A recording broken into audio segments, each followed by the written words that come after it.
Good morning. I'm Chauncey Goss. I'm chairman of the governing board of the South Florida Water Management District. It's September 10th, 2020. I'd like to call the governing board monthly business meeting to order. First on the agenda, we're going to have a pledge of allegiance. And I'm going to lead us in the pledge today. And as we say the pledge, I'd ask each of you to look at the flag on the screen to remember all those who lost their lives 19 years ago tomorrow in the 9/11 terrorist attacks. Remember the innocent victims, the brave first responders, and all those in our armed forces who gave their lives over the years in response to that attack. Please join me in saying the pledge. I pledge allegiance Pledge allegiance to the flag to the flag of the United States of America of America and to the republic to the the republic for which it which it stands, stands, one one nation, nation, under under under God, God, indivisible, indivisible, with with liberty liberty and justice for all. Thank you. If you can remute yourselves, that would be wonderful. Before we get started, I want to take this time to remember and honor someone who had a tremendous impact on the district, South Florida, and really all of Florida. Jim Garner served on the South Florida Water Management District Governing Board from 1987 to 91 and was chairman from 89 to 91. Jim passed away last month. During his tenure on the board, he also chaired the Governor's Commission on Water Resources and served on the Governor's Commission for the Everglades, the EPA's Indian River Lagoon NEP, the Commission on Mercury and Fish and Wildlife, and the Commission for Florida's Future. I grew up in Southwest Florida, and Jim was a highly regarded community leader who I always looked up to, and the Garners were friends of my family. I remember him well and pass my family's condolences on to the Garner family. He will be sorely missed. Moving on, I want to make sure everyone knows that at 5:15, we're going to have a public hearing on the tentative millage rates and the tentative budget. This public hearing is going to be conducted via the same Zoom session using the same link that you're using now for this meeting. All you have to do is stay on this meeting. Should you have any problems connecting to the public hearing, we're going to have staff available 30 minutes prior to the start of the public hearing, so at 4:45. You can call in at 561-686-8800 and press 6, and staff can help you out. Now, regardless of what time we finish today's governing board business meeting, the budget public hearing can't start until 5:15. Also, I'd like to thank Mr. Ben Butler, Mr. Charlie Martinez for their service to the people of South Florida. You might recall they were appointed to complete the remaining terms of open spots on this board, and their partial terms have officially expired. I know all of us on the board are going to be greatly appreciate their tireless work and their perspective. They were incredibly effective advocates for their constituencies in Miami-Dade and the northern counties. They're good friends. They're always going to be welcome to join us for any board meeting. I understand we're living in some unusual times, and I look forward to seeing them and the rest of the board in person soon and thanking them in person when we get a chance. Thank you, Ben and Charlie. Most of you know the drill, but for those of you who are joining us for the first time, welcome.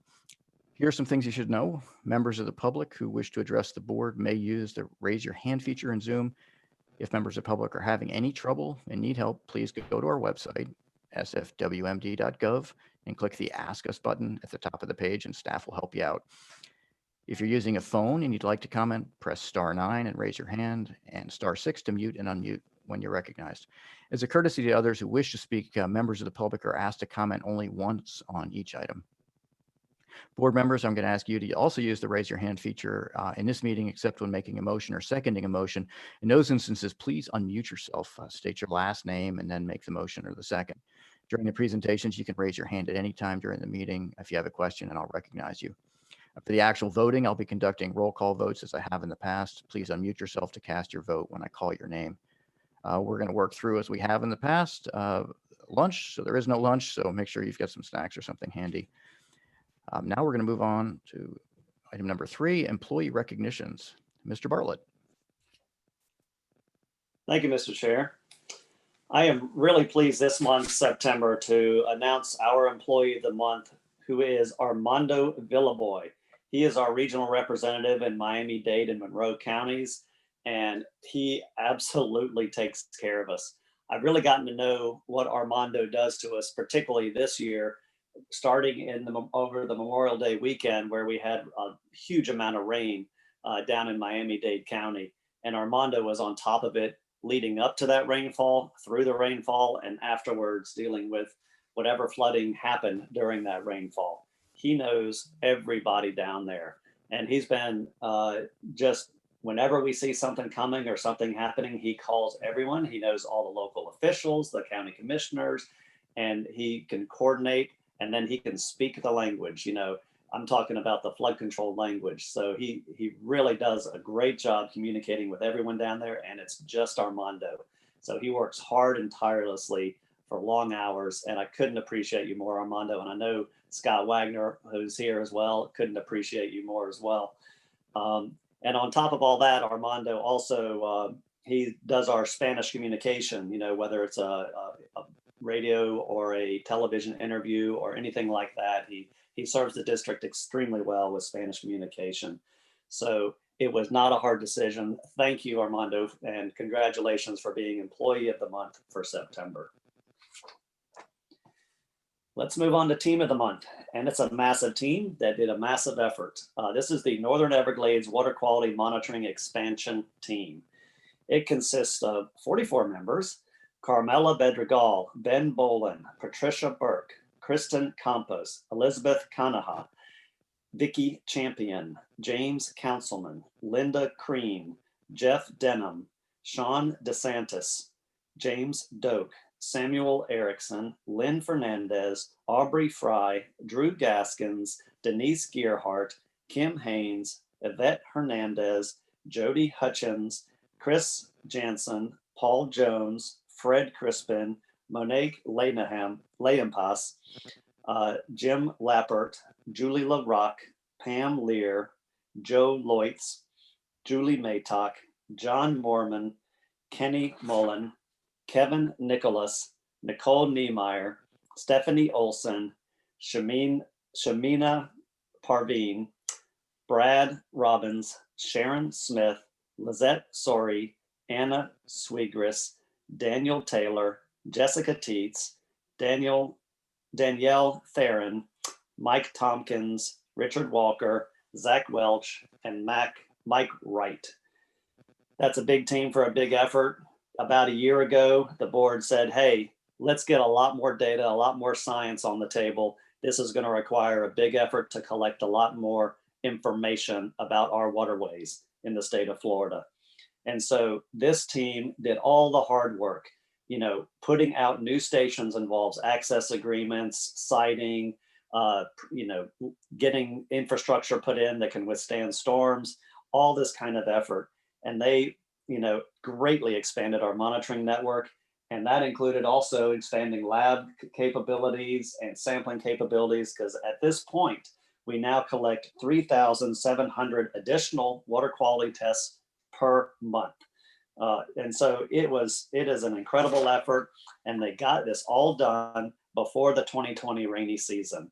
And so I couldn't be more proud of this team. I really want to thank them for their hard work. And in fact, we put together a video to highlight some of the pieces of this effort that I wanted to go ahead and share right now, because we're very proud of this accomplishment. There is a new energy in Florida to support Everglades restoration and improve water quality. But could the reaches of space be a new frontier in the effort to improve water quality in South Florida? 3, 2, 1.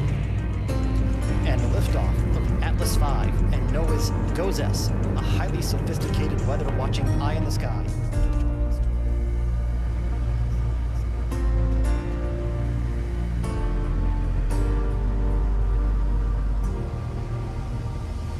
The South Florida Water Management District recently launched a new scientific research system that sends critical water quality data in near real time via satellite to scientists, water managers, and the public, directly from the liquid heart of Florida.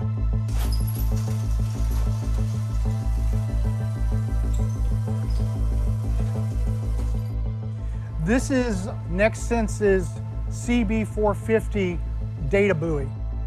For the very first time, we'll have real-time data. The instruments are going to measure dissolved oxygen, water temperature, chlorophyll A, blue-green algae, and turbidity. So the data are available to the public and to outside entities like Fish and Wildlife Service, FWC, USGS, and the Army Corps of Engineers, and anybody else who's interested, that they can see in near real time. They're self-powered by 3 13-watt solar panels, so they can set out for long periods of time, and it allows us to watch and see what the lake is doing at any given time, even during extreme storm events. The South Florida Water Management District's governing board voted unanimously to vastly expand South Florida's network of water quality monitoring stations.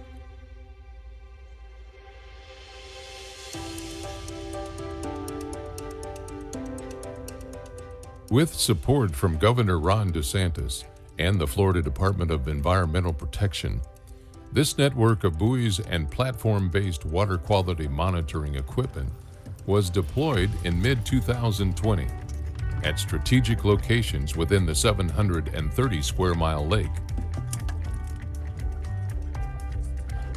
Understanding and improving the quality of water in Lake Okeechobee is critical to the overall health of South Florida's ecosystems. Knowing the pulse of the lake provides the science necessary to help better predict potential algae blooms and make informed water management decisions by both the South Florida Water Management District and its federal partners who manage the lake. Using satellite technology is really the next step in the evolution of data collection platforms. Having a robust economy is built on having good water quality, healthy ecosystem. It helps drive tourism. We needed to be able to fill the gap so that we could be able to make better and more informed decisions on a more near real-time basis about what is going on in our lakes and in our rivers to help improve the quality of life in South Florida.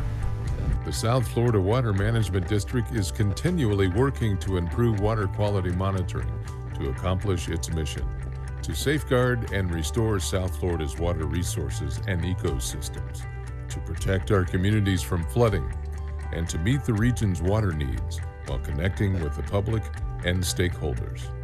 Learn more at sfwmd.gov/water quality.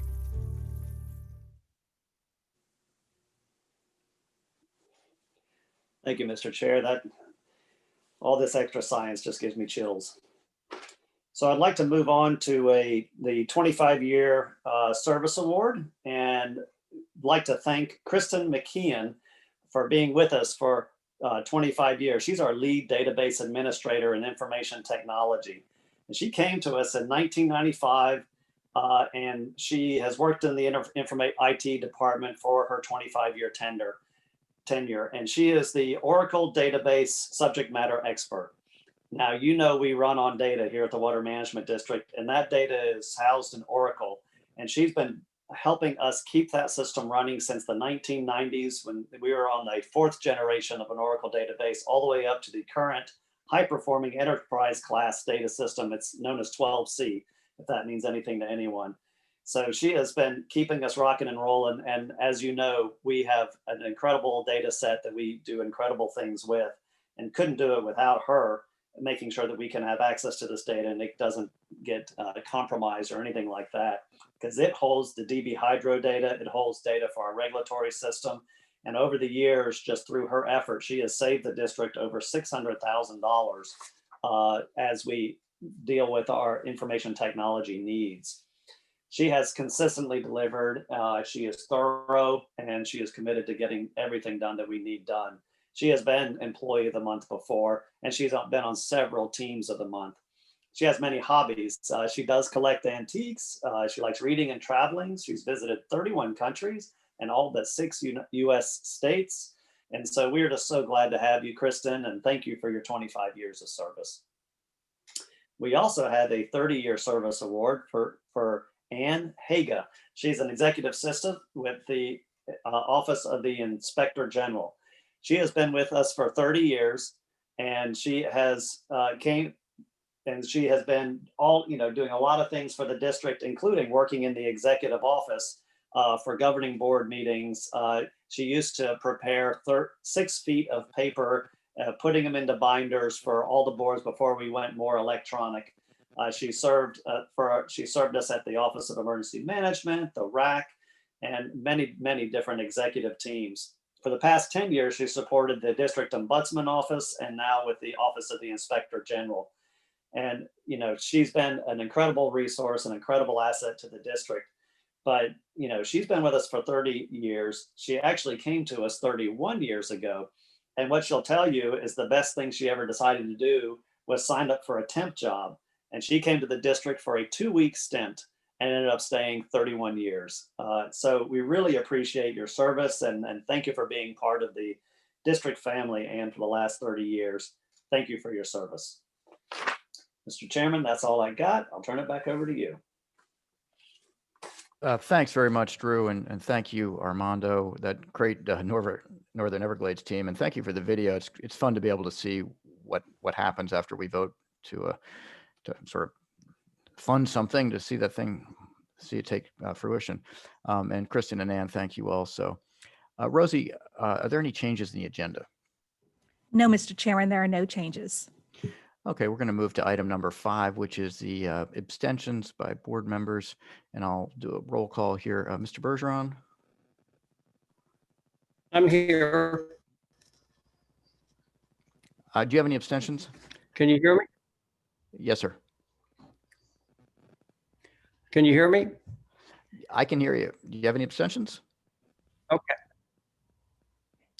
Yeah, I would like to abstain from the voting on consent item 31. My company, Bergeron Land Development, Inc., submitted a sealed bid for the STA2 refurbishment project, though it was not selected for the project. Therefore, I will not be voting nor participating on this item. I also would like to say, Mr. Chairman, I've had an emergency come up, and I will not be on the meeting probably for a couple of hours. I will let you know when I'm back on the meeting.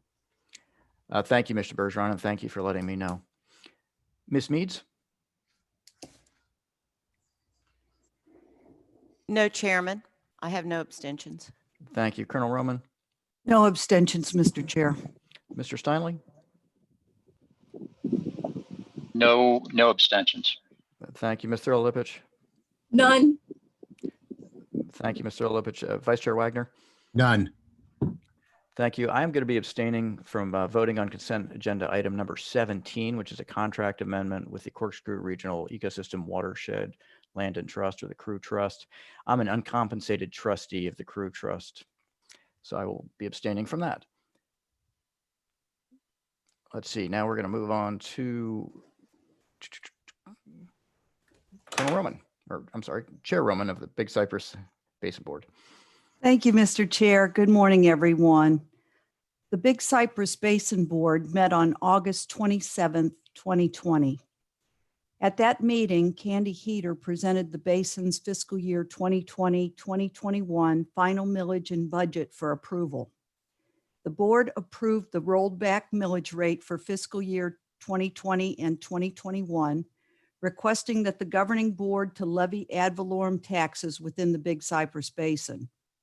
And the board also approved submitting the fiscal year 2020-2021 basin budget in the amount of $14,315,680 to the governing board for inclusion in the district's budget.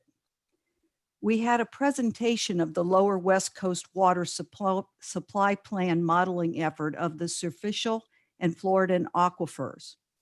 This model updates individual county-based models that were 30 years old and is the first regional model that incorporates all 3 aquifers used for water supply in the Lower West Coast area. Modeling results indicated 2040 water demands can be met without widespread impacts to groundwater resources and the natural system. Rich Virgil gave an overview of the Canal Vegetation Management Program. This program includes the removal of vegetation, trees, and debris that could cause blockage of canals and structures, which increase the risk of flooding after a storm or a hurricane. And the board was updated on the budgeted projects in our capital program. During board comments, we discussed the Big Cypress Basin Boundary Study. The study and recommendations will be submitted to the governor, Senate President, and Speaker of the House by February 1st, 2021, unless it's completed earlier. We said farewell to 2 Basin Board members, Marielle Najan Dalaton. She served 7 years on the Basin Board from 2013 to 2020, and Dan Waters, who served 3 years from 2017 to 2020. The next Basin meeting is scheduled for October 22nd, 2020 at 1:30 p.m. And this month, board members, I provided a summary in my report to you. And I've just added a list of the key projects in the basin for your information. I thought it might be helpful. That's all I have, Mr. Chair. Thank you so much. Thank you, Chair Roman. Are there any questions for Chair Roman about the Big Cypress Basin report? Seeing none, we'll move on to the approval of the minutes of the August 13th meeting. Are there any changes to the August 13th meeting minutes? I'd love a motion and a second to approve the meeting.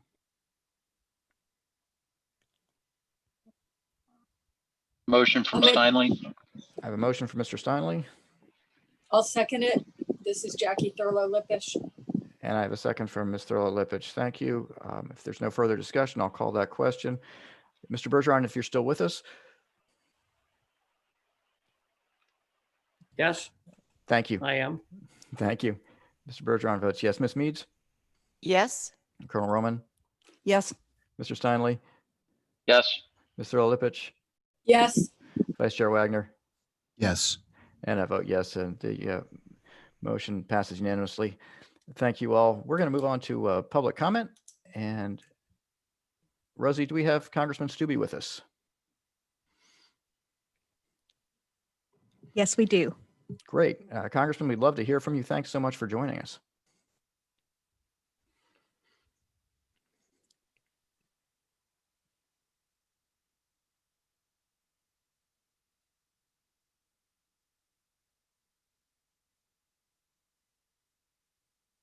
Congressman, if you could unmute your mic. Oh, can you hear me now? Yes, sir, we hear you. can. Okay. Thanks for joining us. I'll repeat everything I just said. Well, thank you very much for the opportunity to be with you today. It's this remote thing. Hopefully this comes to an end soon and we can be in person and visit with one another and deal with some of these issues that we deal with in South Florida. Obviously, water quality and environmental issues are a top priority for my office, given the diverse nature of my district. The 17th district ranges from our coastal communities in Sarasota and Charlotte counties all the way into the heartland and covering a vast part of Lake Okeechobee. So the decisions that you make as a board affects all of the 9 counties that I represent. On Tuesday, I was excited to join President Trump in celebrating some of the initiatives that we've taken on both at the state and federal levels to protect our water sources and our environment. We're blessed to have a president and an administration that is paying attention to the issues and projects that we have here in South Florida. I've never seen a president spend so much time actually coming to Lake Okeechobee, coming to the region and supporting these environmental projects. The last time the president was down was when he came to visit the improvements being made to the Herbert Hoover Dike, which obviously the federal government has funded. As a member of the House Everglades Caucus, it's also exciting to see the president providing much needed funding and support for our ongoing efforts to revitalize and protect this incredible ecosystem.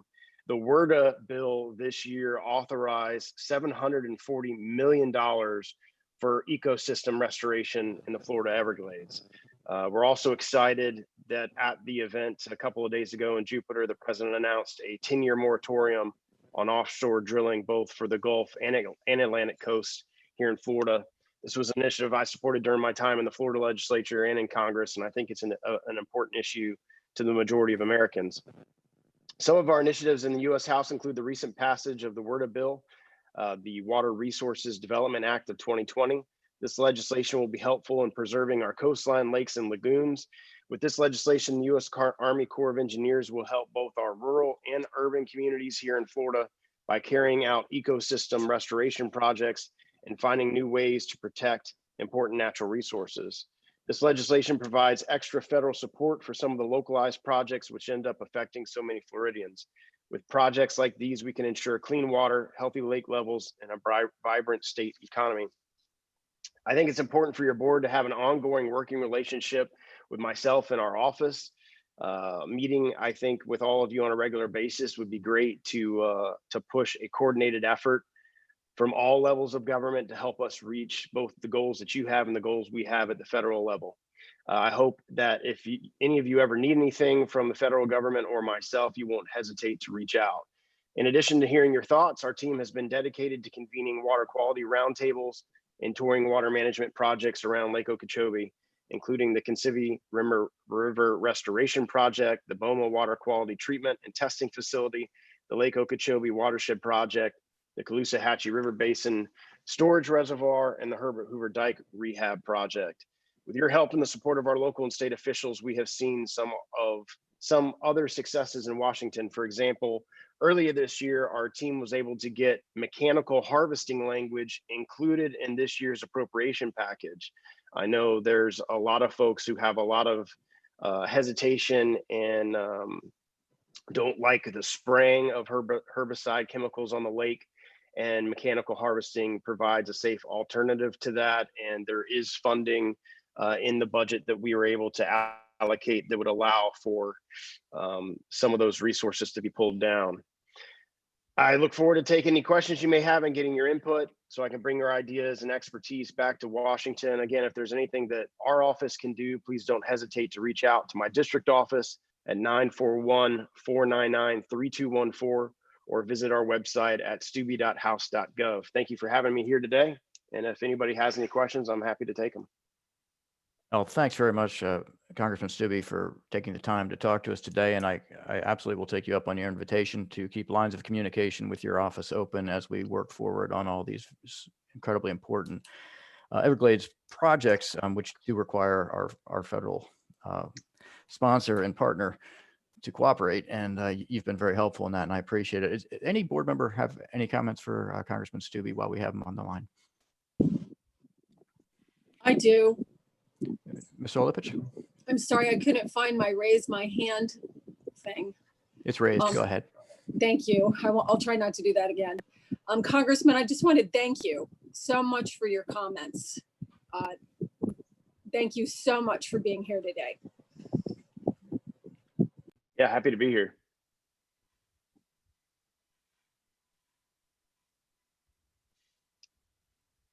Great. Seeing no others, thanks very much, sir, for joining us, and we look forward to working with you. Thank you. And again, if you guys ever need anything, please don't hesitate to reach out. Look forward to seeing you in person soon. Yeah, likewise. I'm looking forward to that as well. Take care. Thanks. Rosie, we'll move on to general public comment now. Thank you, Mr. Chairman. Next, we have Newton Cook, followed by a phone number ending in 5372. Thank you very much. This is Newton Cook, and I want to echo what the congressman said. I was privileged to also have been invited to the event with the president at Jupiter, and just a tremendous announcements for the state of Florida were made during that event. My purpose today is to be sure to invite everybody to attend our South Florida Water Management District Recreation meeting, which will be this coming Monday at 5 o'clock on Zoom, just as this meeting. We have an interesting agenda as usual, thanks to the staff there. And one last thing, I just want to thank the staff.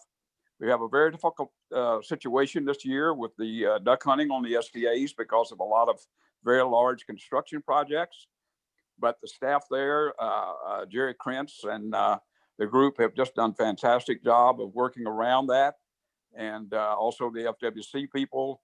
And I will probably be out there early at 4 o'clock morning, opening day, to see how things run smoothly. But without that staff and the FWC cooperation, we couldn't get all these thousands of people out there to recreate.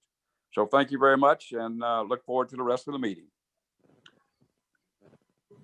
Thank you, Mr. Cook. The next person is a caller calling from 5372.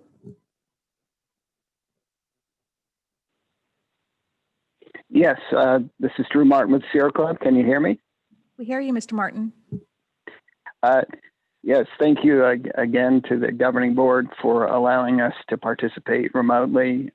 Really appreciate it.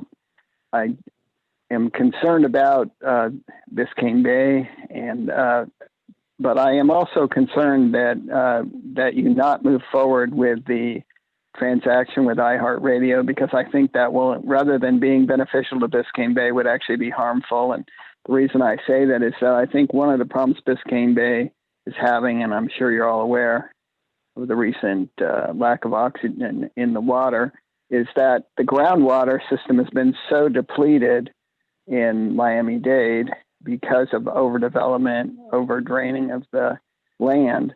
And by moving forward with the project with iHeart, you are basically adding additional development to areas that have open space that need to be protected to increase the amount of water that can reside on the land. Originally, Biscayne Bay was, of course, fed by a number of springs, and that came from water being deposited on the land and fresh water and then pushing itself up into the bay. Why that was beneficial was because the water temperature would be reduced. Water coming out from the groundwater is always a standard temperature, as of course the bay itself is not, because it is affected now by sunlight and sea level rise, as well as the nutrients they're pouring into the bay. I would like the governing board to look into the possibility that dredging some of the nutrients off the canals, would that be beneficial? Would it reduce the nutrient load into the bay? I also would like the governing board to look into the possibility of what's going on with irrigation, fertilizer, and things that the city and the county could be doing down in that area to reduce the amount of nutrients getting into the bay. I think Biscayne Bay situation urgently needs to be dealt with, and I'm hoping and expecting that you will be dealing that with your ecological reports today.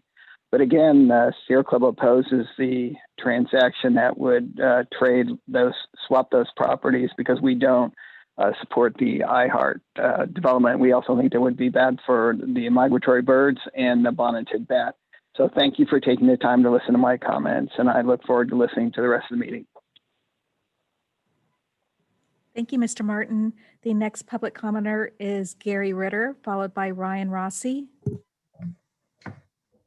Good morning, Mr. Chair and Board. It was nice to hear this morning from Representative Stubbe, and as someone who lives in the Heartland, we greatly appreciate his service. I want to take a minute to congratulate Ann Haga. She was a great colleague of mine when I was with the district. The video that you all showed was excellent, and as someone who in my prior life at the Water Management District managed water quality monitoring networks north of the lake, I am really jealous of the new technology that staff has to work with. I want to take an opportunity to thank Mr. Martinez and Mr. Butler for their service to the board. I'm somewhat disappointed that the governor didn't take swift action to reappoint them, and I hope that he will reconsider and they both will be back on the board soon. At the Farm Bureau, our Water Quality and Natural Resources Committee meets every year. This year we met via Zoom, just like everyone else. We met 2 days. The first day we had our technical advisors give us reports, and I want to thank Drew Bartlett, Libby Pigman, and Mr. Butler for their attendance at that meeting.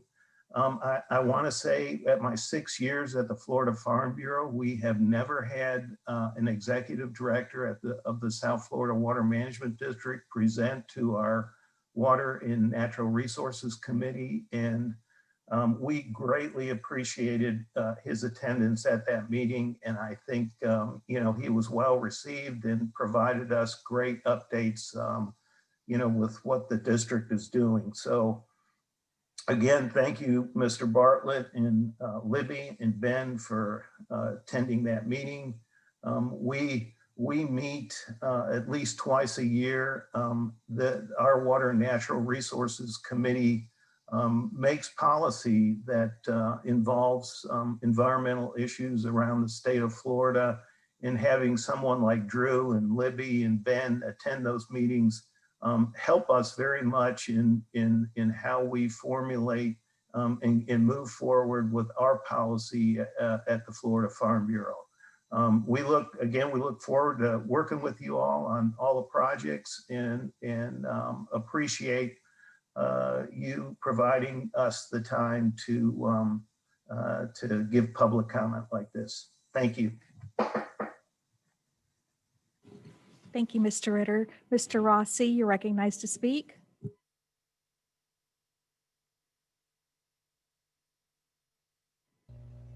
Good morning. Good morning, Mr. Chair and the other board members. And of course, as always, throughout the last couple of months, given these unique times, we certainly appreciate you providing the public opportunity to offer comment on some of these very important issues.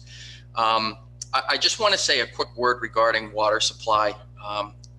As you know, I've been raising awareness to concerns over South Florida's water supply, particularly over the last few months. Most especially as future plans and decisions are in the process of being developed by Water Management District and of course the Army Corps. And I think that while these plans contain a lot of projects that will be beneficial to our area, certainly, I continue to remain alarmed both at the lack of attention and lack of detail that water supply is receiving, to be truthful with you. And I know that there are many others that feel the same. And, I'm sure that some may disagree with me on this, or, simply say that conserving water is a solution to keeping more water. But I respectfully think that that those are the sort of propositions that are missing the larger point. We need guaranteed protections. And with the environment that is constantly changing around us, that protection is the one constant that we should be able to rely on. So while I commend the district's movement on many other items, and including reservoir projects that will make water cleaner and more manageable for the lake, for the Everglades, certainly our local ecosystems in South Florida in general, I do hope that we can expect soon to see proposals that will offer the protection South Floridians, deserve for the future of their water supply. So it's interesting to me to hear, certain folks talk about the realities of saltwater intrusion and, a changing climate, sea level rise. Our water supply is unbelievably critical to fighting back and pushing back against these climate realities that no doubt we are already facing and will continue to face over the next few decades. So I really do hope that we will see some detailed proposals on water supply from you, from others, and as an assurance to protect that supply for 8 million residents here in South Florida as we go forward. Thank you very much for your time. Thank you, Mr. Rossi. Next, we have Mike Elfenbein, followed by Brock Markham. Good morning, everyone. Happy Thursday. Thank you for the opportunity to speak today. I wanted to also thank my congressman from my district, Stubbe, for taking the time to engage with you all and actually putting his teeth into this. I know it's a tough thing to get into, but I'm glad to see him involved. I'm glad to hear him make note of the $740 million that's now available federally for Everglades restoration. And I'd say that right away I could think of a couple of places where we could spend that, mostly invasive species, exotic vegetation removal. Maybe there's some funding available for additional mechanical harvest projects that are up and coming that are going to solve some of our nutrient problems that I've enjoyed working with the district on. I'm glad to hear all that, and thank you, Congressman, for being a part of this. I'd also like to echo Gary's comments on the two governing board members, Mr. Martinez and Ben Butler. I hope they can find a way to bring them back. Ben has an incredible understanding of the agricultural world, and he brings that perspective to the district. And I think it's important that the district have that as a part of it moving forward. So to lose him would be catastrophic. And I'd also like to thank Jay Steinley and Rory Feeney and Francois for being so open and available and willing to engage with stakeholders to try to find solutions to the many problems the district and the state of Florida and our water bodies are experiencing. I am looking very much forward to working with you guys on many projects in the near future. And I hope that working together and seeing so much support from federal representatives that we can actually get somewhere now and fill those gaps in the federal funding that have existed for so long. So I look forward to a great meeting today. I thank you guys so much for your time and keep up the good work. Thank you, Mr. Elfenbein. Brock Markham, you're recognized to speak, followed by Hayden Reddish.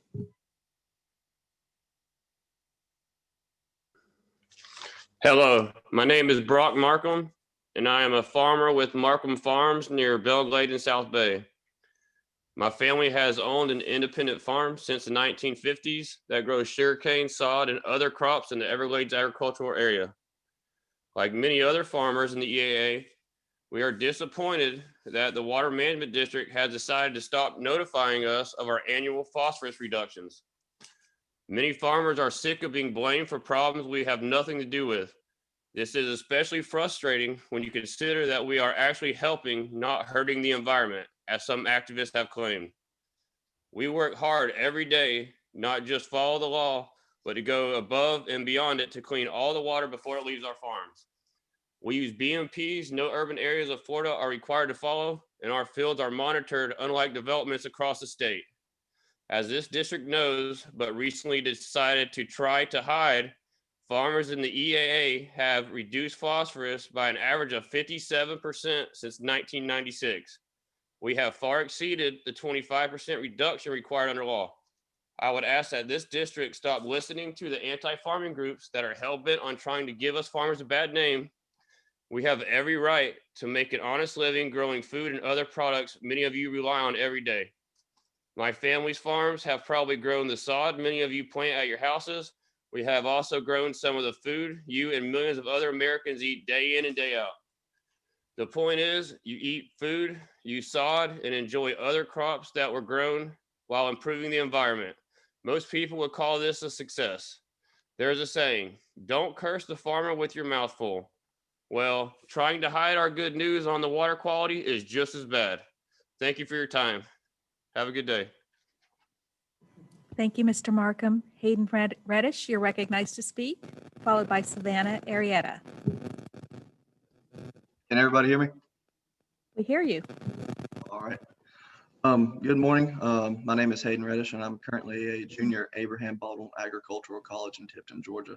I'm originally from Clewiston, and one day I hope to come back and pursue my career in agriculture.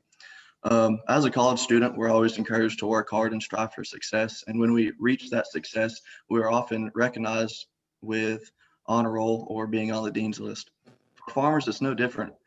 When we are successful in growing crops, we get to share that food with others. When we put the time into being good stewards, there should be benefit to everyone else. That's why I'm disappointed to hear that the district is no longer letting farmers know about the success and water quality achievements. As someone who grew up in on a South Florida farm, I'm always proud to know when farmers are recognized for achieving water quality success. The area's achievement of a 57% average annual reduction in phosphorus is something the Water Management District should be celebrating, not hiding. I hope to one day pursue a career in farming. It's the career I would be proud of, like my parents have been proud of. And a part of this pride should include others acknowledging this success. Thank you for your time, and please understand that farmers are partners in environmental progress. We want to solve the water quality problem while also growing food people need to eat. Thank you very much, and I'll have a good day. Thank you, Mr. Reddish. Next, we have Savannah Arrieta, followed by Nyla Pipes. Good morning. My name is Savannah Arrieta, and I'm a junior at Abraham Baldwin Agricultural College. I am from West Palm Beach, Florida, and I'm very interested in water issue and in issues like water quality, which impact farmers everywhere. During my time at ABAC, I've learned about what farmers have been doing to become more sustainable and promote stewardship on their farms. In Florida, farmers' efforts have been a positive impact on our environment, using best management practices and some of the best available technology in precision ag. They are using GPS to level fields, the best equipment for plant nutrition, and farming techniques that preserve precious soils. When I tell people here what goes on in South Florida, they are often jealous because Florida farmers have such great records of success. This past year alone, farmers in the EAA reduced phosphorus by 68%. The water leaving the EAA farms was significantly cleaner than when it arrived, which says a lot about the work farmers do every day. In fact, water entering the EAA has 156 parts per billion in phosphorus, while it dropped to an average of only 85 parts per billion in phosphorus upon leaving the EAA farms. This is a major success story for farmers everywhere, and my message to the South Florida Water Management District today is to not only acknowledge that success, but also recognize the role farmers play every day in helping our environment. Thank you, and I appreciate the opportunity to speak today. Thank you, Ms. Arrieta. Next, we have Nyla Pipes. Good morning, everyone. Nyla Pipes, One Florida Foundation. I want to pivot back to the water supply conversation. And in doing so, I hate to say it, but I've continually said we cannot rewrite history to suit whatever our current talking points are. And I've recently seen some of the environmental organizations out there yelling to send the water south during the dry season and being critical of the fact that we had the Everglades on fire 4 months ago, and we had, wells running dry and the Biscayne Aquifer being impacted, et cetera. And I want to remind people that we didn't have the water to send south 4 months ago. That's because in the 2019 dry season, we did pre-wet season releases to the estuaries, trying to ensure that we didn't have any releases during the wet season when the algal blooms were occurring. Then the 2019 wet season occurred, and it was just barely above average. The rains just simply didn't come in the 2019 wet season like they normally do. So it was just barely at that average spot. By January 1st, Lake Okeechobee was sitting at 13.16. By April 1st of 2020, we were below 12 feet. Then the rains came very early. Now we're watching the lake, and it's at 14.68 feet today, I believe. We don't have a way to send water south because we're just barely getting enough water out of the water conservation areas. So we balance this thing on a dime, and to sit and play Monday morning quarterback and try to rewrite history and say, yeah, we need to send the water south during the dry season, there's a real serious issue with that. And that is that we can't bank on Mother Nature. And it's so important that we have all of these other projects that we're working to build so that we can begin to bank a little better and manage our water supply better. That's why storage north of the lake, the ASR wells, the Lake Okeechobee Watershed Restoration Project, other projects further up north in the system at the headwaters region. That's why these things are so very important. And of course, the EAA reservoir is going to help with that as well. But in the meantime, we cannot kill the lake. And we cannot balance this banking ahead on water that may not come. When COVID started, we didn't all just sit around and go, yeah, I'm sure our food supply is going to be fine. We sat and looked at our pantry and went, wow, what do I need? And we prepared, right? We prepare for a hurricane season. We prepare for winter in the northern regions of our country. We can't let our water supply dwindle during the dry season in the hopes that it's going to rain later. Final point, Biscayne Bay, we have a major sewage issue down there in Miami-Dade and frankly, throughout the state of Florida. So just keep that in mind. Thank you very much. Thank you, Ms. Pipes. Mr. Chairman, there are no additional raised hands. Thank you, Rosie, and thank you all for your comments. I appreciate them, as does the entire board. We'll move now to board comment.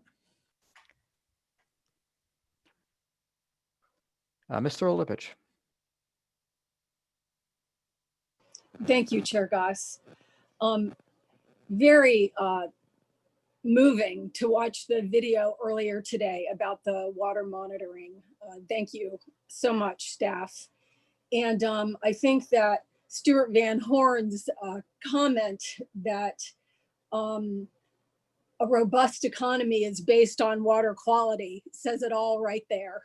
So super, super exciting.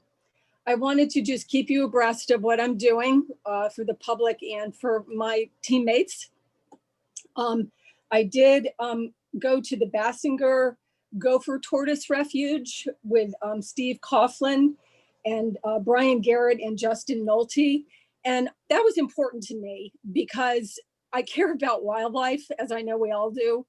And I was afraid that those gopher tortoises might, be in a bad place. And I wanted to see it face to face. Well, they were not in a bad place. They were in a great place. And it made me feel so much better. And it was timely because many of them, I think over 50, had been moved from the ASR well site to the site in, right around the Kissimmee River area. And you really have to talk to Brian Garrett, because if that's the job I would like to have if I worked at the South Florida Water Management District. Also, I was lucky, as I know some of the other members of the board were, in meeting General Graham from the Army Corps of Engineers, who came to the C-44 reservoir in STA in Martin County. What a great guy. I have never been so candid about what I think. And he was just a great communicator, looked you straight in the eye, heard everything you had to say. I talked about the algae. I am so excited about the Army Corps of Engineers and how they are interacting with the South Florida Water Management District and other agencies. And thank you to Lieutenant Colonel Polk, who is working very hard. Real briefly, Bridge Road, Rory Feeney and I met with some of the members of Martin County staff, and it was basically about Kitchen Creek, which is located in the area of South Stewart, where it used to connect to the Loxahatchee River. And it was about wildlife mortality in this area. And a lot of the wildlife mortality happens where the waters used to cross, and now we've got roads. Bridge Road is a lot like the Tamiami Trail. It's a dam. And Greg Braun did a great job of presenting all of that information. Even a roseate spoonbill had been run over by a car or a truck. I mean, it's just like shocking. A 7-foot alligator, that's dangerous to people too.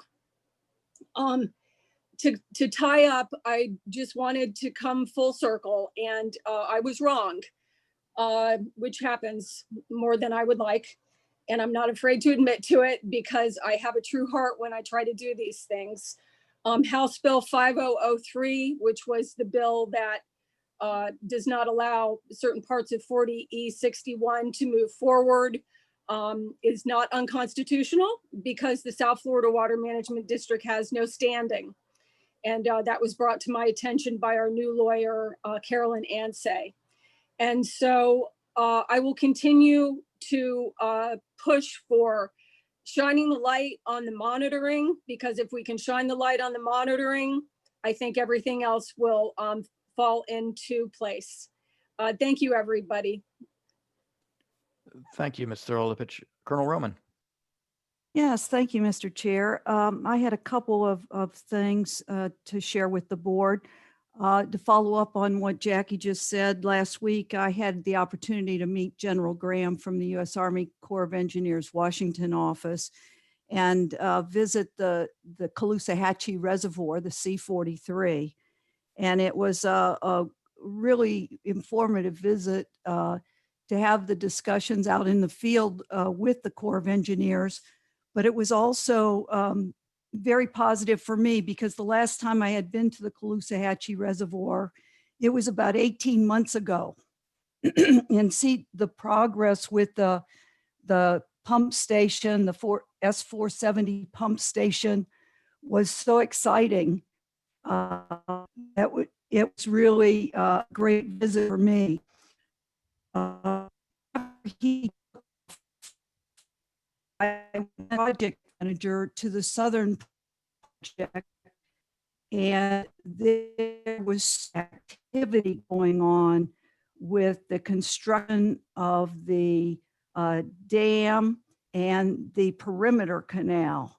And the dam is just in its very, very beginnings, but they had already started compacting the soil for the base of that embankment.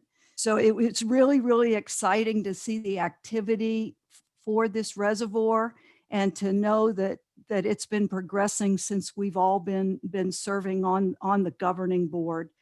And it was just tremendous. So I wanted to share that with you. And also, I think that the film that was shown today of our staff and the water quality monitoring efforts that are going on in the lake was just a testament to the tremendous talent and professional expertise that we have. And I think that we should look for more opportunities to use these technologies and to actually get some sound science to us so that we can make other decisions to see if we need to expand it even further. So thank you so much. And I look forward to when we can all meet together. Thank you. Thank you, ma'am. Vice Chair Wagner. Thank you, Mr. Chairman. Wanted to comment on two items. First of all, recently we obviously had an event, shall we call it, in Biscayne Bay. It was pretty serious and a pretty widespread fish kill that led to an algae bloom that was, subsequently it sort of went up and down, and things seem to have gotten back to normal, at least in the short term. But while this was going on, I mean, it was a pretty hot issue down here in Miami-Dade, and drew a lot of attention to the health of Biscayne Bay. And I just wanted to thank staff right down the line, from Drew to Sean Cooley, Lawrence, John Mitnick, Armando Villaboy, who was recognized today. All of them really powered me up with a variety of different information that I needed, from a science standpoint, from a data standpoint, from an obligation standpoint.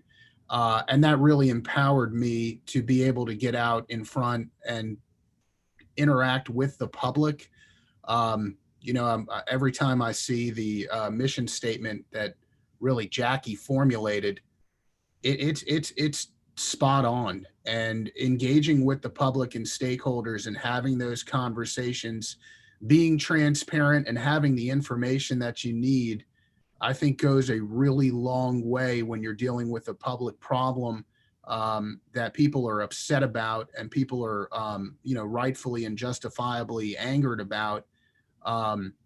Instead of, not being accessible, having sort of an open door policy here, which we've had, has really been good in terms of connecting with the public.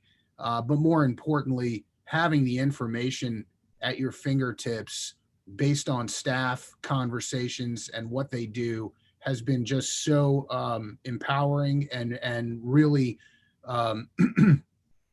I think, moves the ball forward from the South Florida Water Management District's perspective as being a engaged player on a variety of issues, not just statewide, but obviously some of these local issues that come up, has just been critically important to connect with a lot of the groups that are out there on the private side. A lot of the educational, for instance, FIU is doing a lot of work now, Durham, and being able to be inside the huddle with a variety of different groups and agencies, both on the private and public side, to try to work together towards a solution has been really great. And I just wanted to thank everybody who helped me be able to get out front and be a little bit of a spokesperson on behalf of the district, to try to allow us to kind of get in the game at a more transparent level. And I think by doing that, people understand a lot more about what we do and how we do it in terms of managing water, in advance of a storm. 2 storms, 3 storms were set to perhaps hit us. They did not hit us. We do things in advance of those storms to hopefully alleviate from flooding issues, which is a big part of our mission. But at the same time, people start to realize that doing things like that can have second and third order effects. And so it becomes critically clear how intricate and how nuanced that the management of water is. And when people scream to do one thing on one side, you have to, be constantly worried about the second and third order effects that happen on the other. Nothing we do doesn't have consequences somewhere else, and having an eye into the managers and the staff at the district just really gives you a sense of how much they really are doing and how meaningful it is to the South Florida community. And so I just wanted to thank everybody who was involved there with respect to Biscayne Bay. And then moving on to the second issue that I wanted to note was that it was really a good thing to see the president sign the executive order extending the moratorium on the offshore drilling, not just on the Gulf Coast side, but all the way around the state of Florida. One of the things that has become clear is that we have sort of a singular voice now in Florida through constant advocacy for clean and pristine waters that are not just tied, as Jackie mentioned, to the economy, but obviously to people's private lives and the enjoyment. I mean, it really touches every aspect of being a Floridian. Water is such an essential component of who we are and how we live and how we interact with each other and the environment and wildlife and whatnot. And it really seems to me that the execution of that executive order was telltale of that, because there was a lot of conjecture that, perhaps that was not going to happen.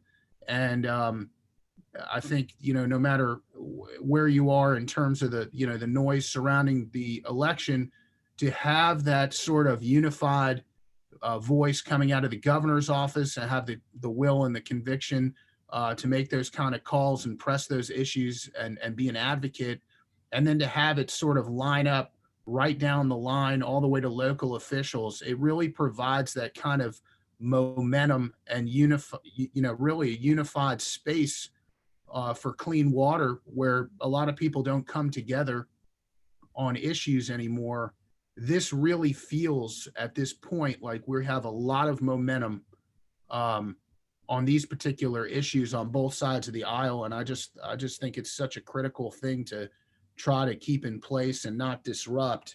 And it was, a great win for Florida's environment, but I think, hopefully there'll be a lot more to come if we keep this conduit open and aligned, and the federal government working in tandem with the state to provide the funding we need to really move forward and complete meaningful projects that will help all Floridians. And I think it was really important and nice to see, and I was very thankful to be there. Thanks very much, Vice Chair. And I'd like to thank you and acknowledge all of your hard work on behalf of the governing board and the district down in the Biscayne Bay area, and keeping the transparency there that we're working so hard for. I really appreciate that, as does the board. Mr. Steinle? Thanks, Mr. Chairman. Yeah, I was going to say the same thing. Thanks to Scott Wagner, and I'm sure Charlie Martinez as well, on the Biscayne Bay, keeping track of that and everybody informed and district engaged. As folks know, we sort of have to divide and conquer. There's plenty of issues. So we do rely on our board members, fellow board members, to sort of take the lead on those local ones. So, and Biscayne, having said that, is important to me. I've seen the degradation of the Bay over the past 15 years or so. So something we clearly want to stay on top of, and to the greatest extent that we can, help our partners in locally to address. It's not easy, but to address these runoff and septic issues, which we know are key to these issues, or to creating these problems. The second thing I wanted to mention, and I think I won't mention this every month, but I'll keep bringing it up, is we talked last month about the district's irrigation ordinance. and how outdoor irrigation is about 50% of our residential water use. And it seems like an easy way and low-hanging fruit to create some conservation or do better with conservation. So I know staff is working with both the counties within the district as well as the municipalities.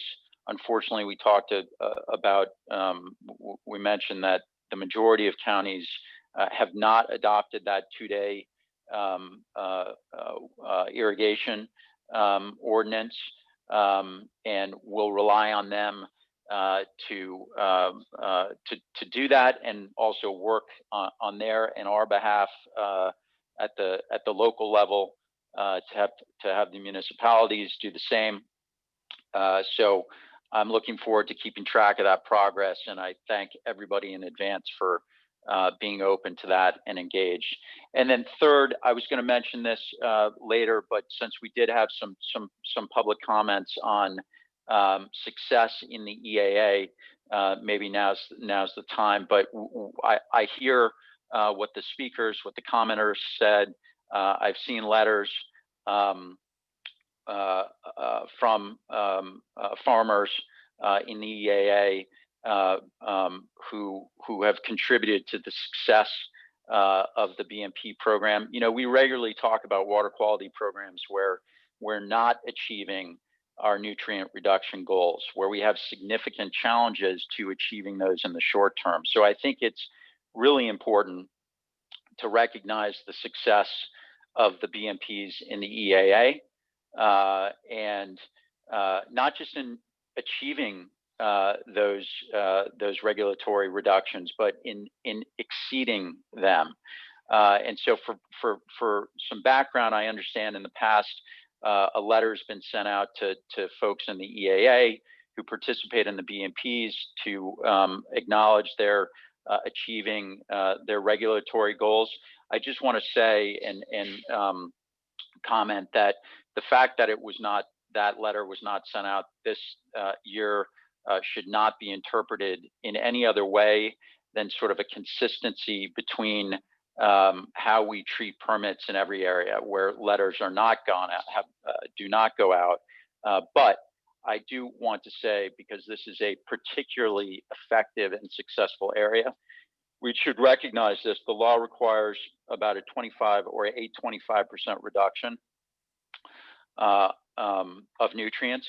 The cooperation we've had between agriculture, the district, and other agencies in that EAA region has allowed the ag to achieve an average of 60% reduction a year since 1994, when the Everglades Forever Act was adopted. You'll see that measurement of success in Lawrence's presentation, but I did want to just bring that up and also comment that we all know that the EAA is unique. It's got a different structure. It's got unique water controls. This allows us to, or helps us achieve that level of success. And that's a success that's not just recognized locally and in the state of Florida, but nationally. So thank you to everybody who's in that area, the farmers and others who have achieved that success. And I am confident that we can continue to blow through those regulations or minimal regulatory reductions and achieve even more in the future. Obviously, this is an incredibly important contribution towards sending clean and cleaner water south. So thanks, Mr. Chair, for that opportunity to comment. Thank you, Mr. Steinle. Ms. Meads. Just following up on what Governing Board Member Steinle said, I just want to welcome all of the stakeholders today who are providing comments, and in particular, I want to welcome the farmers that are here. I hope that you find us transparent, and I think we work very hard as a governing board, and also the district works hard to be transparent and make you feel welcome. We're glad to hear your comments. I've said before in meetings that the farmers in Homestead fed the people of Monroe County when Monroe County was shut down. We're grateful, and we're grateful to hear from you. Thank you, Ms. Meads. Is that it? That's it. Great. Thanks for your comments. Let's see. Anyone else? No. I've got a couple comments I'd like to make. First of all, I would like to thank staff yesterday for the workshop on the C-139 annex. I thought that was really informative and very well done, and I learned a lot. I just want to thank you. I know a lot of time goes into preparation for those, and I want to thank you for educating me and probably the rest of the board as well. And I'd like to thank particularly today, Mr. Markham, Mr. Reddish, and Ms. Arietta, all for taking the time to comment. And yeah, I want to thank them and their families for all the hard work they do, and assure them that we really aren't trying to hide any of the successes we've had in nutrient reduction in the AA. And Lawrence Glenn, as Mr. Steinley said, is going to be talking about that in his environmental conditions report, and I look forward to that. So now we're going to move on to the consent agenda. Is there any board member who wants to move any items from consent to discussion? Jackie, your hand's up. Is that from before or is that new? I'm sorry, that's from before. Let me take it down. I'm going to assume that's from before. Is there any public comment on the consent agenda?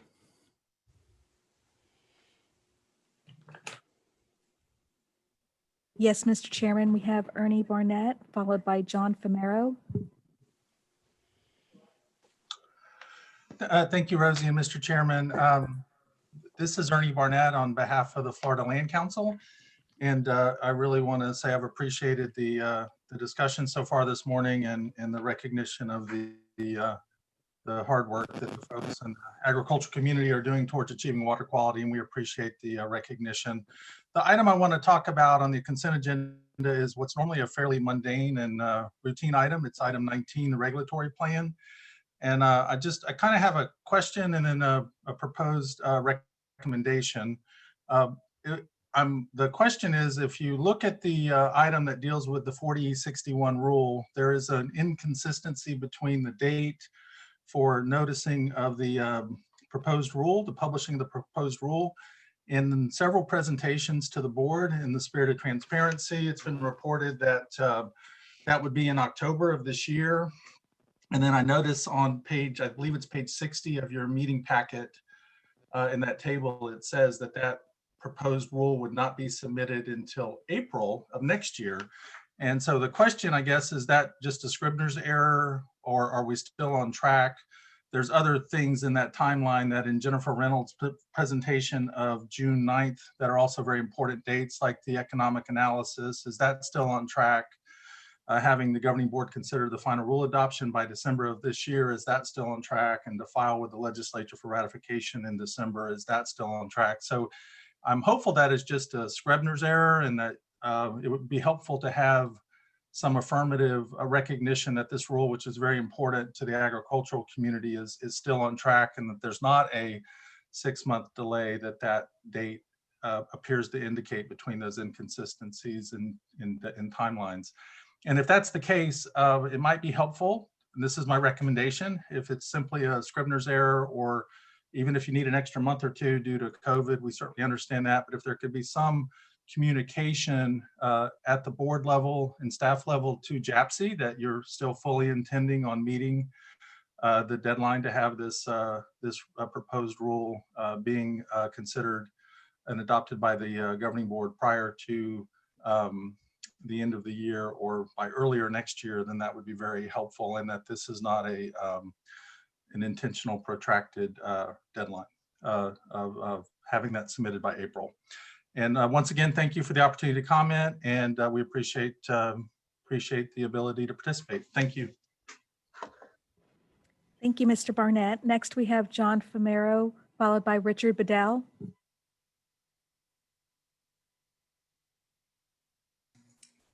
Am I coming in now? We hear you. Great, thank you. Mr. Chairman, board members, Mr.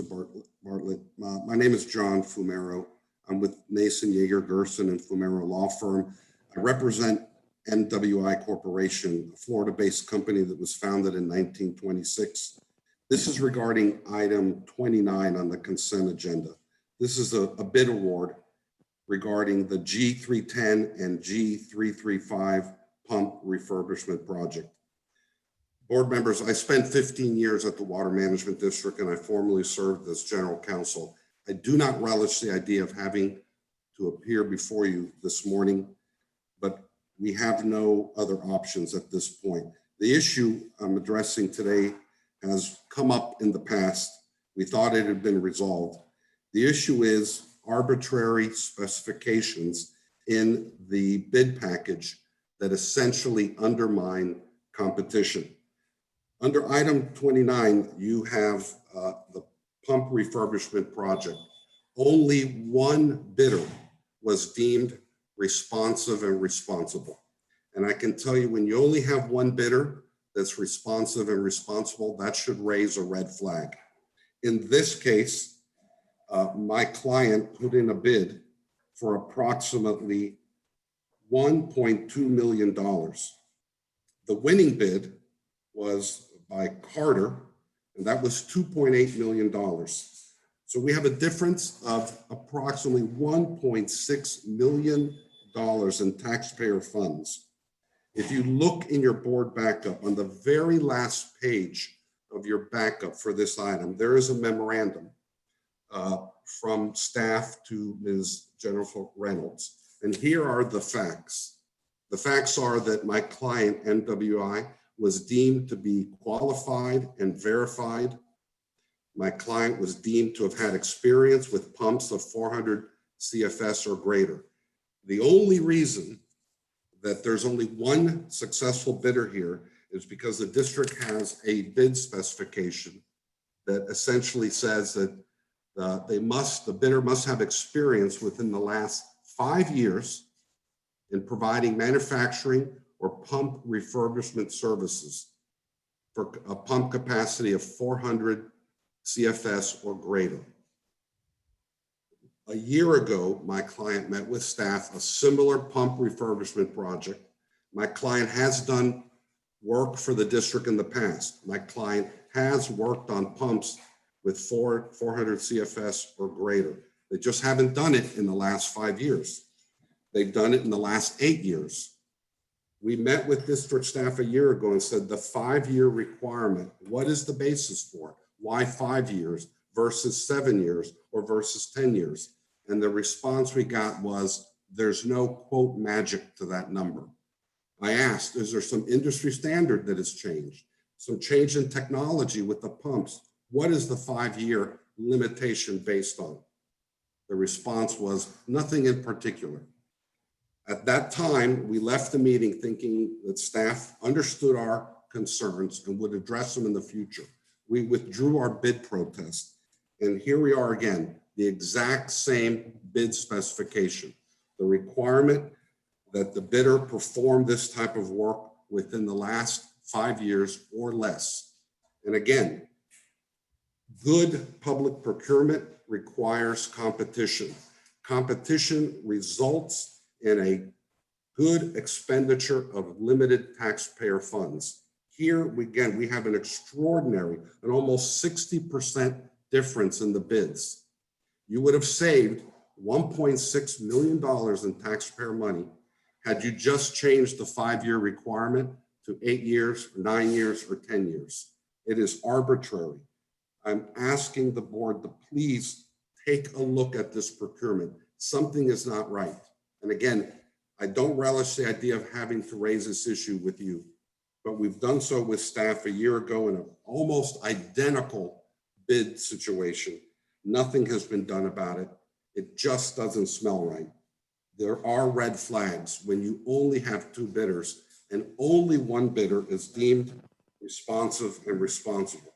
And another red flag is when you have this $1.6 million. Mr. Fumero, you've used your 3 times, and I thank you very much. I think you've made your point. Just in closing, I would ask that the board reject all bids and please take a look at this and do the right thing with respect to taxpayer funds. Thank you. Thank you, Mr. Fumero. Next, we have Richard Bedell, followed by a caller with the last 4 digits of a phone number 2964. Good morning, Mr. Chairman, Drew, and the rest of the board. I hope you're all well. This is Rich Bedell in Tallahassee. Like Ernie, I'm also commenting on the proposed regulatory plan specific to 40E61 in item number 19 on your consent agenda. Similar to Ernie's comments, I mean, we were assuming that there was at least a marginally diligent effort and with some urgency to move forward with 40E61.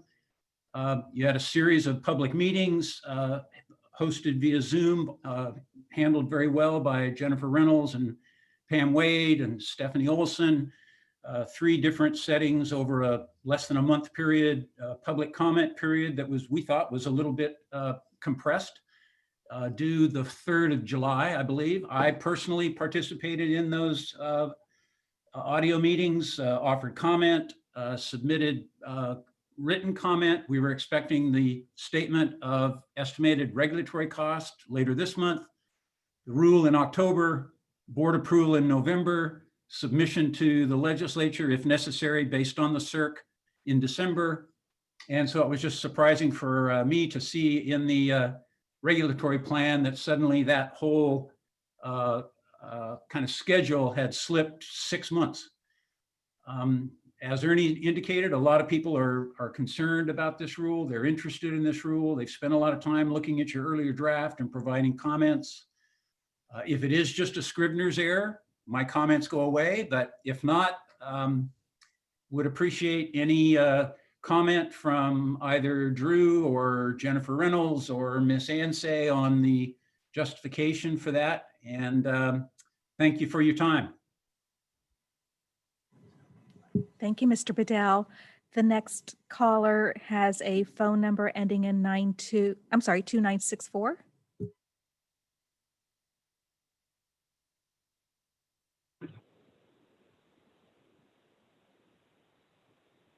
If you could unmute your mic by pressing *6. Good afternoon. I mean, I'm very sorry. Good morning, and thank you, board members. I'm driving and trying to pull over here to have provide a more meaningful comment. This is Benita Whalen. I would like to offer some comments on behalf of the Florida Cattlemen's Association. Unfortunately, President Lawless was not able to call in this morning. There's a conflict with their fall quarterly meeting, but he did ask for an opportunity to share some positive activities on behalf of the association on outreach to smaller landowners and individuals that might not be, as familiar with some of the BMP programs, specifically the Florida Department of Ag and Consumer Services Notice of Intent, and trying to implement BMPs and moving forward. So the association has done some proactive outreach and getting some good feedback. So he wanted to share that positive, collaborative type of approach with the board members and Drew today. I would like to briefly follow on to some of the comments made about the regulatory plan, including 40E61 change of schedule. I believe we made these comments before about not duplicating existing regulations and regulatory programs. Instead, building knowledge, which is shown by the increase in the monitoring locations across the watershed. Let's build on that knowledge and our collaboration, which we believe will improve the water resources, the goals we're trying to reach more expeditiously and comprehensively. So again, in closing, I would just like to encourage working together to develop the best strategies. And thank you for your time. Thank you, Ms. Whalen. Gary Ritter, you're recognized to speak. Good morning again, Chairman Goss, board members. First, I'd like to really take the opportunity to thank those young farmers that had called in earlier. And Mr. Steinle for recognizing their efforts as well. It kind of got away from me, but as I recall, in years past, the Water Management District would actually have a specific presentation that would highlight of all the EAA farmers, and I know Mr. Glenn is gonna present some information on that behalf today. But I think it used to be a full-fledged independent presentation. But at any rate, I appreciate them calling in. I also wanted to point out that the leadership of the Florida Farm Bureau Federation is committed to Everglades restoration and water quality, and was also present to support President Trump's initiatives in South Florida on Tuesday.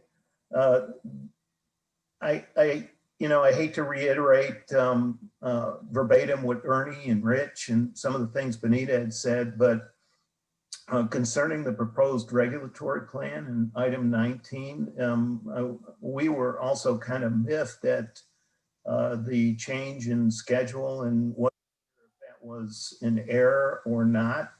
But also, along those lines, given the importance of this particular rule amendment and a past board discussion, I was also surprised that this item perhaps this item should have maybe been on the discussion agenda rather than being placed on the consent agenda. If it's just an error, that's fine, but we really think this is an opportunity to move forward with this as quickly as possible. Since you have the support of the agricultural community. And with that, I'll close and thank you very much for providing me the opportunity to comment on item 19. Thank you, Mr. Ritter. Mr. Chairman, that concludes public comment on this item. Thank you, Rosie. Mr. Bartlett, would you like to comment on item 19 since we had a number of comments on it and you can probably provide some insight? Sure, Mr. Chair, I appreciate it. I imagine that the reg plan has always been on consent, and I've done many reg plans in my career, and they are not really a binding plan. They are a good communication tool to the legislature on what we intend to do. I didn't pay much attention to the date of April 1st because that's what the district puts in every year. And that is really just tied to a statutory expectation that JAPC has on regulatory agencies to let them know every 6 months, and that date happens to fall on April 1st, where we are in rulemaking.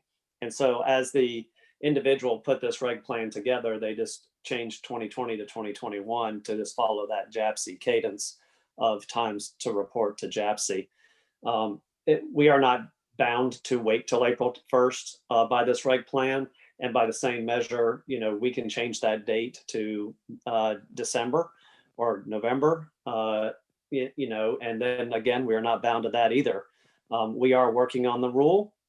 We are working towards presenting it to the governing board this fall.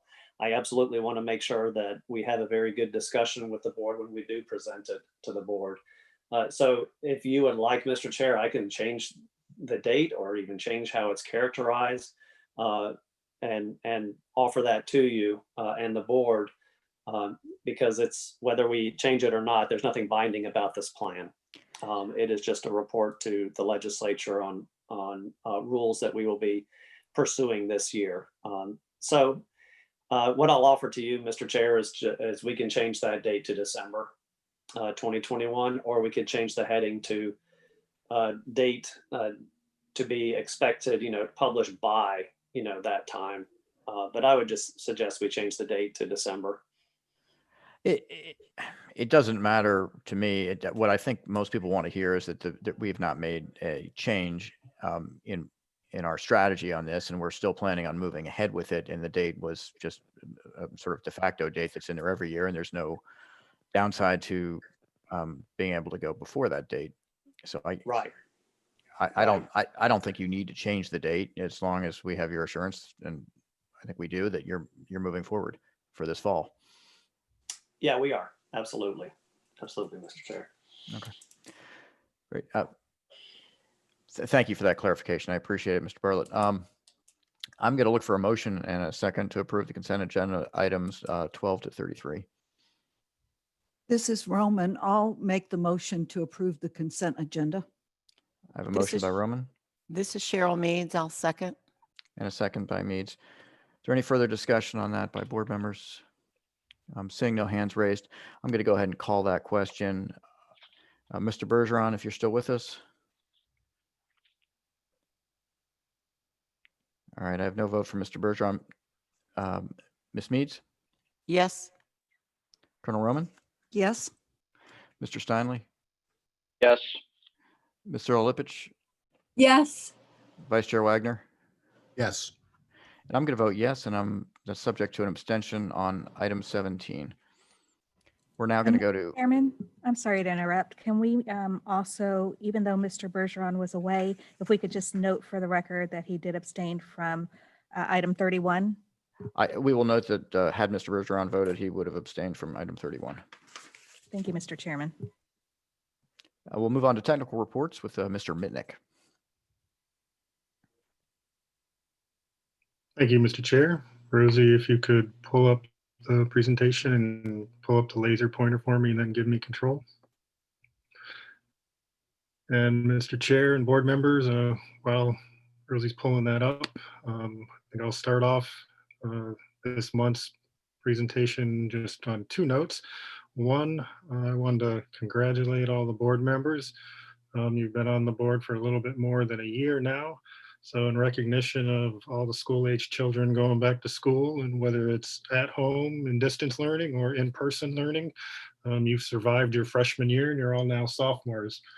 So I've added a slide or two to this month's presentation to dig a little bit deeper into forecasts and how the water management system could potentially respond to those forecasts, in an effort to hopefully by the end of your 4-year terms, each of you will be ready for graduate courses in water management. Then the second thing is that, congratulations again, today, September 9th, is the statistical peak of hurricane season. So we've made it this far through hurricane season and going back to school. Everybody remembers the bell curve on your exam. So we're right at the top of that curve. So as we move forward for the next couple of days and weeks, we'll be on the downward slope. But that doesn't necessarily mean that we're out of the woods just yet. And I'll touch on that towards the end of the presentation.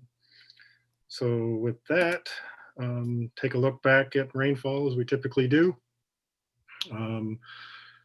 As I said last month, August just finished up just slightly below average. So far for the month of September, we've gotten a little bit of rain, just again, slightly below average of what we typically expect during the month of September.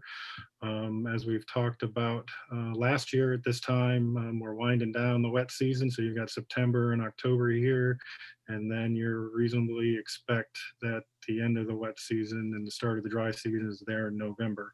However, if you recall, the month of September last year was the driest September on record. So we'll see how this year finishes out. With that, I'm looking back at the month of August. As I said, it was just slightly below average. The majority of the rains that did fall were either here along eastern Palm Beach and Broward counties or along Lake Okeechobee, Caloosahatchee, and then up the Kissimmee River. Overall, for the wet season to date, we're just still slightly above average, with the majority of those rains being again along the lower East Coast and in through to Lake Okeechobee here. Looking at the northern part of the system, East Lake Toho is rising back up towards its regulation schedule. You recall that that was the subject of a massive restoration effort that was initiated by the Florida Fish and Wildlife Conservation Commission. We've gradually let stages rise following the completion of that restoration work and held them steady for a period of time to give that vegetation additional opportunities to further root and establish itself. But now those lakes will start to rise back up to its regulation schedule here, this red line, as we move towards what we call the dry season plateau there starting in November. Looking down at Lake Toho, it's just been bumping right along following its regulation schedule. You'll also start to see it rise as we go up towards this November date and at the top of the summer pool. I'm sorry, the winter pool. For Lake Kissimmee, a similar story. You can see it had been down at schedule. Then a lot of these rains right here drove it above schedule. And we've been bringing it down slowly but surely, getting it closer to schedule. It's also going to start rising parallel to its schedule as we make its way up till November. Right now, and Lawrence will touch on this in his presentation, we're probably moving somewhere in the neighborhood of 2,300 CFS down the Kissimmee River from Lake Kissimmee and the S65A structure to be able to sustain the river and keep the tree line to tree line and keep that whole floodplain inundated as we come through or exit the wet season going into the dry season. So looking at Lake Okeechobee, this is the latest projection analysis. And again, what we focus in on is this purple shaded region here between 25 and 75 percentiles, which basically conveys that there's roughly a 50% chance of falling within that range or within that band as we move forward in time. So far for the month of September, we've been tracking right along the 75% line.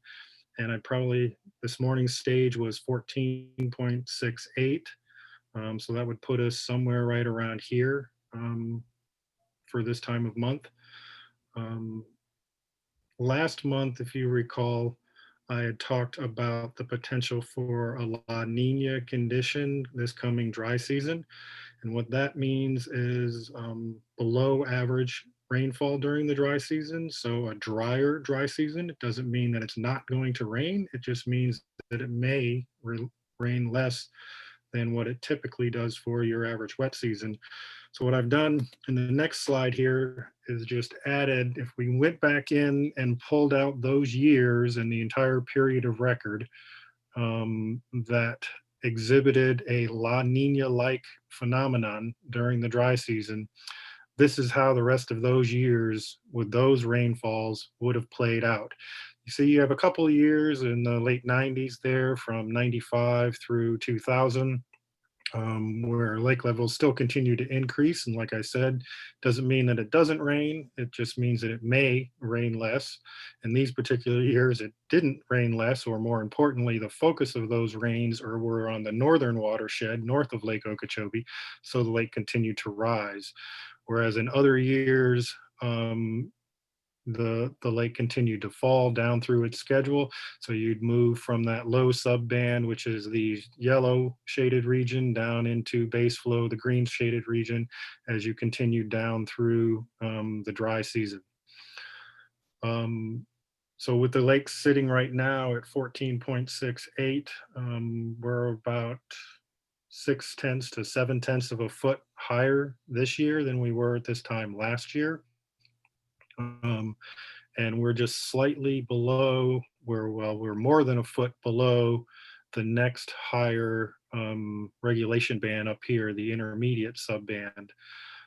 So that becomes significant as you walk through the decision trees that talk about potential discharges from Lake Okeechobee to the two estuaries. When you come within a foot of that next higher band, that can play into the decision-making process that the Corps of Engineers goes through. And it may lead to increased discharges. Right now, the Corps has been implementing a 650 cubic feet per second pulse release to the estuaries, specifically to the west coast and the Caloosahatchee estuary. Should some of those boxes change and either get within that 1 foot or the tributary hydrologic conditions change from wet to very wet, then that could put it in a box that is up to 3,000 cubic feet per second to the west and 1,170 cubic feet per second to the east, to the St. Lucie estuary. Now, keep in mind, both of those boxes do contain up to. It doesn't mean you automatically go through and do those higher level releases. However, for the purposes of modeling and what you see on this graphic and in the previous graphic, those probabilities, they do assume that the up tos were met. So you heard some speakers earlier in the meeting talk about the levels of funding that have been moved down to South Florida for the restoration efforts. One of those significant levels of fundings has been the Herbert Hoover Dike, and the Corps of Engineers has been able to complete a substantial amount of work in repairing the Herbert Hoover Dike. So as we look to the weeks ahead, don't think of it in terms of we're just one good rain event away from massive discharges to the estuaries. The level of risk to the Herbert Hoover Dike plays into that conversation. And given that the Corps of Engineers has completed a fair amount of that work, there's still ongoing construction. So you're not completely out of the woods, but we're in a better place this year from a risk perspective than we were last year. So it'll be an evolving conversation with the Corps of Engineers and their decision-making process as they look at the system conditions and how we exit the wet season. But the potential does remain for increased discharges. Right now, as we sit here today, the Caloosahatchee estuary is receiving somewhere on the order of 3,400 cubic feet per second from all local basin runoff. And I'll get into that in a couple more slides. As we talked about last month, the Corps of Engineers has changed the operations along the C-44 or St. Lucie Canal, and they are now managing that canal and that local basin runoff to be discharged through the S-80 structure to the St. Lucie estuary. And as of yesterday, it was discharging on the order of 700 to 800 cubic feet per second. And of course, that fluctuates up and down with any given rainfall in the basin. So with that, just looking at the couple of graphs that we started producing, you'll notice here for this graph that talks about moving water down from the lake to the conservation areas. What'll stand out for most people is probably this little dip right here in October. As I said last month, that still remains just an artifact of the modeling and how the modeling treats the multi-seasonal forecast, because right now the multi-seasonal forecast is calling for a drier October. So that's what's being reflected here. I wouldn't put too much weight in this period of time. Whether or not water is moving from the lake to the water conservation areas will be more dictated by the conditions in the Central Everglades and whether or not they are continuing to experience those high water conditions that we talked about last month, as well as in the RAC meeting just a week or two ago. So moving on, looking at the Caloosahatchee estuary, as I was mentioning, the likelihood of potential regulatory releases higher than 650 cubic feet per second to the Caloosahatchee will be increasing as we get through the month of September. And we'll see what Mother Nature brings us in the form of rainfall, not only how much rain, but also it'll be of significance as to where that rain falls. Is it south of the lake, east, west, or north of the lake? Similar situation for the St. Lucie. The likelihood of those increased regulatory releases from Lake Okeechobee will be increasing as we exit the wet season and we start looking towards the rest of the dry season and be able to sustain and maintain flows to the Central Everglades.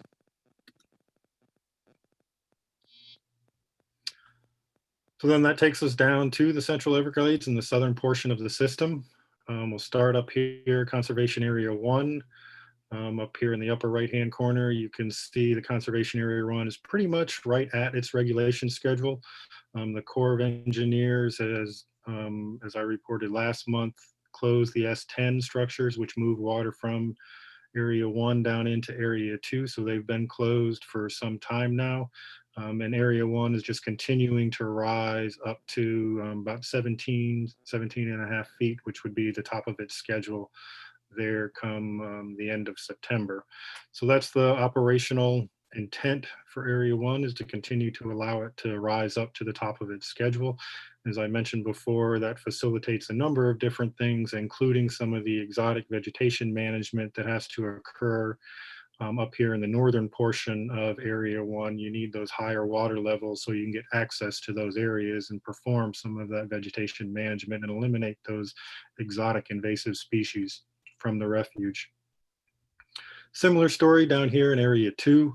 It had been above schedule and then had a brief respite from rainfall, as well as in moving water from Area 2 down into Area 3.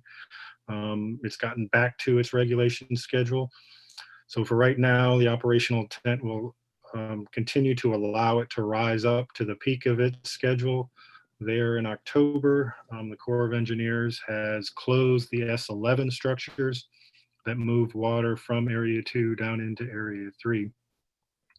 So right now, Area 3, as of yesterday, has only been receiving about a little bit more than 1,000 cubic feet per second of inflows, whereas the total outflows from Area 3 are almost triple that, and in about just short of 3,500 cubic feet per second has been leaving Area 3 from all of the outlets.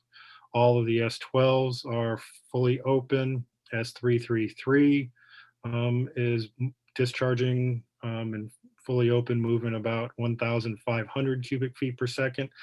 At the RAC meeting, we had talked about the operations of the L29 canal, how it had temporarily been reduced due to concerns over the flood mitigation criteria for the Las Palmas community, or the 8.5 square mile area. As of yesterday, the Corps of Engineers has directed the water management to increase the stages in the L29 canal, and we've once again last night moved those levels back up to the 8.5 criteria, which is consistent with maintaining the integrity of the roadbed on Tamiami Trail and US 41. So as of last night, we increased those stages, and as I said, we're moving about 1,500 cubic feet per second through the 333 structure into the L29 canal, which then flows underneath the bridges down into Northeast Shark River Slough. So looking a little bit more at how Area 3A has fared over the last 30 days or so, the most significant thing that you'll see on this graphic are the purple lines. The Corps of Engineers has now authorized and signed the decision document, which implements the combined operating plan. I know in prior board meetings and other public discussions, we've had a lot of conversation about the combined operating plan. But with that signature, I believe it was either on August 27th or August 28th. There, it says it right here down here at the bottom, August 28th. We're fully operating under the combined operating plan from this point forward. And that will govern the operations of how we move water out of Area 3A down into Everglades National Park, as well as all of the structures along the South Dade conveyance system to the east of Everglades National Park. The new, I guess, acronym or initials to keep in your head are TTFF, which stands for the Tamiami Trail Flow Formula. That is the new formula that was developed to replace the old rainfall plan.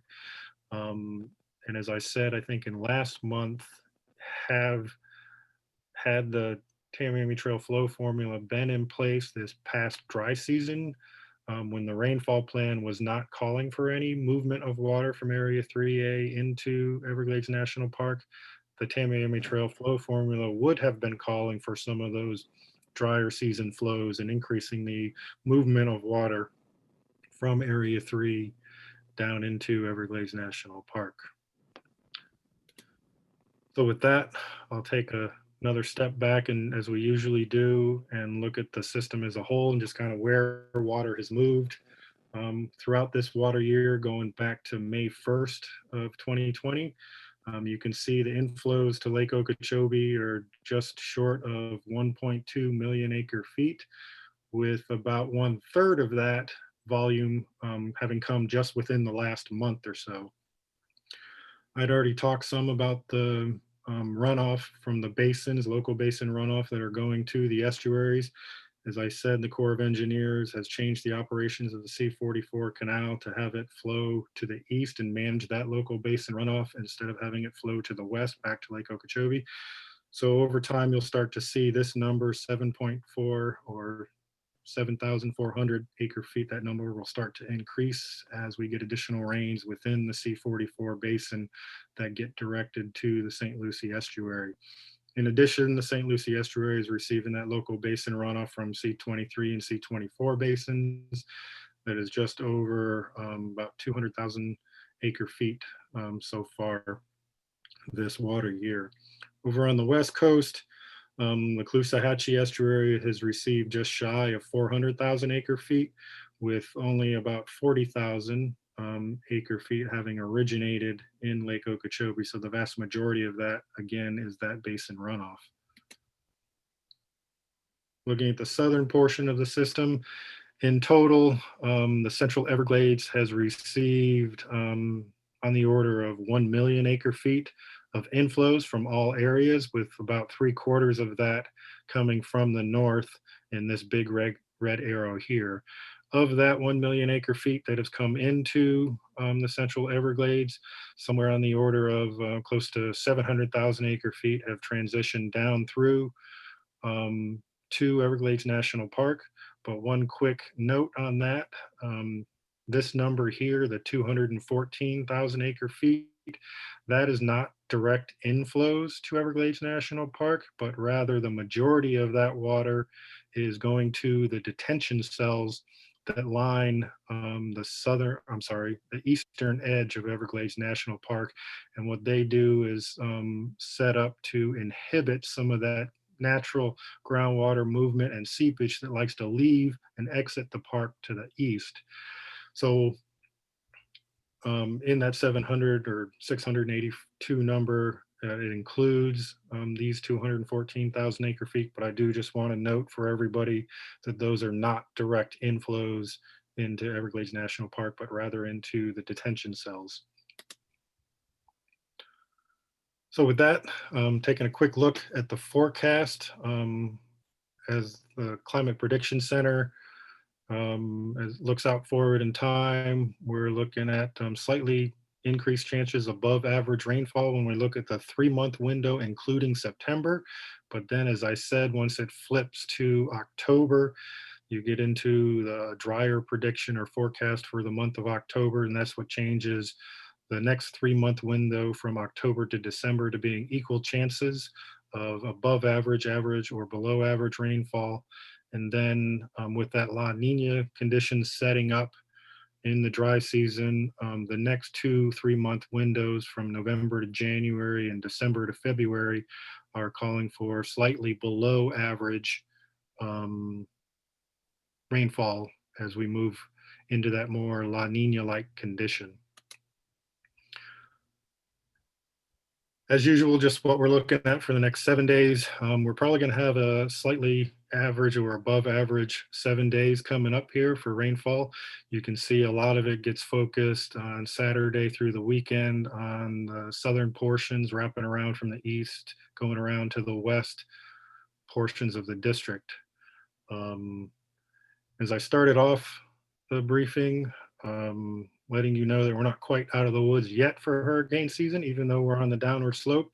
So what you're looking at here is satellite image just of the Eastern Atlantic and the west coast of Africa. You can see these two named storms sitting right here. This is Paulette and this is Renee. Those two aren't really going to be a concern for us. They're going to tail off into the Atlantic, and you'll see that in the next slide. But the one that we want to start paying attention to come next week is what you see right down here. And this weather systems is just starting to come off the coast of Africa. So as I go to the next slide, you'll see Paulette and Renee start to tail off. Then you see this other one develop right off the coast of Africa as it makes its way west through the Atlantic. Some of the model solutions have it also tailing off going up this way, but others have it continuing to track farther to the west and get over into the Caribbean. That could be an issue for us. So that's why we're going to keep an eye on it. It's sort of exited off the continent of Africa a little bit lower than the other two, which has the potential to have it track more of a southerly route as it heads across the Atlantic Ocean towards us. But something we'll just keep an eye on as we go through next week and see if there's any potential impacts to us. Hopefully it curves off like the other ones do and just becomes a fish storm. And with that, Mr. Chair, I'll turn it back over to you, sir. Thank you very much, Mr. Mitnick. Ms. Searle Lippett, your hand's up. Yes, thank you, Chairman Goss. Boy, that's a cool tool, Mr. Mitnick. That would be cool to have for moving water south. I was wanting to ask you, last time we were all together, last month, we were talking about the water conservation areas being high and 5 canals that would have released water to the east. Would you talk about that? Did that happen indeed? And if this latest system coming off of Africa did indeed come over the water conservation areas, how are we looking? How's it looking for the deer? How's it looking for the animals that are left that haven't been eaten by pythons? Thank you. Certainly, excellent question. And thanks for asking it, because you're right, I should have pointed that out as I was going through some of the slides earlier. So for Water Conservation Area 1, that northern portion of the Central Everglades, we had not been moving water from Area 1 to tide to the intercoastal, simply because it was only slightly above its regulation schedule. And again, we wanted it to rise up to the top of that regulation schedule. We didn't want to shed water from it and lose water as we needed to get into that northern area and do some of those exotic vegetation management. So we hadn't been moving any water to tide from the refuge in Area 1. Area 2, as I presented, we had been moving some water through this outlet right around in here, down through the C38 structure, while the Corps of Engineers was discharging or moving water from Area 2 down into Area 3. But once the Corps closed the S11 structures and curtailed that movement from Area 2 down into Area 3, then we also stopped moving that water to tide and dumping that water from Area 2 to the east through the lower East Coast. Again, a similar rationale is we also want that area to rise up to the peak of its schedule come the end of this month and as we exit the wet season. For Area 3, let me jump up a little bit more here. For Area 3, we have been moving some water and we continue to move water through this structure that sits right about here. It's called the S31 structure. It runs down the Miami Canal. As I mentioned before, that's more of an opportunistic operations as we deal with any rainfall and local basin runoff that occurs in this highly urbanized area that is Miami-Dade County. But we are continuing to move water from that outlet to tide out that way. As you can see right here, Area 3 is above its schedule, but it's sitting right there just about 8 feet. The top of its schedule or its winter pool is at about 10 feet. So again, we want to not to have much control over nature, but the hope is and the intent would be to be able to exit the wet season having Area 3 close to the top of its regulation schedule, so you can be able to sustain some of that water as you move into the dry season. In regard to the local conditions, I did receive an email just yesterday from James Erskine at the Florida Fish and Wildlife Conservation Commission, and hopefully I'm not spoiling any news that they may have, but it was communicated that they are in the process of opening back up the wildlife management areas as those water levels have come down, and they're seeing less stress to the deer populations and fewer deers up on the levees and seeking refuge and higher ground. But hopefully That's great. Thank you. Yes. That's great. Thanks, Mr. Mitnick. Mr. Bergeron?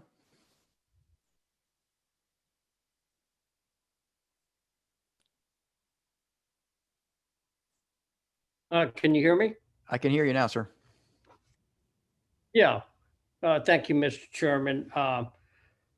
Like John said, officially tomorrow, the Central Everglades is open back up thanks to our weather and not having any tropical storms and hurricanes. So we've come into a much better condition for all the wildlife and been able to open up the Central Everglades to all of our stakeholders. I think maybe my fellow board members may have been briefed somewhat on moving water south, but for the benefit of our stakeholders, we've been working very hard in regards to any obstacles that would not let water move naturally by gravity south, which is so important to Everglades National Park to rehydrate it, and obviously Florida Bay impacts to lack of fresh water. Some of the things that are coming online, and John, you may have already mentioned this, the 333 North, I assume, and will be shortly online, ready to deliver more water. I want to thank DOT. We were able to maintain 8.5 in the L29, which in the past, we could only keep 8.5 for 90 days because of the possible damage to the road, but the contract has been let to raise the road and install 6 more bridges under the Tamiami Trail. When that's done in the next 3 years, we're able to raise the water level, I think, to about 9.7 and to reestablish the natural volume of water through Shark River Slough. We're also been working with staff on the 8.5 square mile area, which I think very shortly, we're running models to see how we can give some protection to the 8.5 square mile area so we don't have to cut off this natural sheet flow by gravity. That we're working on, and John, you may be able to update the board, or maybe you already have.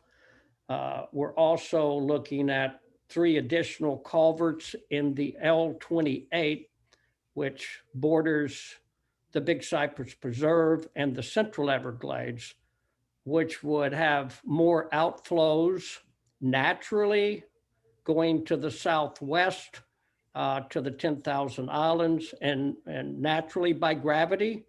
And I think, John, you're working on models to see what we need to do with the Tamiami Trail or Loop Road to make sure that water continues to move south.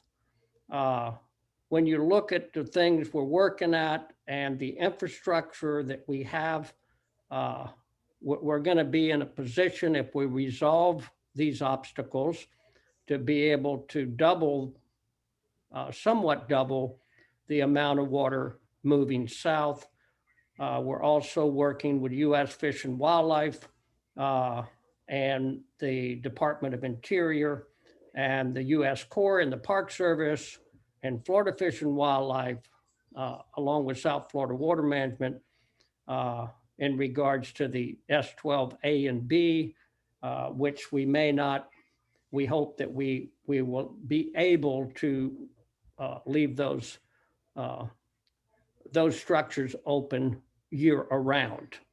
And so there's a lot of good things happening as we're going forward here with moving water south, which is so important to equalization of water levels with shared adversity and shared impacts from the Central Everglades to the southern to Florida Bay. And I'm excited myself that we're getting to a point that we're going to be able to move water south for the benefit of the global Everglades, which also benefit discharges out our rivers east and west, and get back to more of a normal, compatible water level with the environment, the ecology, and all our wildlife and all of our endangered species. So I look forward to us continuing to work on this. Thank you. Thank you, Mr. Bergeron. Mr. Steinle? Thanks. John, can you just flip back to, or flip forward to page 11, I guess? So one of the things, and we talk about this a lot, but I think I think the fact that there has been little to no, you've got in there in the middle of the column, lake flood controlled estuary. So when I see the 39.4 to the Caloosahatchee, I don't necessarily, I know we're labeling it as such, but I see that more as water delivery to maintain effective or healthy salinity levels. Is that a good way to think of that number? For this water year, yes. So far, that's been more of that 650 CFS to try to maintain those salinity levels in a regime appropriate for that estuary. And that category could obviously, when there does need to be lake releases for flood control, would fall under that. So we've been showing a 0 on St. Lucie for quite a while, for I think two years now, if I'm not mistaken. I want to acknowledge success there to you and your team and to the Corps, and similarly the availability of water when needed to the west. But one of the things I wanted to bring up, just again from the Palm Beach County perspective, is the lagoon I consider, and I think most do, an estuary as well. And I hate to ask you to add to overpopulated or already well-populated graphs, but I think we should also, because I know I get questions all the time about releases through C51 to the lagoon, that also is a 0 number.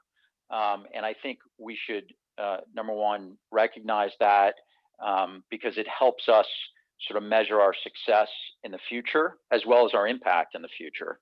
So if we can just, I guess, in the easiest way you think possible, if we can just sort of consider the other estuaries in our record of tracking and success, that would be helpful from my perspective, and I think appreciated from the Palm Beach County folks. Certainly, we can absolutely do that. And I apologize, it was an oversight on my part. That number and that information used to be contained within this graphic here, but if you remember, this graphic had hundreds of arrows all over the place and was relatively confusing. So when we simplified this one, it sort of got left off by inadvertently. So I'll go back and add it into this graphic, and we'll include Lake Worth Lagoon. Thanks. Thanks, Mr. Mitnick. Thanks, Mr. Steinle. If there's no more board comment for Mr. Mitnick or questions, thanks. I hope we pass this portion of your course, and we'll move on to Mr. Glenn.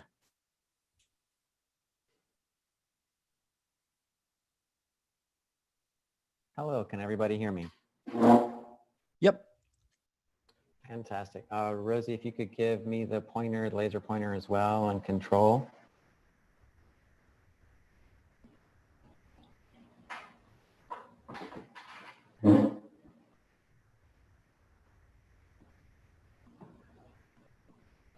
Okay, thank you, Lawrence Glenn. I'm happy to give you today the ecological conditions update. And here you see a great picture of the Roosevelt Bridge, which is over the St. Lucie Estuary in Stewart.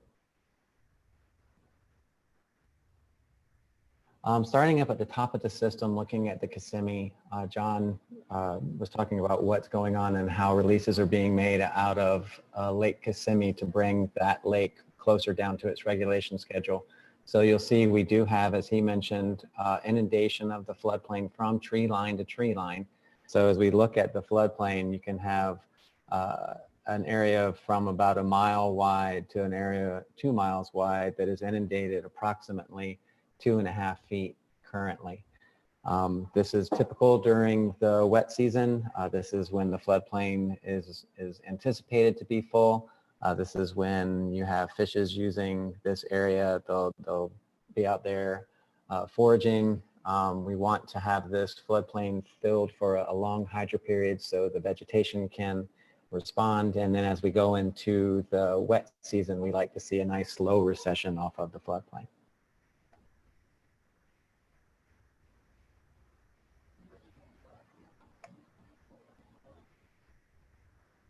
Coming down to Lake Okeechobee, you can see the current stage.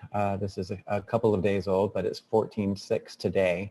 It's about 1.3 feet higher than it was a month ago. And one of the things you'll want to note is over here in the marsh areas, we're starting to see those reds and yellows disappear and the green starting to appear. And that means that we are starting to inundate the more interior portions of the marsh.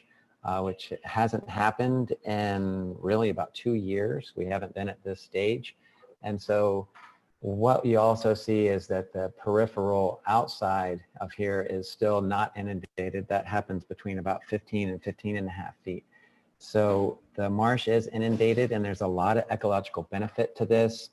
As we inundate these upper marshes that haven't been inundated in a while, that water will move back the terrestrial vegetation that has grown there, return that to marsh vegetation. This really, the inundation of this marsh, which is quite large, we'll see resurgence of the base of the food web, so the invertebrates and the small fishes will start to proliferate.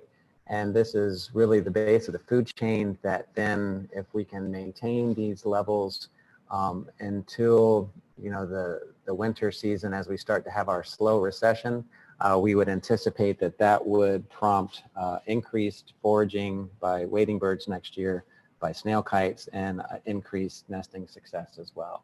So for these water levels in the marsh this year, which we haven't seen in a couple, this is really good for sustaining the health of Lake Okeechobee's marsh. Looking at stages and how that falls within the ecological envelope, and I kudos to Zach Welch and Daryl for putting this together. So you can see that although we're not in the envelope currently, we've followed a trajectory. It's pretty close to the ascension rate, the maximum ascension rate that we would like to see. And we're just on the outside. It doesn't mean it is dramatically different than if we were on the inside, because we are so close. And as you see, that top of the envelope is at about 15.5, and then it plateaus. And then on the next year, we hope that we would follow this slow recession rate, or recession rate, sorry about that, as we go back into spring. And on the right, you'll see crews out lately sampling vegetation, and you see some great picture of water lotus, which is blooming everywhere in the marsh.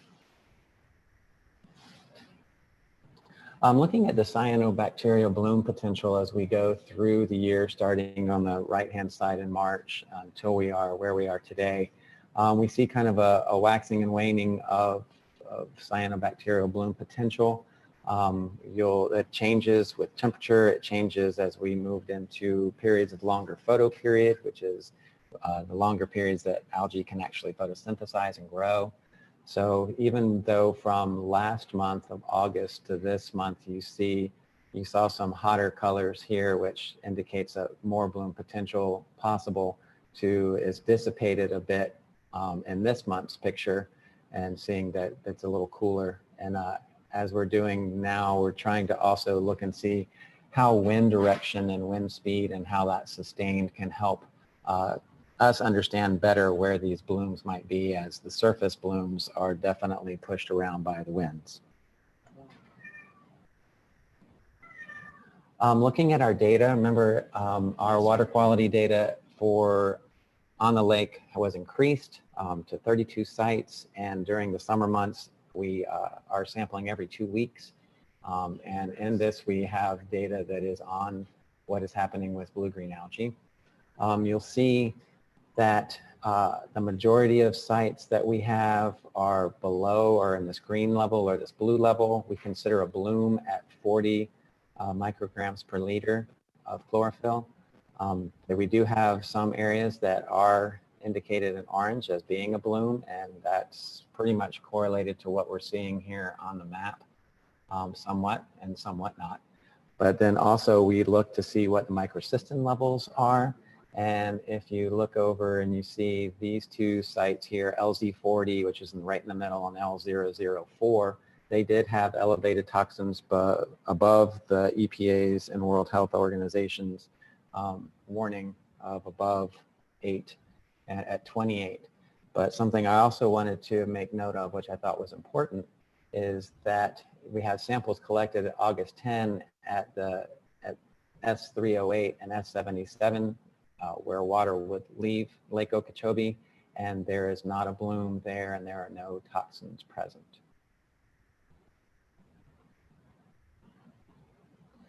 Some of the interesting information that we're finding, and I pointed this out previously, is that we're seeing a different community structure of algal taxa in the center of the lake, which is denoted by the red circles, as we are seeing along the peripheral of the lake, which is noticed by green. So in the pelagic zone, which is the red area, that tends to be dominated by Microcystis. And in that green area, it's more of a mixed community. So this increased monitoring that we have been doing is giving us some insights into what the community structure is like, factors that might be causing this disparate community assemblages, and it's really a great data set that we'll be able to use, and the Blue-Green Algae Task Force also will be able to use to try to figure out how best to manage Lake Okeechobee from a blue-green algae perspective. We're almost finished with our annual submerged aquatic vegetation transect monitoring. And here are some results that I can share with you to date. You'll see in the Pink Bay and in the northwest and southwest sections of the marsh, these green dots indicate where there is SAB present. And you see a lot of it. So that's fantastic. We're seeing it within the emergent vegetation zone, but we're also starting to see it move outside of the emergent vegetation zone. So that's a great sign. Down in the south, we don't see as much submerged aquatic vegetation that's vascular. Instead, we see a microalgae called Chara, but it also provides good habitat, and it also is going to be absorbing nutrients that helps kind of combat that algae that is forming as well. So there's another thing that's competing for those nutrients. And here you see some pretty lush and long tape grass that was along the southwest shoreline. Moving over to St. Lucie, you'll see, as John mentioned, and I don't pick that up here yet, I'm still just a little bit behind since we just opened up S80. There was 764 CFS at this point coming in, and none from the lake. And you can see the track record going across this graph here that we haven't had lake releases in about 2 years. There has been, with rainfall and with increased rainfall, we have a setup last month where it was a lot of flow coming into the basin, where it had pushed the gradient and made it less saline from this point all the way to the mouth, whereas now it's, flows are a little less, so you see that gradient reestablishing where you have higher salinities where they should be towards the ocean side, The middle estuary is within the 5 to 18 range, and up in the forks, it's 0 to 5 and fresh. So as we look at that, we see since last month where we had gotten into the fair range that we are poking back up into the good range for salinity for oysters. Wanted to share with you some of the seagrass monitoring that we are conducting and what you would hope to see. It hasn't been at this particular site, which is Willoughby Creek, which is right over here. We have had some seagrass growing. It's very sparse. Typically, as we go into the growing season, you would see these pie charts starting to get greener and indicating that there's more growth going on here. This site is a little difficult for seagrass growth. It's in the middle of a very high boat traffic area with the seawall behind it, but we still are seeing some response, which is fantastic, seeing some Johnson seagrass here and some shoalgrass as well.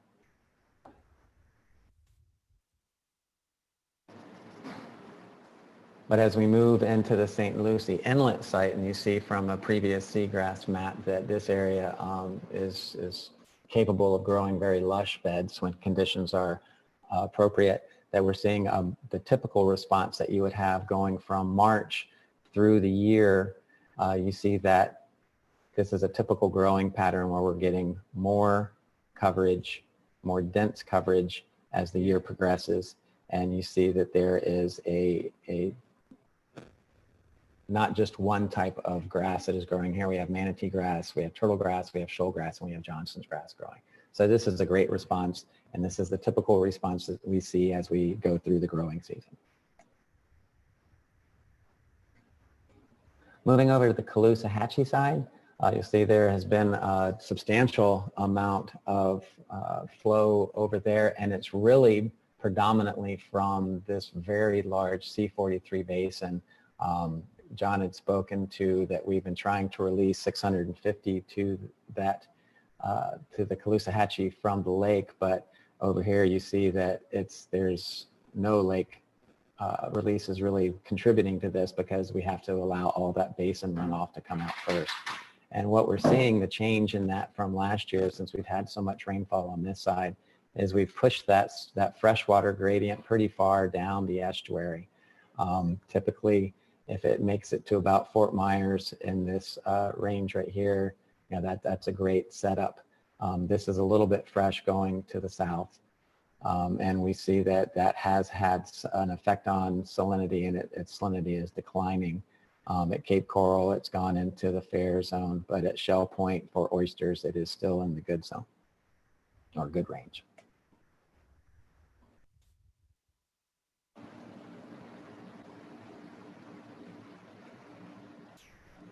And here is the same sort of monitoring we're doing on this side of the state for submerged aquatic vegetation. Up in this is northern, or the, I guess I would say the eastern part, northeastern part of the estuary at CRE2. This is typically more fresh, so we're looking at freshwater SAV here. Tape grass come in. It's very sparse. But it is starting to grow. One of the things that we would like to see are some denser beds of Vallisneria in this freshwater area. One of the problems that we are seeing when it's uncaged is there's a lot of herbivory that goes on. So getting these populations to a biomass that can sustain themselves is something that, that we are working in conjunction with several different groups to see how we can get that. And a lot of that is done by caging it and letting it get very, very dense before uncaging it. And then going down to the almost the mouth of the Caloosahatchee estuary at CRE8, here the salinities are great for seagrasses, and you see, as you did on the other side, the typical growing pattern and growing denser beds of seagrass as we move through the summer months. So this is a great response that we're very happy with. Now moving to the Everglades, the STAs, stormwater treatment areas, You'll see so far in water year 2001, there have been 694,000 acre feet of total inflows. Only 2% of that, or 11,000 acre feet, has come from Lake Okeechobee. We are still working with veg management and replanting and ensuring that we can get these STAs past stress levels that were caused back during Irma and the hurricanes, that hurricane. And you'll see that all treatment cells currently are at or above their target depth level.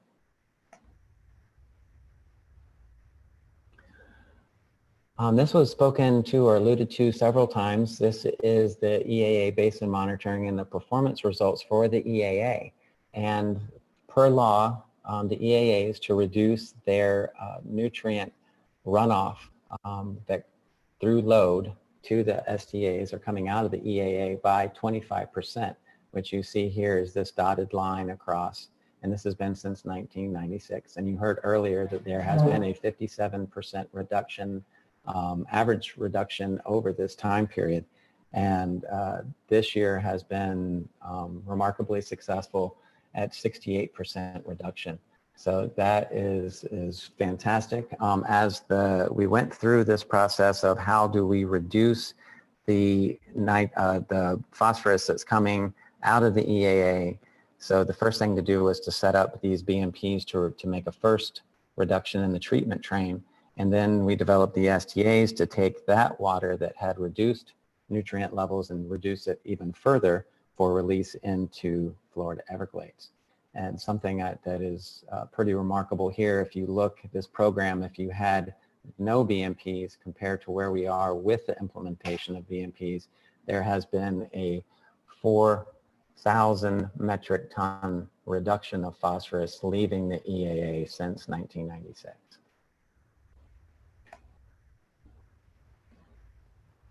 Looking at each cell within the STAs, you see they are all at or above their target elevation. You're looking over here at STA 1 East, cell number 5.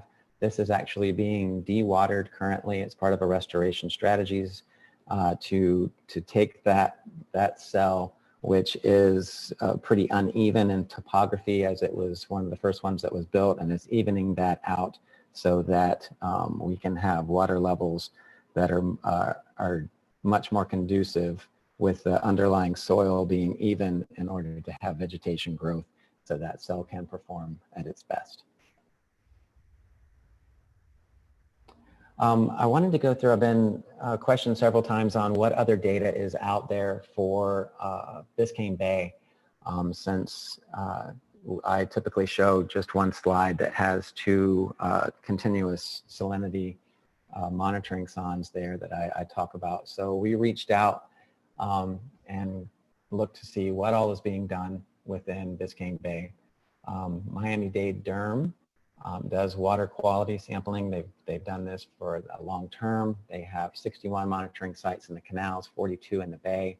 This is a monthly sampling process. It's permit driven for the Hermes 4 permits. And so they look monthly at physical and chemical water quality data, bacteria, algal biomass, and metals are sampled quarterly. So that is operated by Miami-Dade County Derm. They also have a seagrass monitoring network. And if you look at these little polygons in here, there's 101 random monitoring polygons in there which they will monitor. And they also have 11 fixed monitoring sites. They do this monitoring quarterly. And again, this is completed by Miami-Dade County.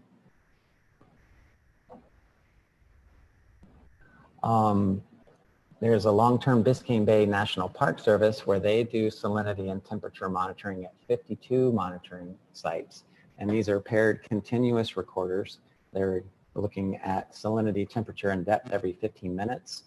Although that this is continuous data that is being recorded, they are not on a real-time data like our SCADA that provides that back to them immediately. So there's a delay of about 60 days with obtaining that data, because it has to go through a download, then a post-processing and QA/QC, because the stations are not automated.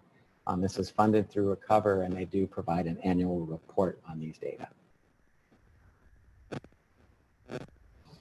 There's also the long-term integrated Biscayne Bay Ecological Assessment and Monitoring project, which is I-BEAM, and this is a collaborative effort between several agencies.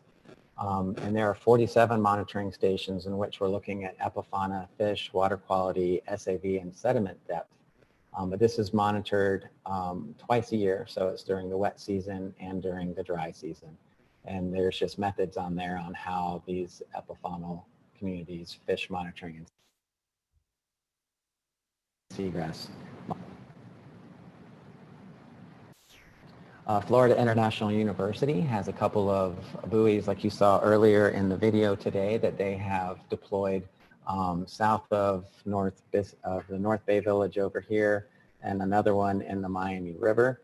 So they are collecting continuous salinity, turbidity, and chlorophyll data. It's great data, but as you can see, it's very limited in its distribution.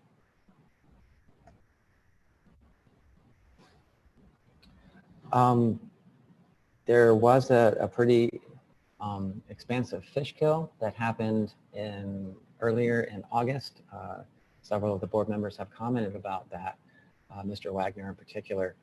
So we had staff reach out to find who was looking at that information, what was being done.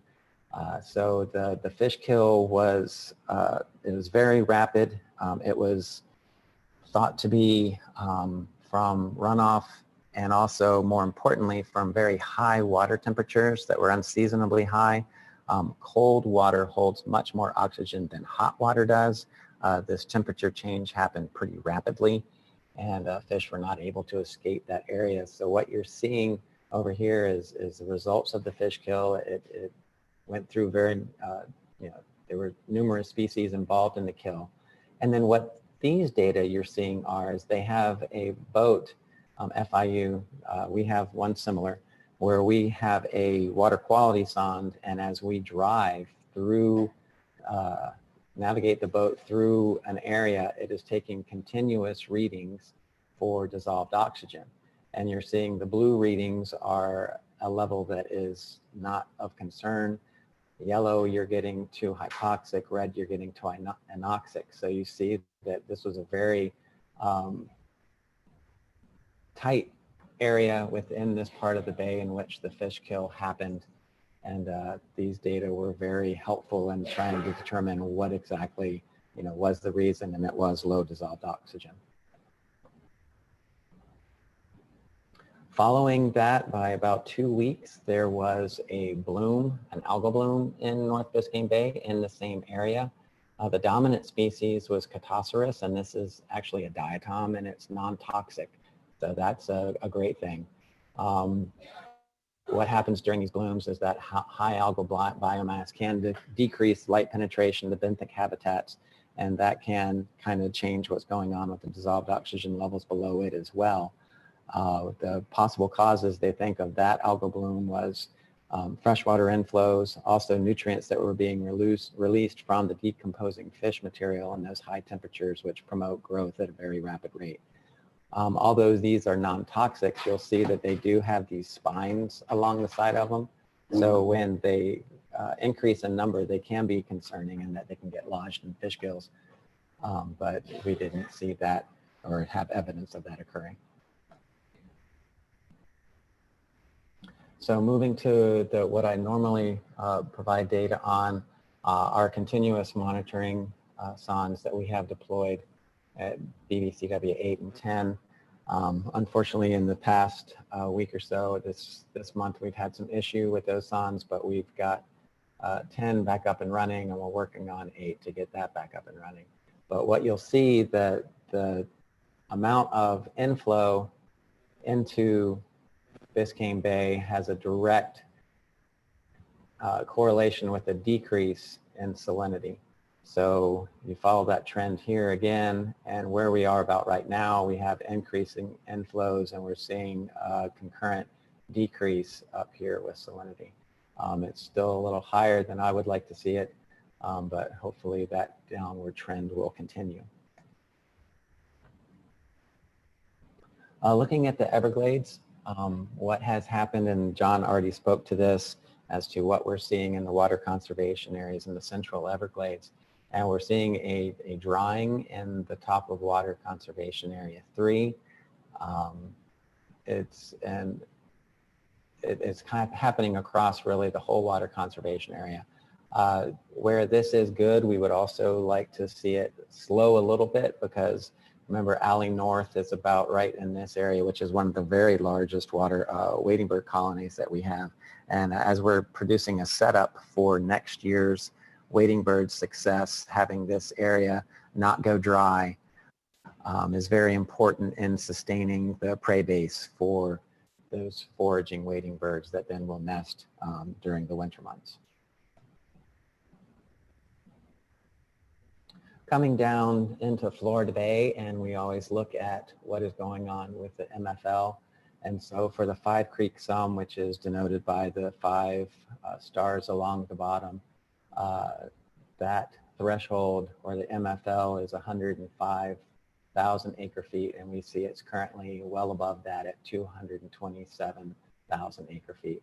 And then looking at Taylor River here, which is where we measure salinity,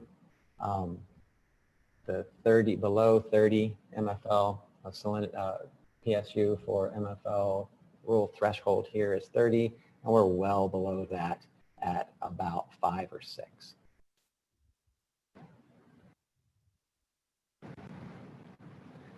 Moving down into looking at what salinity conditions are across Florida Bay, and these are great graphs that I show you every month, going from eastern to central to western.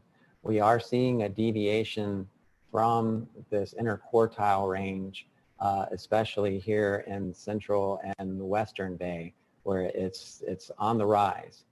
And looking at what are potential causes for that rise in salinity, it's really predominantly at the moment and how it's configured a rain-driven system. And if we look at rainfall over this past week, you can see that over in this central and western part, it's had the lowest rainfall. And then if we go to the week prior, we see over even the majority of the bay, there has just not been substantial rainfall. So as we continue to have several months left in the wet season, we're hopeful that rain will fall and bring those salinity levels down before we hit the winter months, when we would be very concerned if we were at these salinity levels during that period of time. And with that, I leave you a really cool photo taken by our avian of some bottlenose dolphins in Lossman Slough in Everglades National Park. And with that, Chairman, thank you. I will take any questions you may have. Thanks very much, Mr. Glenn. Mr. Lipich. Thank you very much, Chair Goss. Mr. Glenn, could you please go back to the St. Lucie slide that showed water input? Certainly.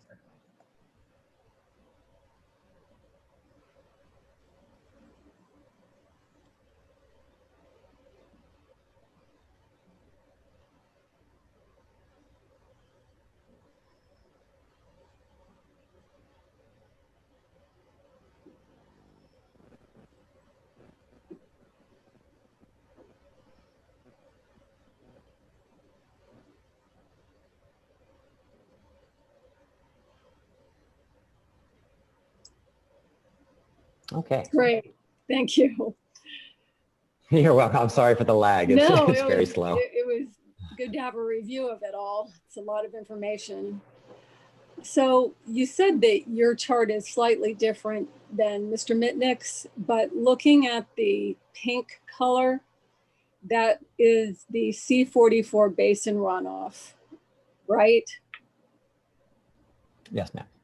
Do you have a little pointer to show that C-44 basin, or people can see it in pink on the left-hand side of the upper screen?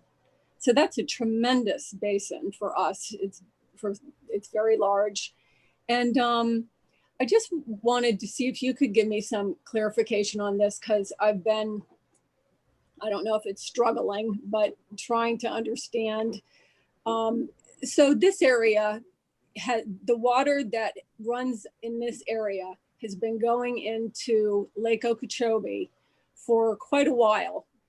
And I believe that was because the lake was lower than the canal, the C-44 canal, and the LORS program, or whatever it is, LORS requires that that water go into the lake if Lake Okeechobee is lower than the canal. And so only recently is the lake higher than the canal. And thus, because of the LORS schedule, that's the word, the water is running back into the St. Lucie River. So they call it local runoff, but I was looking at some of the historical information that Chris McVoy put together and others in that book by South Florida Water Management District, scientists from 2011. And some of it, you know, I mean, it like showed that water, there was a ridge or something, and that water used to go into the lake more than the St. Lucie. And like, when we talk about the St. Lucie, we're talking about, you know, 2 times or more the amount of water now drowning our river, going into that river. And then you look at like what happened in Florida Bay, and I think it's just the opposite. You know, you're not getting the water that historically used to go into those areas at all. So can you tell me, as a scientist, when you look at this, since we're trying to restore, and Scott was so nice to point out earlier that that's, of course, our mission statement as a board, is it realistic to talk in terms of ever trying to create the old watersheds? So like that C-44 water could go back into the lake like it always did before we changed everything? Or are things so changed? Is Biscayne Bay so changed? Is development so intense that I can't think that way? I have to think in terms of what we have now and how to deal with what we have now. Sure, and that's a great question. And I think that, you know, we look to, because of how the system is plumbed now, how populated the areas are, we look to SERP and the SERP projects to help us, you know, ameliorate the water condition and try to help the environment at the same time. So in the C-44, you know, the perfect example of the SERP project is the C-44 reservoir and that STA, to take that runoff now that once, you know, like you said, and you were exactly right, there is a stage at which we have to overcome in the lake for lake water to, for that water to flow through the C-44. But it's capturing that water and cleansing that water in the C-44 reservoir and within the STA and releasing it back in before it goes into the estuary. So, you know, SERP is really, and John, if you want to, you know, add to this, that is what we look to help us with how changed our landscape is, and how we can best collect water in different areas and treat that water and try to help the environment at the same time. Okay, so I would say in simple terms, that means there's no going back. But we look to SERP to ameliorate these problems. And that's the same thing I guess you're going to be trying to do with Biscayne Bay and Florida Bay. And that's where it becomes really difficult. Like, you guys have to talk to us about what's really going on with that antenna, you know, the whatever it's called, iHeart antenna and all of that, you know, that land on Biscayne Bay and sending the water back to Biscayne Bay. Like, if that was in order, would that have helped with that fish kill? Or was that too far south? You know, can you talk to that, please? Yeah, the fish kill happened in the area, and if I can get down to those maps, It is in the very northern part of Biscayne Bay that is highly urbanized. So most people, when you think of Biscayne Bay, you're thinking of that area that is south of Virginia Key, and I'm trying to get to the maps, that is open to the Atlantic. But the part of Biscayne Bay that had the fish kill is in that very highly urban, all right, so it's right up in here. So you have Miami Beach, you have the Star Island, all that kind of stuff happening. This is highly urbanized. There's still septic there that during high water events, big, large flood events, or not flood events, but just high rain events, that the septic discharge is still an issue. So there's a lot of issue up in this part because of the urbanization as compared to Okay. Florida Bay down here.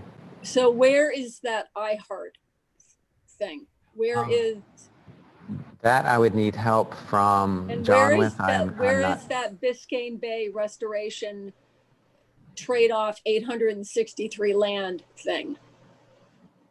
Yeah, I would have to ask John for help on that. So in looking at the map there that is on the screen, Lawrence, if you can move over and highlight Tamiami and Chrome, that corner, it's where one of those green dots are, up farther to the left and up. Is this Tamiami and Chrome right here? Yep, right there.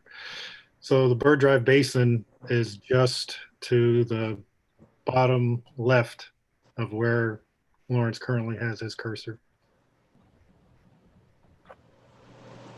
All the way over there? Yes. Yeah. Okay. And point out where the lands we're acquiring, John. So Lawrence, if you can go all the way to the east, and come down some. It's right above the cooling canals. Right, come all the way down. See where Turkey Point cooling canals are, Lawrence? Down there, yeah. They're down there. So that's where the 863 acres is? That's right. That's where the flowway is. The marsh flowway will be into that part of Biscayne Bay. So that's great. And so just for perspective, that's showing that for instance, won't, I look at this like the Indian River Lagoon, because the Indian River Lagoon's so long, 153 miles. So, I mean, would doing anything down there help that urbanized area where the fish kill was, or is that a kind of a separate issue? The fish kill area was north of where Lawrence has his cursor now. It's way up there. So Bird Drive is south of where the fish kill area is. So water coming from it's Bird disconnected. Drive. Yeah. It's disconnected. Okay, Yeah. it's just, when one's trying to, we talk about Florida Bay, we talk about Biscayne Bay, the St. Lucie area, the Caloosahatchee. So some of these areas are immense. And I hope that we can really help with, I heard it was the 17th Street Bridge to Julia Tuttle Bridge. And so whatever it is, we have to lend all of our expertise, the same expertise that we give the EAA farmers to reach those excellent levels that have been achieved, not just by them and good for them, but it's also because of the South Florida Water Management District and IFAS and all of the help they get from taxpayers. It is a team effort. And that's what we'll have to do in that Julia Tuttle area and all of these areas, lend our expertise so people can help themselves, just like the farmers have in the EAA. Thank you. One Thank thing, you. Mr. Chair, if I could Go ahead, John. touch on Mr. Olipus's comments on C-44. And I hate to make you jump around, Lawrence, but if you can jump back to that slide that you were on for those flows. And looking at that, you are correct. There is a ridge that still exists over towards the western portion of what it was in pink, that C-44 basin and water. So looking there, whoop. Sorry. Yeah. So when you're looking at that upper left-hand graphic, right there where it says C-44 in the pink, Yeah. That's generally where that ridge used to come down through the Alapata property. You're familiar with the Alapata property. In addition to that, just for a more historical perspective, the original Herbert Hoover Dike that was constructed by landowners way back in the early 19th century was just a little bit farther to the west of that location. And it wasn't until the Corps of Engineers built the Herbert Hoover Dike in the 30s that it is where it is today. So there is a ridge that runs through there, and a lot of that water, you're correct, did flow back to Lake Okeechobee, and it was not connected up to the St. Lucie estuary. But so as we move forward in time, SERP, as we talked about, is the effort or the attempt to get as close as possible back to that natural condition. While SERP will not completely eliminate Lake Okeechobee discharges to the St. Lucie estuary, they will still occur after the full and complete implementation of SERP. What it does is it allows the estuary to be more resilient and have a much longer period of time in between those discharges and those massive discharges to allow it to recover and rejuvenate. So that's what SERP brings to the estuary, is that resiliency and giving it time to recover.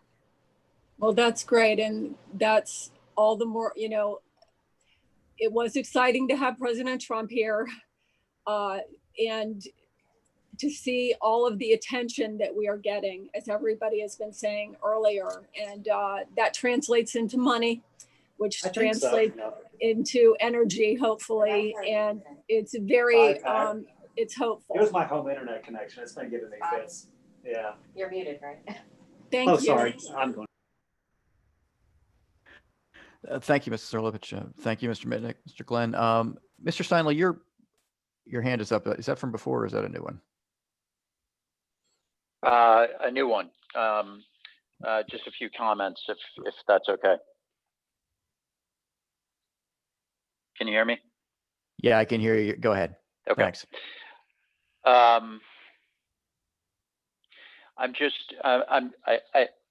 I take seriously what John said in his report about sort of the stage or you know, when you get within 1 foot of the next stage, that's when lake management procedures tend to start changing. So we're there, and it makes me just sort of think about Lawrence's report too, and the ecological band. So what's good from an ecological perspective for the lake? And so while I think from all of our perspectives, while managing for human safety is our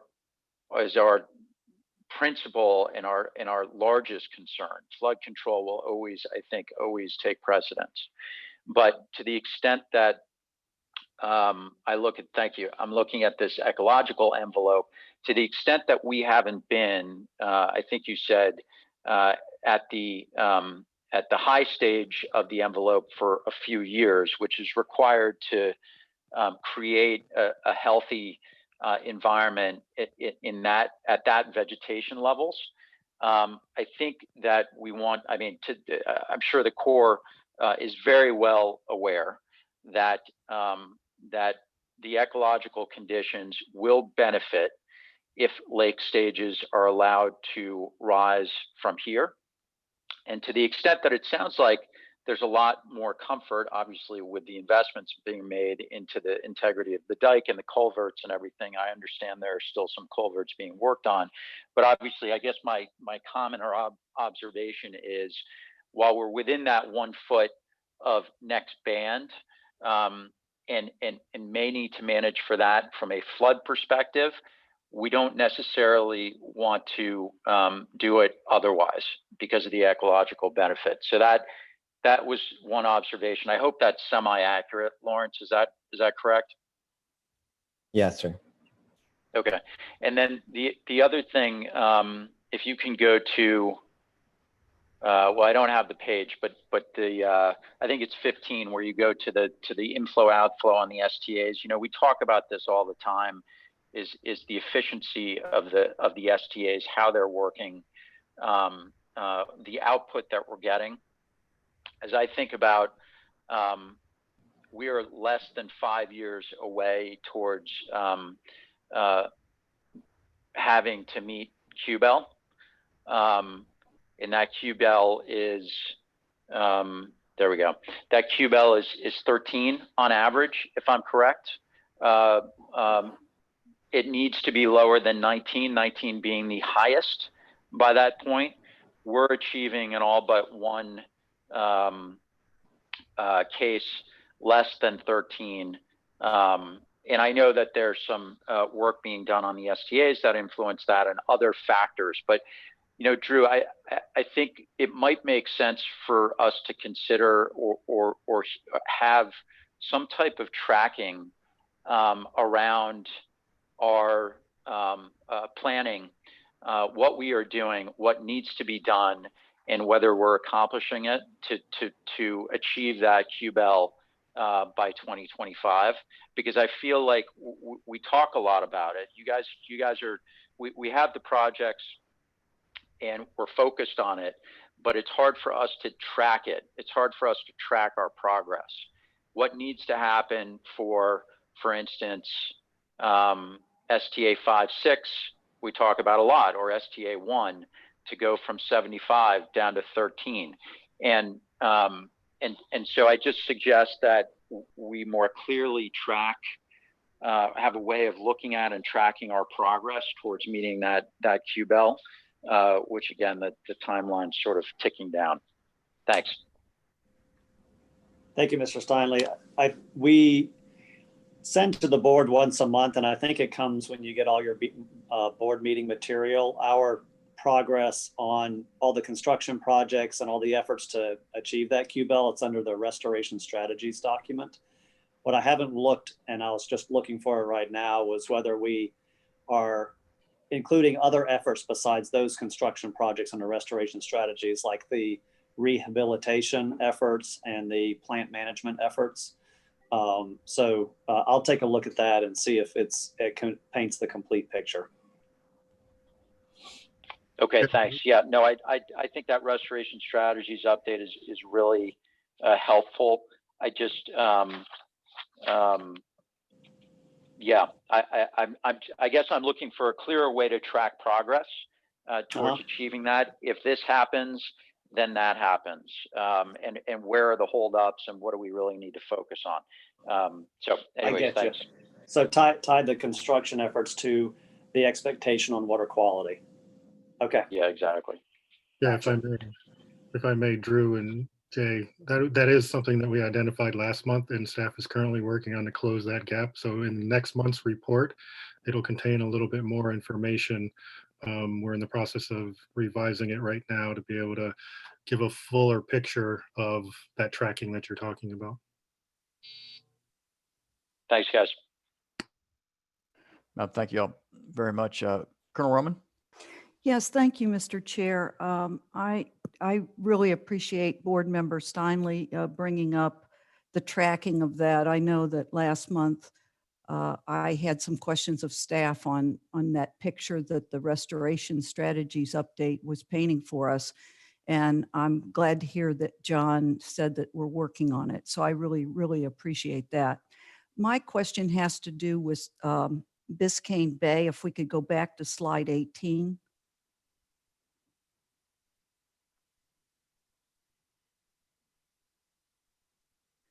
Thank you. In looking at where the fish kill happened in the North Bay, I had a couple of questions related to this slide. One is, do we know how the water flows in the bay, how it moves in the bay to the ocean? That's a good question. I am not certain if we have, and we look at hydrodynamic models is what you're talking about, and looking at currents and how that flushes. We have that for the St. Lucie, and for the Caloosahatchee, I would have to ask staff if there has been a similar model developed for the bay. Because in looking at all of the water quality testing points that are being measured by Miami-Dade County. I'm wondering if you have reviewed the results of those monitoring sites, particularly where the fish kill happened in the North Bay. I asked our staff actually to look at those data. They had to get those data from Miami-Derm. They're finishing that review of it currently. So I can definitely present that to you directly if you would like to see that. Because, you know, the question that I have here is the monitoring sites may indicate issues that need to be addressed outside of what our SERP project is going to address. And depending on how the water flows and flushes with that hydrologic model, we may need to take a closer look at this area. I know that we've got a Biscayne Bay workshop coming up, and maybe that information could be a part of that update for the board members. But in looking at where, if I thought I saw your pointer where our area is for the restoration project, it's way south in the bay. Am I correct in that, or did I not see it accurately? Okay, I'm sorry. I lost you about halfway through that last statement. Yeah, I'm sorry. Starlette, you're correct. It is on the southern part, down by the big blue area. So that's part of where the it. pointer, yeah, that's where the pointer is now. Yeah, And depending on, and where we had the fish kill was all the way up north. that's right. And depending on how the water flushes in the bay, you know, or moves, I just think Right. we need to take a closer look at that. I agree. And I would say that I do not, if I were to look at it right now, there's really not a SERP project that has a direct relationship to that northern area of the bay. What we would look at as we look at phase 2 of Biscayne Bay coastal wetlands is whether there's any opportunities to reroute water so that it doesn't harmfully go towards that part of the bay, you know, to other parts of the system where it could be, you know, better metered. So that would probably manifest itself as part of the Biscayne Bay coastal wetlands phase 2 planning, if there's a possibility to do it. Yeah, I think that's an excellent point, Drew, because, you know, SERP is for restoration, as has been said, but if there are points of pollution, and depending what the monitoring sites tell us and that data, there's a little bit more here than the project to the south. So I appreciate that, and I'll look forward to covering that when we have that workshop. Thank you. Thanks, Colonel Roman. I don't see any other governing board who have a member who have a comment. Thanks very much, Mr. Glenn, and we'll go to public comments. If there are any. Rosie, I'll let you take over.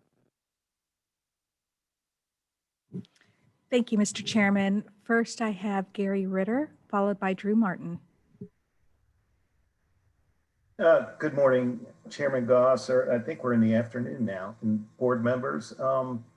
I really appreciated board member Thurlow Lipich's Ms. Thurlow Lipich's comments on the whole SERP process, and in that we all have to work together on completing these projects. It has to be a holistic effort. And, you know, in that we had the discussion on the C-44. Likewise, if you go to the north end of the lake and you take a look at the Taylor Creek Nubbin Slough, Indian Prairie, Harney Pond, S-154 Basin, all of those areas were subject to changing the drainage patterns based on the flood control system that was created there.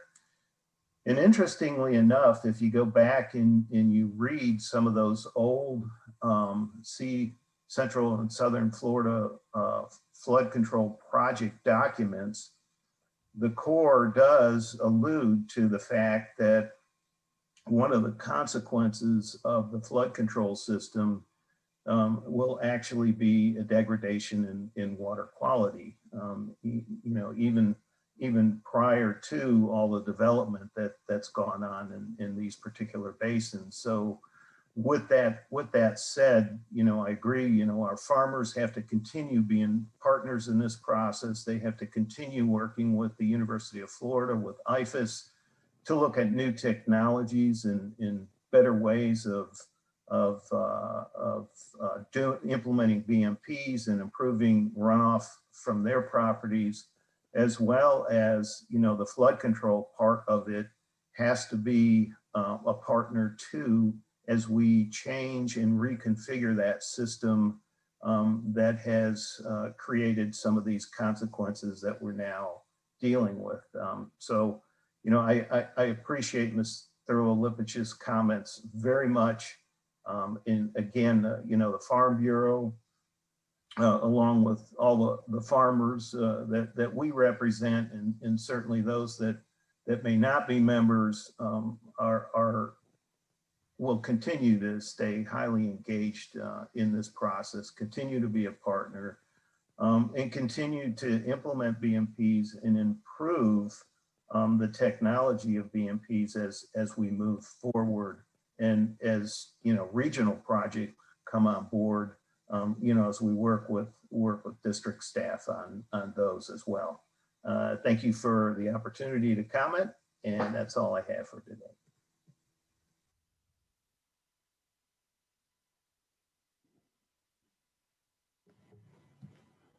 Thank you, Mr. Ritter. Next, we have Drew Martin, followed by Nyla Pipes.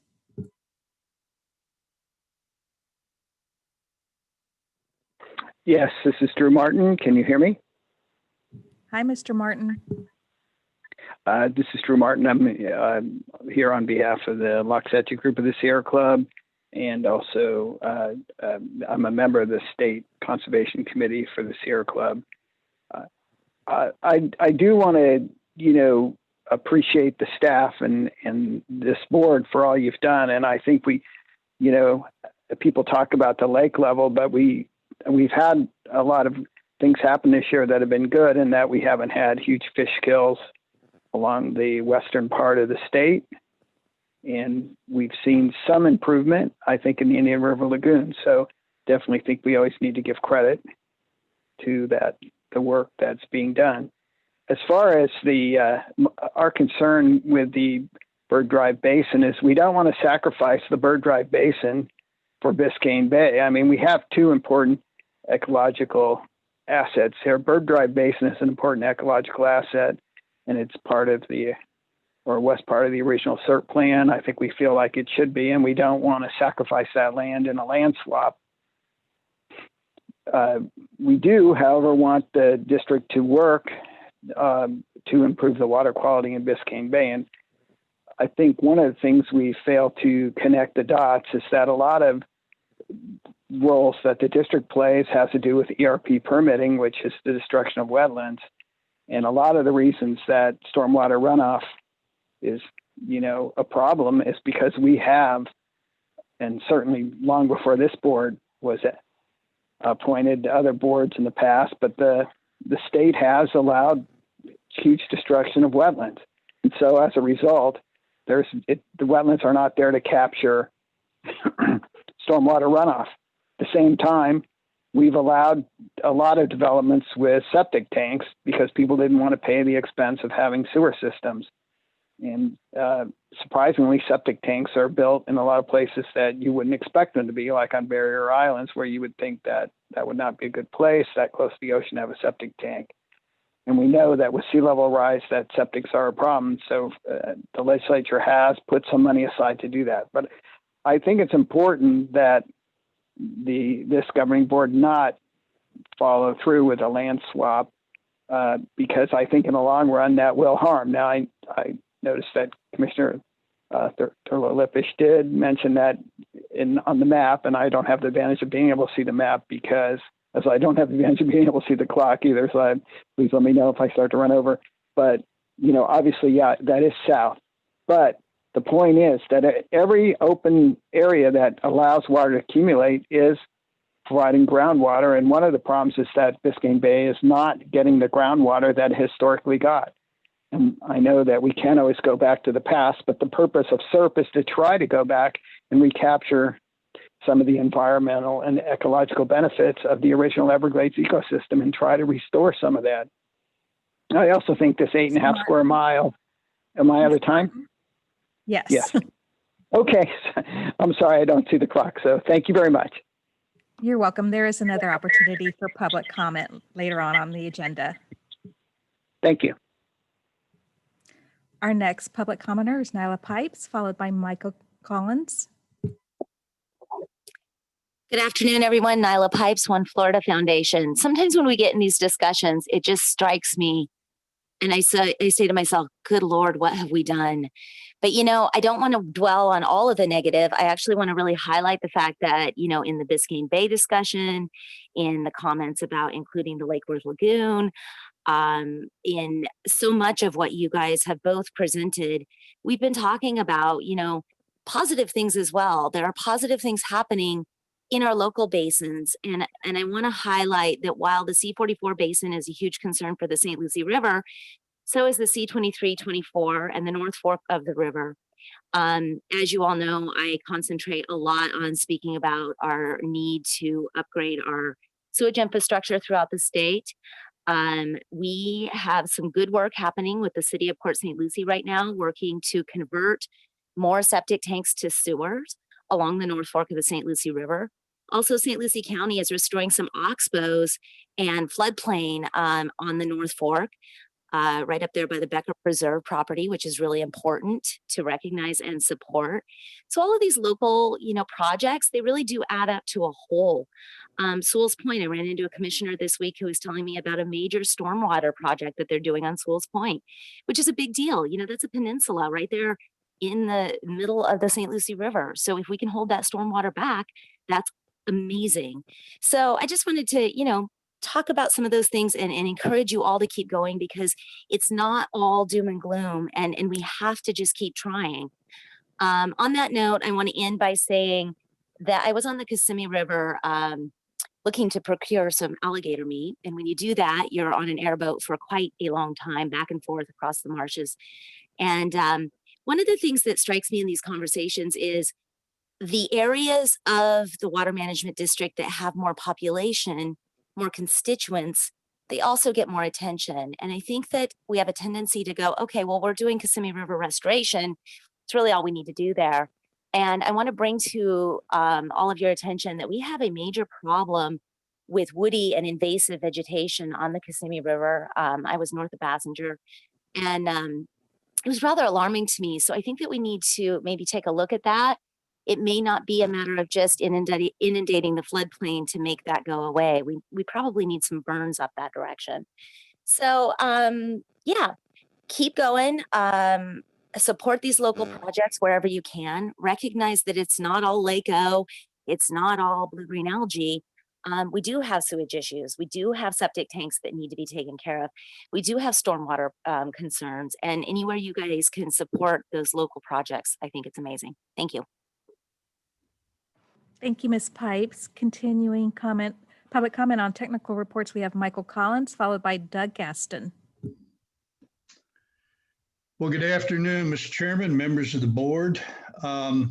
Couple of issues, starting with Biscayne Bay. This problem didn't just start there. There was a seagrass die-off that was triggered somewhere, I think maybe around 2012, 2013, that wound up wiping out, I don't know, 4,000 or 5,000 acres in exactly the same place that this fish kill's going on. And, you know, it's been monitored. It was looked at by a variety of county entities and DEP, and nobody really came up with much. As has been pointed out in the press, you know, there have been solutions kicked around for these problems in the Bay for a long time without anybody really doing much about it. This is a local issue. Regarding, you know, throwing this into the pie with the SERP, I think you're going to run into a whole bunch of problems trying to take water out of SERP to put here, starting with the the entities involving the national park system. You know, SERP was never intended to be a catch-all for every single problem in South Florida. And because it's a partnership with the Corps, it doesn't really involve water quality unless the district's going to do it.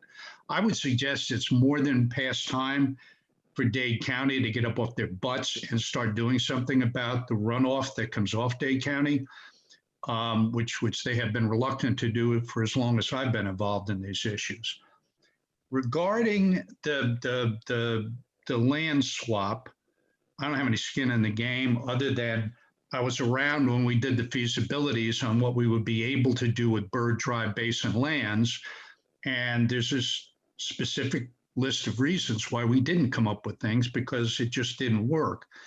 But from a philosophical and a purely resource point of view, if you get the opportunity to get your hands on pretty close to 1,000 acres of land that's adjacent to Biscayne Bay, that can be wetlands that could help Biscayne Bay function, I think if you pass up those opportunities, you're making a huge mistake.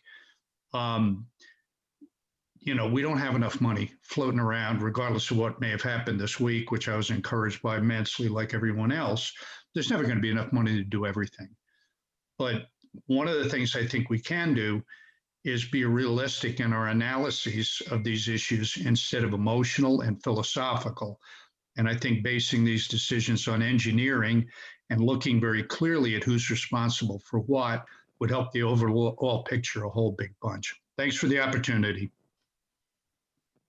Thank you, Mr. Collins. Doug Gaston, followed by Mark Perry. Good afternoon. This is Doug Gaston with Audubon, Florida. Chairman Goss, members of the governing board, thank you for this opportunity to comment. As usual, great presentations from on the technical reports, really good information. And I want to go back to a point that John Mitnick made about the COP and the Tamiami Trail flow formula coming online. And those will be helpful to try to maximize freshwater flows to the Everglades year-round being the goal. But we pointed out previously that the final alternative that was adopted doesn't perform as well as other alternatives that were considered in terms of delivering adequate water during the dry season and under drought conditions. And we also pointed out some shortcomings in the flow formula in terms of under-predicting the need for water in Florida Bay, which results in water deficits when flow is needed the most. So now with COP and the flow formula coming online, we really urge the district to consider and focus on what can we do, what can be done to move more water south late in the wet season and going into the dry season when the park really needs the water to keep it from drying out at a time, you know, during the year when the district's options to get more water to the park are more limited and detrimental conditions then result, and we've seen that in the past. So I'd just like to end with, you know, we really need to make sure that COP and the formula, the flow formula, deliver all of the ecosystem benefits that taxpayers deserve and anticipate. Thank you. Thank you, Mr. Gaston. Mark Perry, followed by Laura Reynolds. Good afternoon, Governing Board.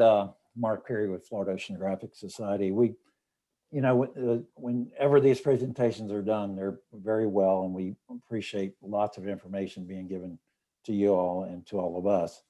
The St. Lucie estuary side, the salinities have been very low, but the water quality has also suffered from low visibility, low dissolved oxygen down to 2 and 3 milligrams per liter, which is very low in the South Fork, and low visibilities. And we really accommodate that to a lot of what we call local runoff. And of course, when we look at, you know, Mr. Glenn's presentation on the St. Lucie, you see the basins, particularly C23, C24, and 10 Mile Creek, are those basins contributing, you know, up to 480 CFS on a weekly average. Our are major contributions. They're about, but also the C-44 discharges, which the Corps has instituted, bringing back in from S-80 into the St. Lucie estuary. Yesterday, we're up at 784 CFS. So there's a lot of water coming in from C-44, and the basin there is 116,000 acres. There are 31 sub-basins. And we really need to have the district control the land use there in that C-44 basin, and have agriculture hold the water on their site longer rather than just draining it off into the canal. They maintain the canal at 14 feet. It's at 14.27. The lake's at 14.68, so it can't flow back into the lake. You know, we really need to, in those basins, C-23, C-24, 10 Mile Creek, and C-44, the district has to control some of that runoff coming in through the point sources in canals and works the district into the St. Lucie to help our water quality situation. Yes, it's not from the lake. Yes, it's not a problem there, but you know, it could be, but we got to get our basin under control. Lastly, the EAA basin runoff, I see that there's 694,000 acre feet going from the STA inflows and only 11,000 from the lake. We know that the STAs are outflowing as of today through 3,400 CFS into the water conservation areas. So it's all the EA basin runoff that's going through our STAs. And that 25% total phosphorus load reduction requirement, and they've achieved 68%, as Mr. Glenn reported. That's based on the base conditions of 288 metric tons and 172 parts per billion. So let's remember what that 25% required reduction is based on. And yes, we need to achieve more source control, more basin runoff, and contain it on the site before it runs off into the canals and into the water conservation areas. Thank you. Thank you, Mr. Perry. Laura Reynolds, followed by Adam Gelber. Thank you. Can you hear me okay? We hear you, Ms. Reynolds. Okay, thank you. So I have several comments, and first I wanted to thank staff for bringing more of the ecological information on Biscayne Bay forward. That was great. I know I've been saying that for a few of the meetings now, so I appreciate that. I'm speaking on behalf of the Florida Keys Fishing Guides Association, and I also sit on the board of Friends of Biscayne Bay. So I've got several things to review here. Number one, there are a lot of other monitoring sources that could be used in the analysis of Biscayne Bay. So Lawrence, I'd love to chat with you about that and you know, just go over some of that with you if that's okay at a later time. Second, we do have a lot of information centered around the area that is focused on with the Biscayne Bay Coastal Wetlands SERP project. So I encourage the district to bring forward a picture of the southern end of the system where the SERP project will actually make a difference. And we are starting to see the same signs of degradation in the southern part of the bay as is happening in the northern part of the bay. So while you may not have control over the northern part of the bay because it's outside of the SERP realm, you do have the ability to help prevent these things from happening in the southern part of the bay.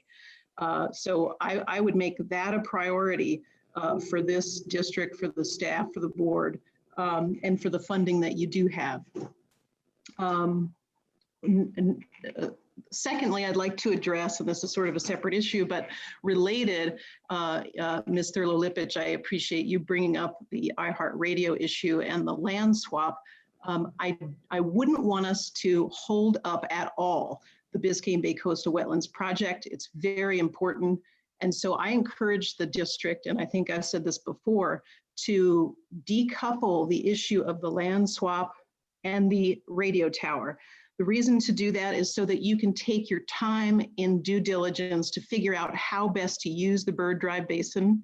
That might take some time for you. We know that a lot of the information that the National Academy of Sciences put forward on that was not necessarily backed up by field measurements in transmissivities. How you can use that property may have changed. There's a lot more information now. I encourage you to take the time to do that. And if you do come to an agreement with the iHeartRadio application, then the applicant can reimburse you for the cost of the land. I encourage you to do that. My understanding is this comes up on the agenda in October. I hope to talk to staff between now and then about that issue. But again, Bird Drive Basin is just as important for Biscayne Bay as the lands that are pending purchase. But those should be purchased as soon as possible so as not to hold up the pumps that need to be installed by the Army Corps.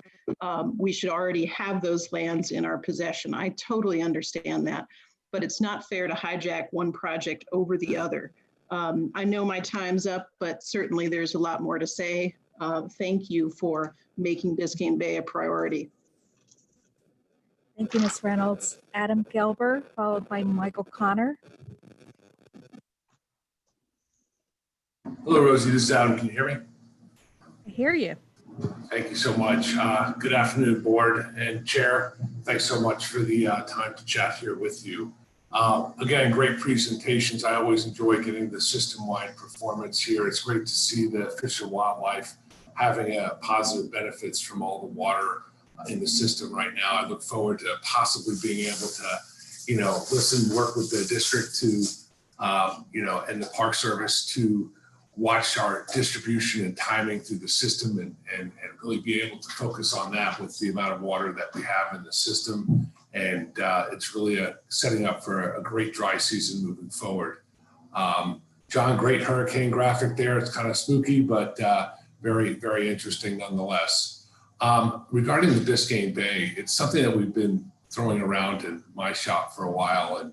And I think what the discussion for me is how the built environment integrates with the natural environment. That is this something that the conversation and how to deal with this is more focused on a system-wide and not just Biscayne Bay, but as part of a larger picture here, that we can go through all of these restoration efforts, interior funding and land acquisitions, the district focusing with the Corps on the natural environment.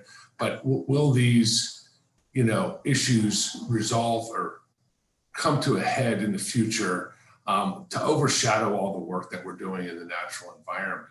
And are we going to come to a position in 2032 where we've got a major portion of the central flowway completed and we're still going to be faced with these coastal challenges that are going to be overshadowing all of the benefits? So as we look forward to Biscayne Bay, I'm not sure that the water is necessarily there, and to be able to allocate that for North Biscayne Bay. But there's a lot more science, and a lot more engineering that needs to go into the factor to evaluate that. But again, it's this built versus a natural environment that we need to kind of begin to work on. And it's something that I definitely would be interested in leaning in towards. I appreciate your all's time today. Great discussion. Thanks. Over. Thank you, Mr. Gelber. Continuing public comment on the technical reports is Michael Connor.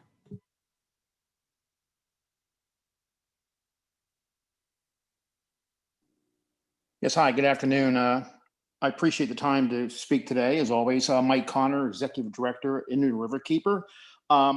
As far as the technical reports, I think they're excellent. My membership, I get a lot of calls and a lot of questions about how can I understand all of this? There's so much to absorb. And I tell folks, listen, get on the Zoom meeting with the district. Technical reports are your workbook. It's all you need. And I really applaud how you do present the technical reports. I'd like to make a comment. I'm in Stewart, been here for 22 years, but I grew up in Miami. Have a lot of history on Biscayne Bay. And some of the other comments, I think Mike Collins made a comment that this didn't happen overnight. And I recall back as early as, I would say, 1995, and I first fished on Biscayne Bay. I'm 64 years old when I was 8 years old. And I fished that whole area along the west side of the bay from Vizcaya south. And I saw the seagrass problem start in the late 90s.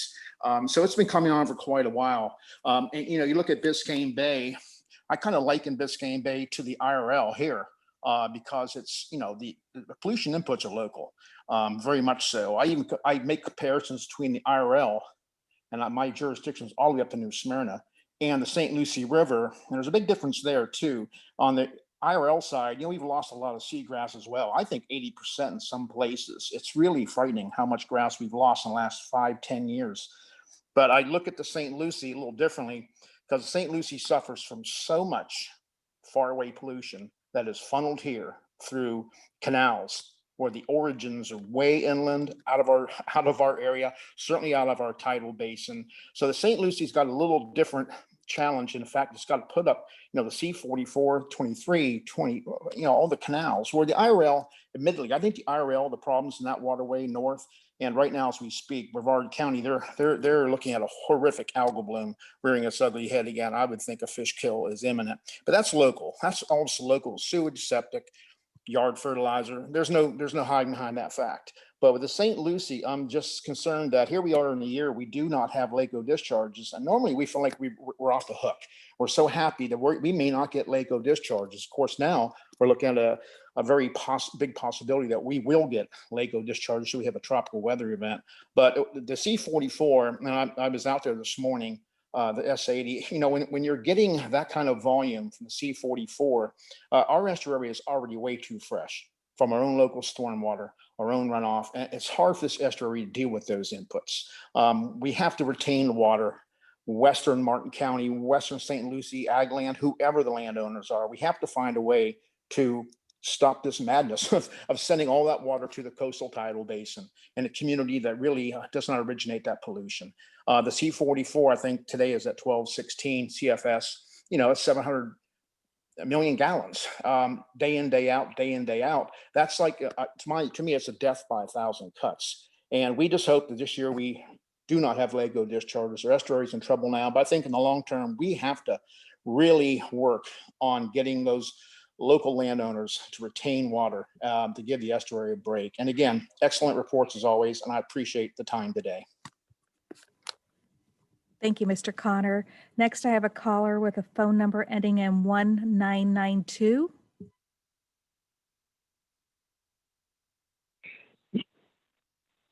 I'm sorry, it's Richard Pinsky, and I appreciate the presentation today.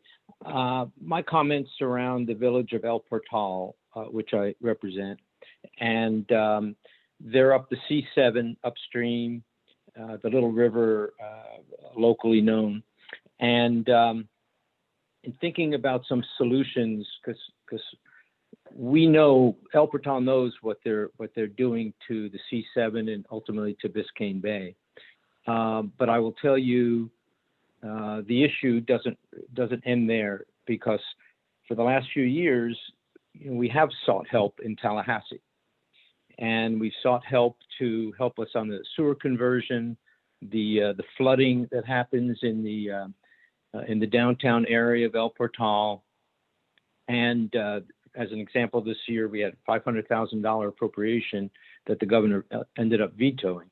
The same holds true for the work I do for Miami-Dade. We had the Model Lands project north of Card Sound, which would greatly help the habitats in and around Biscayne Bay.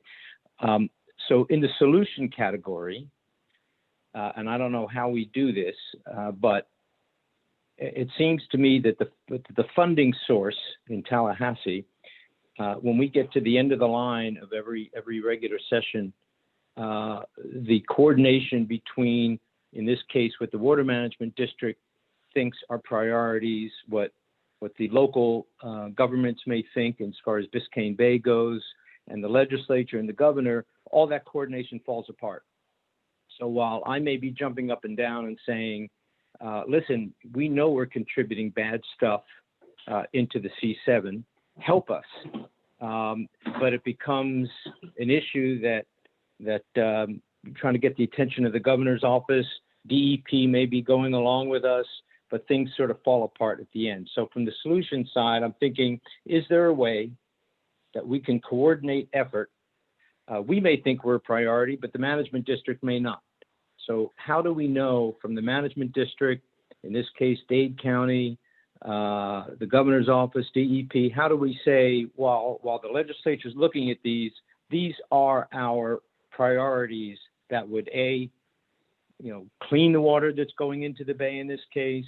How do we restore those natural habitats so it's not just our request in a vacuum, but we're validated in some way by coordinating with the management district, DEP, and the governor's office? I'll leave it at that, but I just wanted you to know that it is frustrating when we do try to solve a problem, and then you get to the end of the line and it sort of all falls apart. Thank you, Mr. Penske. Mr. Chairman, that concludes public comment on the technical reports. Great. Well, thank you for putting those reports together, and thank you for all your comments. Those are excellent comments as always. We're going to move on to the discussion agenda now, and item 38 is in two pieces. The second piece will be a public hearing. And in that public hearing, we'll have public comments and we'll have board comment. But first, we're going to allow Ms. Reynolds to make a presentation on the C23 to C44 interconnection.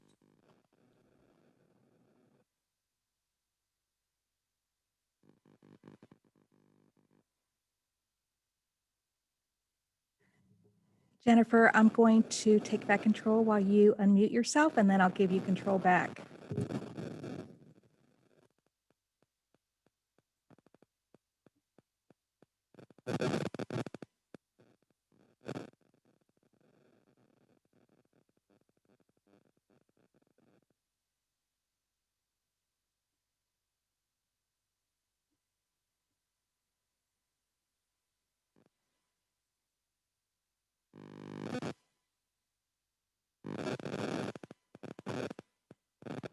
Jennifer, you have control now.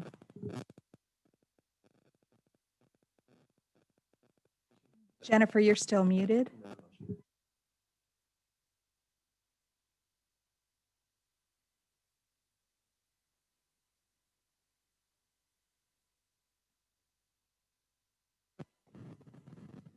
Jennifer, we still can't hear you.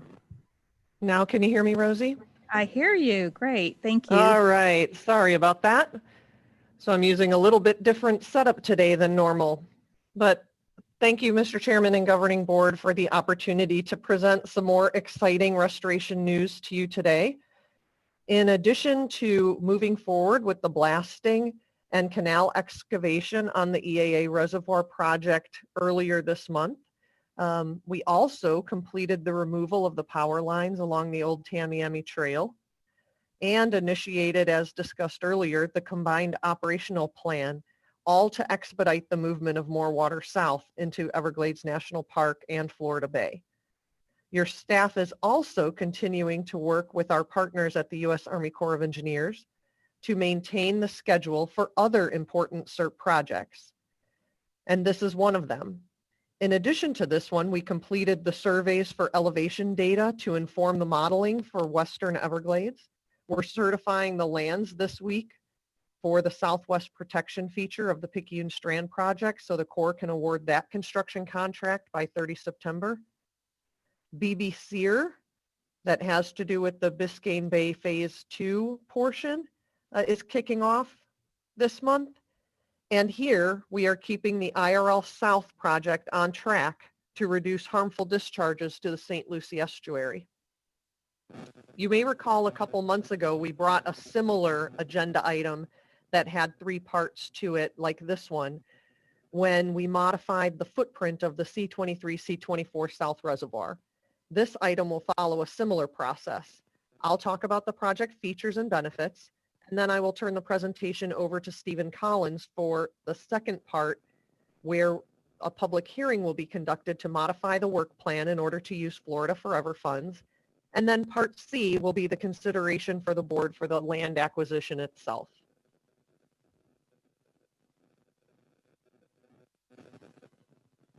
This particular feature that we're talking about today is a 6-mile interconnect canal that reduces harmful discharges to the St. Lucie estuary by diverting high volume flows from the C23 canal into the C44 reservoir. It's a component of the IRL South project as conceived in the Comprehensive Everglades Restoration Plan. outlined in the project implementation report and modeled as part of the C44 project. The C23 to C44 interconnect diverts up to 53,000 acre-feet of harmful discharges that would otherwise pass through the S97 structure as shown here and dump dirty water into the middle estuary.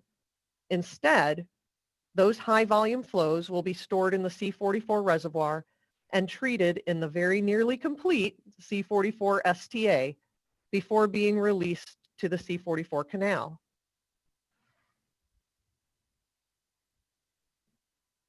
I want to also mention that this interconnect canal will not interfere with the City of Port St. Lucie's project to store water from the C23.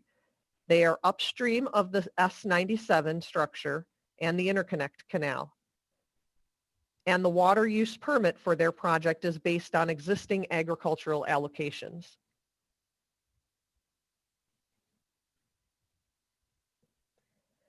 In addition to the immediate relief of some of the high volume flows to the sensitive middle estuary, treating this water in the C44 STA removes over 13 metric tons of phosphorus and 31 metric tons of nitrogen on an average annual basis. It is also required as a precursor to maximizing flows south from Lake Okeechobee to the EAA reservoir.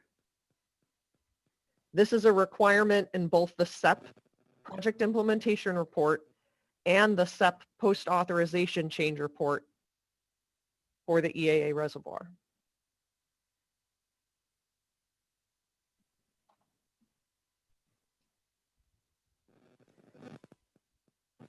The components is in preliminary design, but let me explain the anticipated features. You can see the location of the canal here, which is that purple line to the right-hand side of the map. And you can see its relationship to the C44 reservoir and to the Allapattah complex, which is part of the natural storage component of the IRL South project.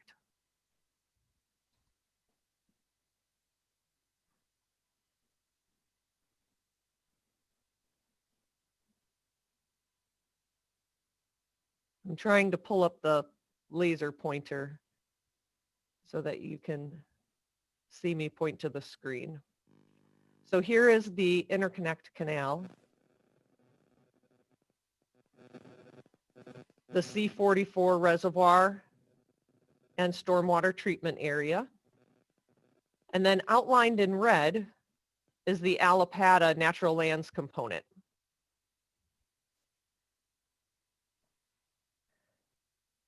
The discharges that would otherwise harm the estuary will go from the C23 canal through the interconnect canal and be stored in the C44 reservoir. The project features include a pump station at the C23 reservoir, a crossing at Martin Highway, which will also include crossing a major gas pipeline, a second road crossing here, and then a major spillway structure at the C44 perimeter canal.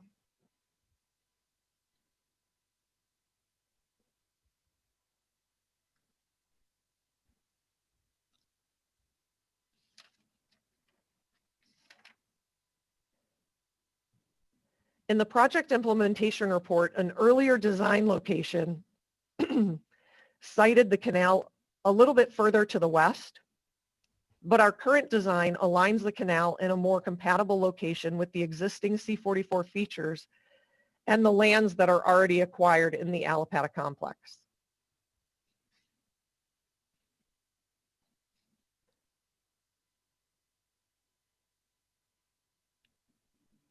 The modeling and design of the C44 reservoir and stormwater treatment area included these flows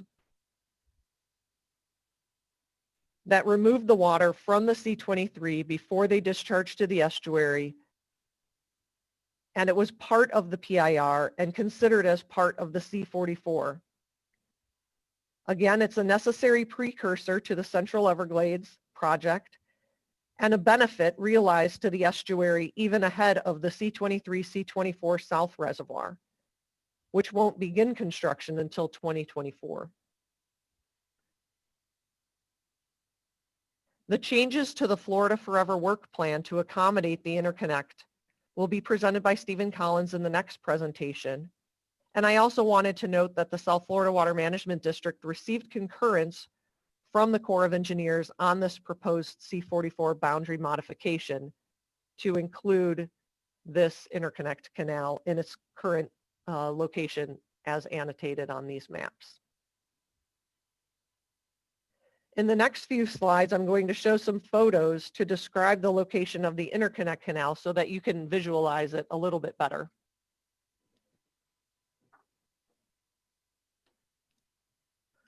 We looked at other locations throughout the Allapattah project to construct the canal on existing district lands, but there were conflicts between the objectives of the Allapattah, which is storing water on the land and restoring wetlands, and the potential effects of canal construction, such as collecting the water through seepage into that canal. It would also conflict with the NRCS conservation easement on the land that currently exists and is how we are restoring portions of that Allapattah parcel currently. So you can see on this slide, this is the Allapattah complex portion.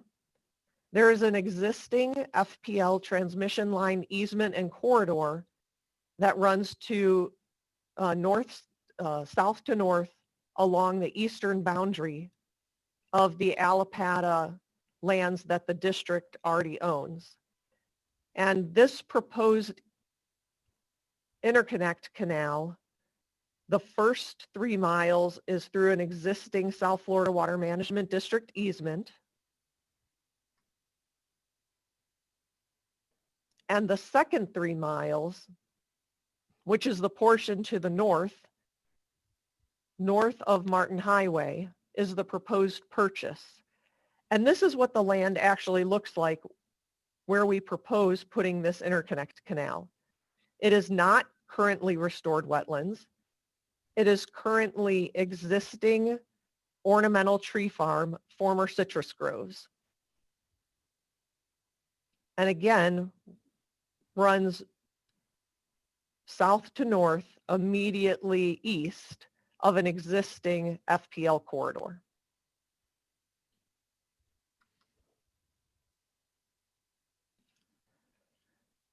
Here's an aerial photograph that is looking northeast at the intersection of Martin Highway or County Road 714 and the proposed interconnect canal. This part is the Allapattah parcel.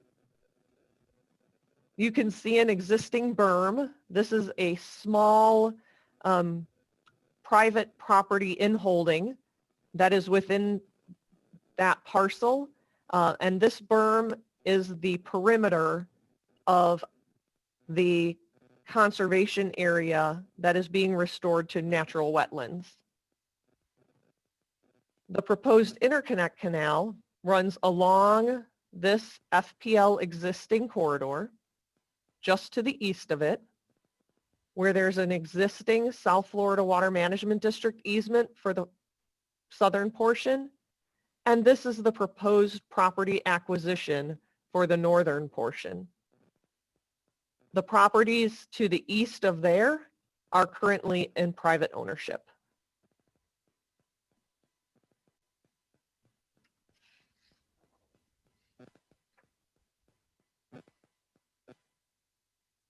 I also wanted to discuss the actual flow of water from the C23 to the C44. I know this is a detailed engineering design map, but the reason that I wanted to provide this to you today is so that you can see how the water actually flows. So the interconnect flow will flow down the interconnect canal and into the perimeter canal of the C44 reservoir, entering into the C44 reservoir. And the reason that I bring this up is because it's physically impossible, the way that the structures are designed, for this water to flow out of the C44 reservoir and dump back into the C23 canal. And so I know that there had been some previous concern at previous board meetings with public comment about the interconnect canal that would allow water to flow freely between the C44 reservoir and the C23 canal. And I wanted to make it clear that the purpose and the way that the structures are designed and built is that this is a diversion of only harmful discharges from the C23 that would otherwise go into the estuary when the S97 structure is open. Instead, the interconnect canal only moves the water south from the C23 canal and into the reservoir.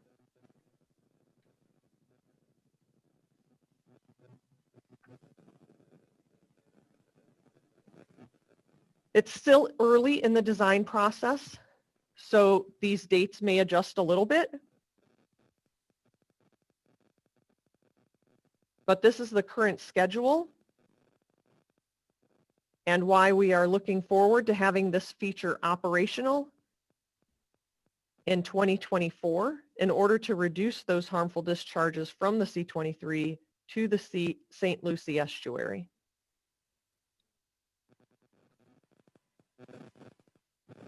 With that, I'm happy to take questions now or stand by until after Stephen Collins's presentation on the acquisition itself. Thanks very much, Ms. Reynolds. I think we'll hold questions. Jack, you've got your hand up. Do you have a quick one? No, I'll wait. Okay, if you don't mind, we'll get into the public hearing and we'll take questions after that, if that's okay with you. That's the way the agenda is presented. So the public hearing, we're moving on to agenda item 38B. It's a public hearing to modify the SFWMD 5-year Florida Forever work plan contained in Chapter 6A, Volume 2 of the 2020 South Florida Environmental Report by moving and adding lands as described on the governing board agenda. We will start with staff's presentation, then we'll hear public comments. Each speaker will be, as always, limited to 3 minutes. And then we'll have questions from the board after that. And I'm going to declare the public hearing is now open. And we'll move over to Mr. Collins. Thank you, Chairman Goss and members of the board. I appreciate your time and the opportunity to speak with you today. I'm here today seeking governing board approval of a proposed board action to amend the 2020 Florida Forever Work Plan that was included in the South Florida Environmental Report submitted in March. As you may recall, in April, you had approved an amendment to the plan to modify the boundary of the C23/C24 South Reservoir component of the Indian River Lagoon South project in St. Lucie County. This modification, which was approved by the governing board, resulted in the acquisition of the Eves parcel. Today's request is for a proposed amendment to modify the boundary of the C44 Reservoir and Stormwater Treatment Area component, also within the Indian River Lagoon project.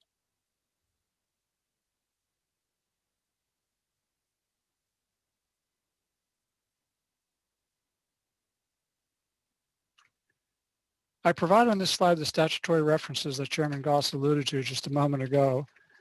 But the purpose of the public hearing today is to propose a boundary change on lands located in Martin County relative to the C44 Reservoir and Stormwater Treatment Area, so the Florida Forever surplus can be used to fund this acquisition.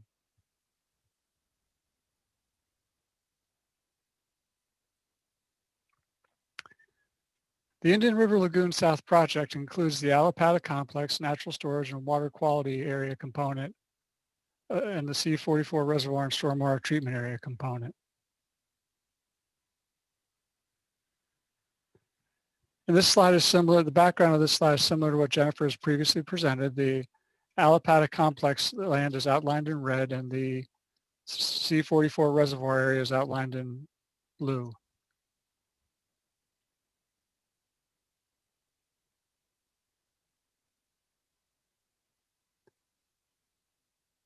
To further the purpose of the C44 reservoir and stormwater treatment area, it's necessary to modify the boundaries of both projects to construct the C23 to C44 interconnect.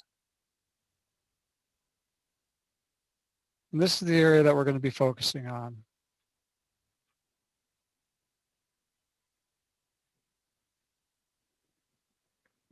So to kind of zoom in on it,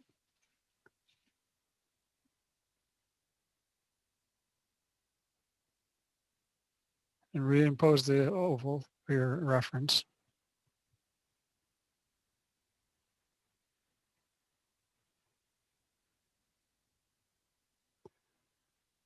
First, we'll transfer we'll modify the plan to include a 95.33 acre canal easement located in the Alapata complex component that will be moved to the C44 reservoir stormwater treatment area complex. So this is an easement that's approximately 260 feet wide by 3 miles long. It'll be removed from the Alapata complex and added to the C44 reservoir.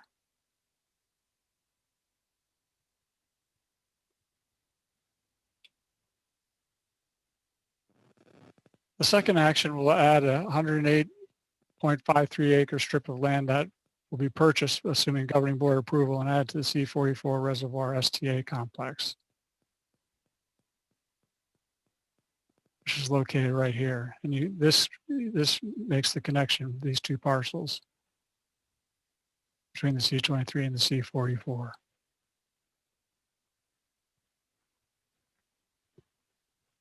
And here, once again, is just showing the new line in the context of the entire project.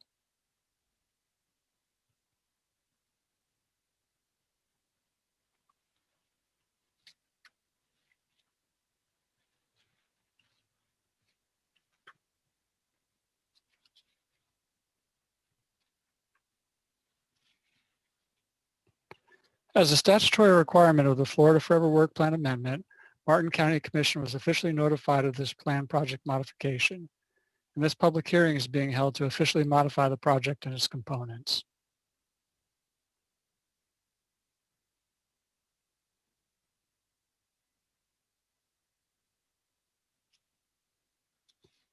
And with that, I ask for your consideration of the following resolution.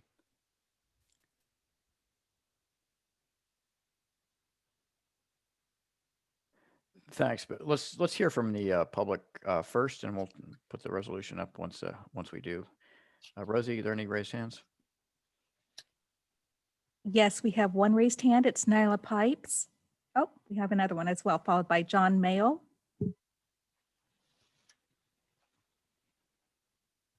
Nyla Pipes, One Florida Foundation. I just want to speak generally about this project. While 53,000 acre feet annually, 250 CFS, it doesn't seem like a lot of water. I want to remind everyone that this is a very water poor basin that we are now moving water from so that we can make the rest of Everglades restoration work, particularly the EAA reservoir. I'm happy to hear that you have made assurances this will not impact the McCarty Ranch project, the City of Port St. Lucie's water supply project. But I want to go on record as saying, no matter what we do, we have got to make sure that we actually follow through and build the C23, 24 reservoirs. I still feel this is really putting the cart before the horse, you know? I don't have much else to add to that, but I want to be on record as saying I'm going to continue to hold your feet to the fire on those reservoirs that are very important for the rest of IRL South and our water supply in St. Lucie County. Thank you. Thank you, Ms. Pipes. Next is John Mayle, followed by Mark Perry. Good afternoon, Chairman and everyone. This is John Mayle with Martin County. I am grateful for the opportunity to express the county's support for this agenda item. It's a significant component of the IRL South plan to reduce discharges to the St. Lucie River. Its significance to the ultimate operation of the EAA reservoir also will be manifest in reduced discharges to the river and increased freshwater flows to Everglades National Park in the dry season. It also provides great flexibility to water managers to reduce damaging freshwater flows to the St. Lucie River from the C23 and 24 basins. So Martin County is proud to support this, and we've made significant financial and advocacy investments to provide relief to the critically important ecosystem of the St. Lucie River and estuary. This is another great step to that end. We have tirelessly supported the IRL South projects, and progress seems to be at a historic level as we see the Herbert Hoover Dike repairs near completion, the C44 reservoir and STA near completion, great progress on design and land acquisition for the C23, 24 projects, and progress on the C43. It's an exciting time to be a part of this, and I'm particularly humbled when I speak to staff and stakeholder advocates who've really committed the bulk of their careers to these projects. They seem to be increasingly encouraged that they may see these projects complete and see the benefit to the ecosystem from them. So Martin County is grateful again for the opportunity to support this, and we ask that the Water Management District Governing Board continue full speed ahead on IRL South projects. Thank you. Thank you, Mr. Mail. Mark Perry, you're recognized to speak. Yes, thank you, Governing Board. I appreciate it. I think that presentations are important, and, you know, we understand that, you know, we've been working on the IRL South project for many years. Those of us who worked on it in the beginning and up to 2005 got in components like the Alapata and Cypress Creek and other natural land storage. We also got in, you know, when this diversion canal came up, it was kind of a controversy of how this water is going to move. But I appreciate Jennifer Reynolds articulating that very carefully. What happens is that water, we recognize if we can store and treat water and divert it to the North Fork of the St. Lucie or the South Fork of the St. Lucie, it'd be better than coming into the middle where C23 enters the St. Lucie. So this was kind of the reason behind looking at this diversion. But I recognize that it's going to give the district another tool, and, you know, in order to move water around, in order to manage it and store it and treat it. I also appreciate the reduction loads of 13 metric tons of phosphorus and 31 metric tons of nitrogen that will help from entering the estuary. But remember that those enter the estuary now, and in fact, the average done by the district is about 91 metric tons of phosphorus and about 330 metric tons of nitrogen coming from the C23 basin. Again, we need to go upstream of in these basins, upstream of the canals. There are over 62 project culverts that drain these lands, over 200,000 acres in the 10 Mile Creek, C23, C24 basin, and C44 is another 116,000 acres. So we need to get control over what drains into these canals before it enters the estuary. And yes, the regional projects like the C23, C24 South and North reservoirs and STAs are going to be helpful. This diversion canal is going to be helpful. C44 reservoir and STAs are helpful. But, you know, we really need to get a control on managing the water at the source of the issue, and that is upstream, and working with those landowners to hold the water on their site, treat it before it flows out of their property and into the canals and then eventually into the estuary. Or we have to pay large amounts for central treatment.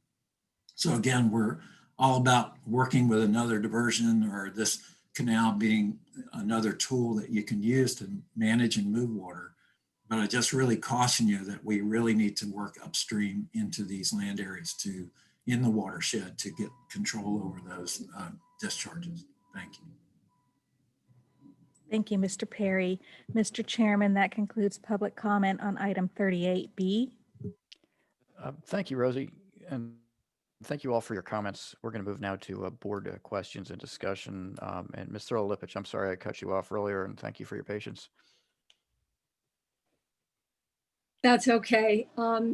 This is extremely exciting, and all heading towards the EAA reservoir and better waters.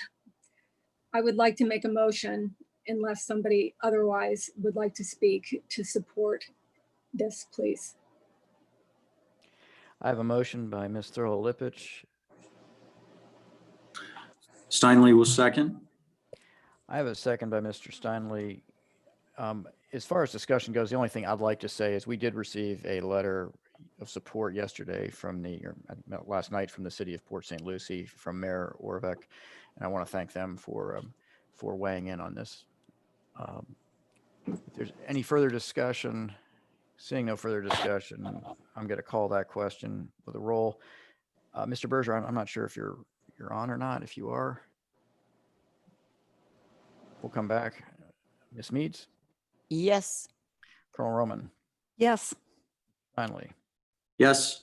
Mr. Lippich? Yes. Vice Chair Wagner? Yes. And I vote yes. Mr. Verdron? Let the record show Mr. Bergeron did not vote, and that motion passes unanimously, and that's to modify the SFW&D 5-year Florida Forever Work Plan. So the public hearing is now closed, and we'll go to the third part of this, which is land acquisition. And Mr. Collins, you're back up.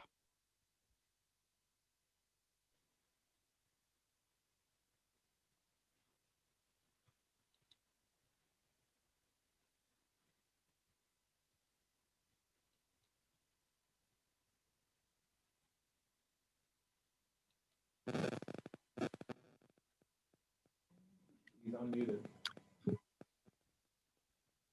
Am I muted? We hear you now, Stephen. So if you can start, if you had already started your presentation, if you wouldn't mind going back. No, this is fine. Well, actually, I will go back.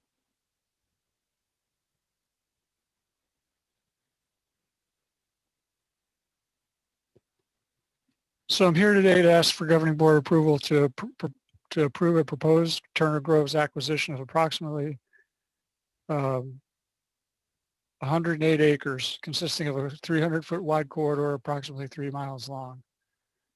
The C44 Reservoir STA component of IRL South was prior to the land amendment, 12,408 acres. With the addition of the C23, C24 interconnect comprised of the two components, the 95.33 acres switched from the Alapata complex and the 108 acres to be acquired from Turner Groves is now at 12,611 acres.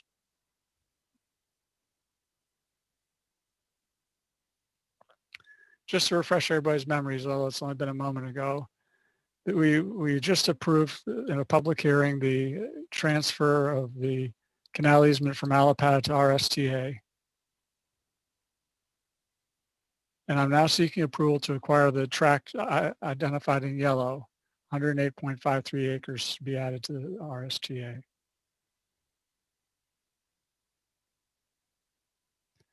Jennifer Reynolds did an excellent job laying out the criticality of this acquisition and the project for project benefits as outlined in the PIR. We have a willing seller, Turner Groves LP.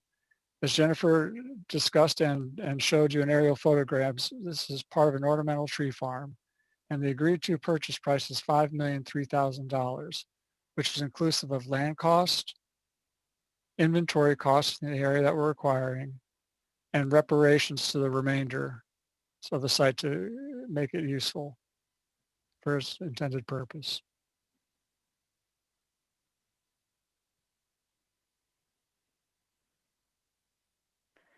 Thanks. We'll go to public comment now on the land acquisition. Mr. Chairman, there are no hands raised for this item.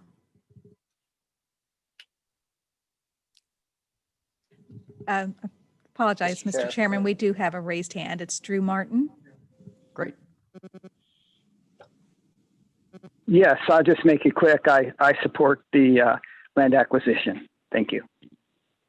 Thank you, Mr. Martin. There are no additional hands raised, Mr. Chairman. Thank you, Rosie. Mr. Bartlett? Yeah, I wanted to point out our commitment to the Indian River Lagoon South project, just for the benefit of everybody and all the board members. I can't recall who I've talked to about it. Certainly Mr. Lippich I have. But the Corps of Engineers is building the C23-24 South Reservoir and stormwater treatment area. And they are absolutely on track and not delaying with the construction of design and construction of that. We, of course, a few months back did buy the remaining land necessary for that reservoir. But also over the last month, I've sent 2 letters to the Corps of Engineers pledging $15 million to move power lines and reroute canals and everything that the district is responsible for getting the site ready for their construction. So we are committed to that project and have committed it in resources as well. So I just wanted to let the rest of the board know. Thanks very much, Mr. Bartlett. Mr. Olipich? Thank you. I just wanted to say this is so exciting. Even before 2000, Martin County residents had taxed themselves to purchase the land that C-44 Reservoir STA is on today. And I am a latecomer to this compared to many, like Commissioner Hurd and Commissioner Smith and others who've been working on this for many years. And I am just thankful to everyone for all of the work on this project.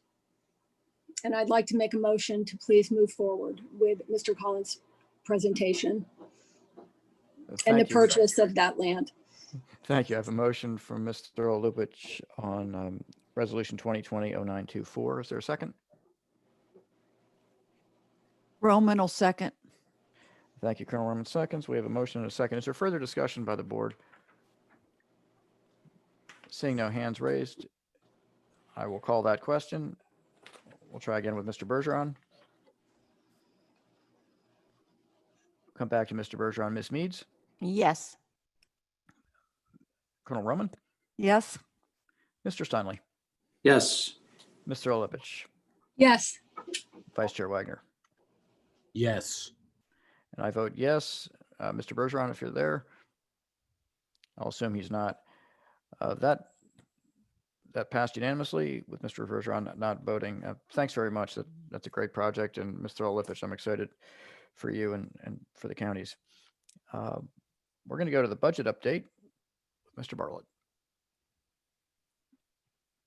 Thank you, Mr. Chairman. I am really excited to be able to present to you the budget that the staff has expertly composed for FY 2021, which starts October 1st, which we will discuss further tonight at 5:15. Rosie, I'm going to let you control the slides. So if you could just go to the next one. And of course, our budget is built upon a starting position of our mission, which is to safeguard and restore South Florida's water resources and ecosystems, protect our communities from flooding, meet the region's water needs, and of course, connecting with the public and stakeholders.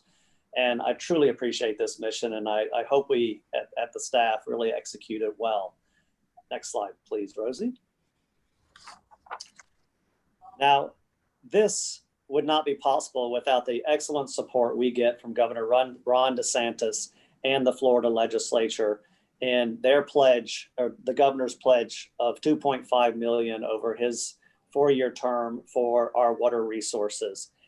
Because of his efforts and everyone's efforts here, our budget is $236 million higher than it was last year. So I really feel like we're going to be able to start this year off with a bang.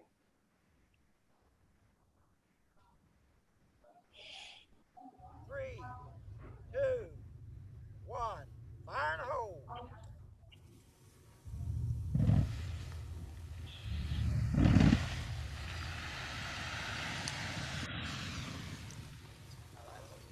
Well, maybe more than one bang, Mr. Chair. You're subtle, Drew. I know.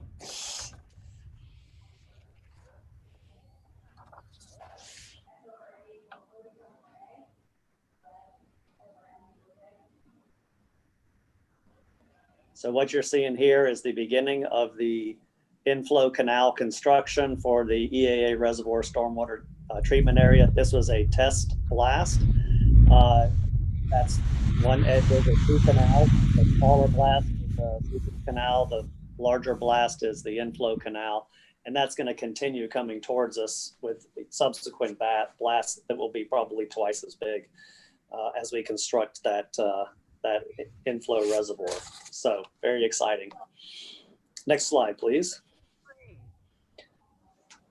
So we did get record state funding this year and are pursuing record state funding this year to do things just like that. $420 million for continued improvements for water quality, quantity, and supply. $368 million for Everglades and Northern Everglades, $284 million for SERP, $32 million for sending clean water to the Everglades, 47 to, I'll just combine it to $52 million for storing and treating water in the Northern Everglades. That's a lot of investment that is coming straight to the district for our continued improvement.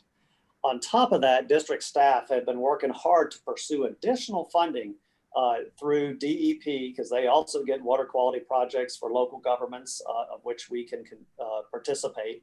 And so we have submitted $22 million worth of funding for water quality projects and $15 million for alternative water supply, $12.5 million for the Indian River Lagoon. Many of these are in partnership with local governments. And of course, DEP supports our extended monitoring network of $1.5 million. And then of course, we do get from the legislature $2.3 million for enhanced land management. So really appreciate the state and stepping forward with Governor DeSantis and supplying this incredible amount of resources to improve our water resources. It really shows the commitment that Floridians have for clean water and getting the water right. Next slide, please. So I could run through the list of budget highlights that we have. You can easily just look at the map that we all have on our walls here at the Water Management District and just show the amount of activity that we have to try to get to manage our water resources to the best way possible. We are implementing or expediting 130 plus critical projects that improve water quality, reduce discharges, and send more water south. That is a lot of projects across the district that your staff manage. There's a long list here. We get into resiliency projects, sea level rise, climate change, land management, python removal, employee investment. There's a lot of things that we'll go over in this presentation that I'm really excited to present to you. Next, please. Let's start out with science, monitoring, and water supply. We saw an awesome video earlier, but we have $70 million going towards science. That is an incredible budget. Next slide, please. First, I would like to talk about the monitoring, and we saw the video. Our data collection efforts are, I just haven't seen them. I've been working in this field for 30 years. And when you talk about density of data, resolution of data, research level data in many circumstances, you find it here in the South Florida Water Management District. And that is very unique to us. But we also benefit from this kind of data collection because whenever we get asked those questions about whether this project will work or how to do this project or what's going on in our water bodies, you can usually find someone in this district that has those answers. And it's because of this investment and this dedication to science that this board absolutely embraces. And I totally appreciate it. And I know the staff are excited to see this happen at the Water Management District and our commitment to science going forward. Next, please. The other piece, that we do have a large investment in is water supply planning. And this includes both alternative water supply projects, where we're trying to reduce our dependence on those critical resources through really important projects like reducing discharges of wastewater into the environment, but reusing those and then offsetting the use of that water that would normally be from an aquifer or a critical system and use reused water for irrigation, for example. And then, of course, you have seen the modelers present our regional water supply plans. You've seen our engagement in the Central Florida Water Initiative. You've seen us putting in those saltwater intrusion monitoring wells. All this is part of this $37.5 million that keeps us right on top of water supply and how we get planned for the future of water supply in the South Florida Water Management District. Next one. Boom, $739 million for Everglades restoration projects. That is a lot of money. And next, please. So let's talk about SERP. So when you think about the projects that we're building with next year's budget and the Central Everglades Restoration Plan, they are cornerstone projects that absolutely address the crux of the environmental issues that we're working on. The EAA Reservoir project, stopping those estuary discharges, getting that water collected so we could send it south couldn't be more important for both the estuaries and the Everglades. The Central Everglades project, which helps us convey that water with natural sheet flows, getting the levels right in the marshes, and getting that water down to Florida Bay couldn't be more important. Another cornerstone of next year's budget. The Lake Okeechobee Watershed Restoration Plan, catching water before it hits the lake and using it during dry times to make sure the lake doesn't violate its MFLs, and trying to keep water in our system rather than discharging it to the watershed. Very important. The Biscayne Bay coastal wetland systems, we've been having a lot of discussion about them, but we have construction of Biscayne Bay coastal wetlands within next year's budget. Of course, we have finishing out the C44 reservoir STA and continuing the incredible construction of the Caloosahatchee River Reservoir, both critically important features to help those estuaries from getting damaged by those harmful discharges. Next.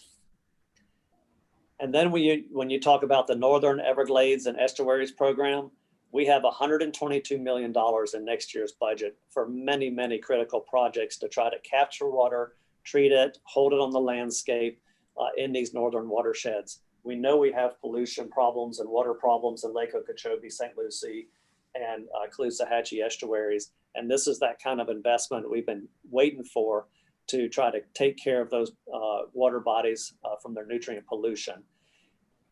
Not only are we investing in those that have been on the books for a while, but we got 9 new proposed water quality grant projects that we're pursuing funding for to get on the landscape in these watersheds as well. So you've got critical SDAs, you've got flow equalization basins, you've got ones that we've talked about for years like C43 BOMA. Lake Hicpochee continues. We finished out phase 1. We're continuing with phase 2.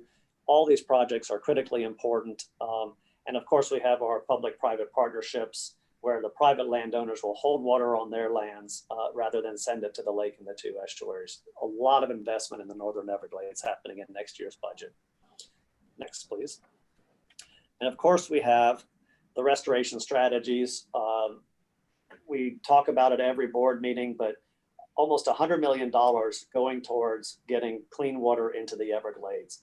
That includes the flow equalization basin over on the C139 basin that we talked about yesterday, and getting STA 1 West, 1 East, the 1 West expansion, and the STA 2 enhancements all done. And next year, we are doing everything we can to prepare for 2025 when we need to meet those QBells, and that includes $100 million in next year's budget. Next, please. Of course, the one thing that every South Floridian depends on is for us to provide and maintain our flood protection infrastructure, maintain our conservation lands, which numerous hundreds and hundreds of people recreate on, and making sure that we control our harmful plants and animals. $305 million budget. Next, please. We have 4,300 miles total of canals and levees, 785 water control structures and weirs, 621 smaller project culverts, and 87 pump stations. That's a lot to maintain. And so it takes $237 million. Well, it takes a little less than $237 million. It takes $60 million for the maintenance of the flood control system, $100 million for ongoing operations and maintenance of the central of the CNSF. And we are invested in coastal resiliency and sea level rise at $6.6 million per year. And while it's not in next year's budget, it'll probably be in the following one. We are pursuing federal grants, significant federal grants to help us along with that as well. In this part of the budget, we do have reserve funds in case a hurricane takes out some critical infrastructure that we need to prepare. So we sit on $61 million in case we need to access that to get this flood control system back up and running in a fast amount of time post-hurricane or any other natural disaster. Next. And of course, we have a good, significant investment in stewarding our lands. We have 33.7 million in invasive and harmful exotic plants and species control, including, of course, the Python program that we have now, not 25, but close to 50 hunters budgeted for controlling those pythons and everything they like to consume. And of course, this district committed to an herbicide reduction goals, which means moving to other technologies that sometimes cost a little more.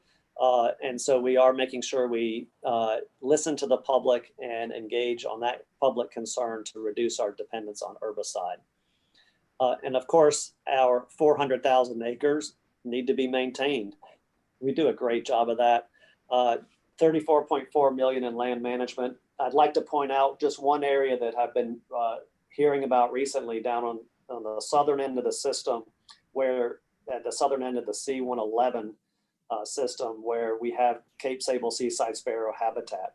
And we've been implementing really precise land management down there, and we are seeing the Cape Sable seaside sparrow respond and rebound down in that area of the state where the district owns the land and where we're responsible for land management. So that's a success to our land management crews. So it's a great investment. The environment and the public absolutely benefits on all of this investment. And quite frankly, we do a great job at this. Next, please. And of course, we are a regulatory agency as well. And so we do have a staff of permitters and compliance and enforcement specialists. And also we engage the public quite routinely. Next. So we do have 22.3 million that goes into our regulatory program for the fund the staff for the oversight and inspection staff. And then you've seen the benefits of the $3.1 million for outreach and public engagement. In fact, we became the model when we had to transition to COVID operations on how to continue public engagement and outreach and transparency through our Zoom meetings, which we're continuing to do today. So I'm really proud of what we've been able to accomplish with public outreach and transparency. And of course, our permitting and regulatory staff continue to strive to meet their goals on making sure we have high compliance rates and make sure that we are able to review permits efficiently and very effectively. Next, please. All of this would not be possible without the 1,400 employees at the South Florida Water Management District. And I take it, I have a personal commitment to try to make sure that we are a place that people want to work, that they choose to work at, and they choose to continue to work at. And so as we've been looking at our budget, we want to make sure that we aren't imposing higher healthcare costs on our employees. So we've been able to keep their contributions the same for the past 10 years by looking at our healthcare provider system and absorbing some of the costs on the district side. So the employees are not burdened with those higher healthcare costs. And also this coming year, we have budgeted a cost of living adjustment for the hardworking staff, for those high performers, which, I mean, this district is a high performer, to get into so that we can keep up with sort of rising employment costs. But we did budget for an adjustment for people. And of course, we've got professional development opportunities, uniform stipends, and other things to try to make sure that we are the place to work in South Florida. So next we've got, so you can learn more about our budget. This is our website, but again, $2.31 million increase, $231 million increase in our budget to get all that effort done. And at the end of next year, we're going to have a lot to be proud of with a budget like that. And I would also say, Mr. Chair, that we're going to have a blast. Back to you. Thank you very much, Mr. Bartlett. I appreciate that. That was a good presentation. Let's do public comment first and see if there is any, and then we'll come to board comment for the budget presentation. Mr. Chairman, I have a hand raised. It's a caller with the last four numbers of 5372.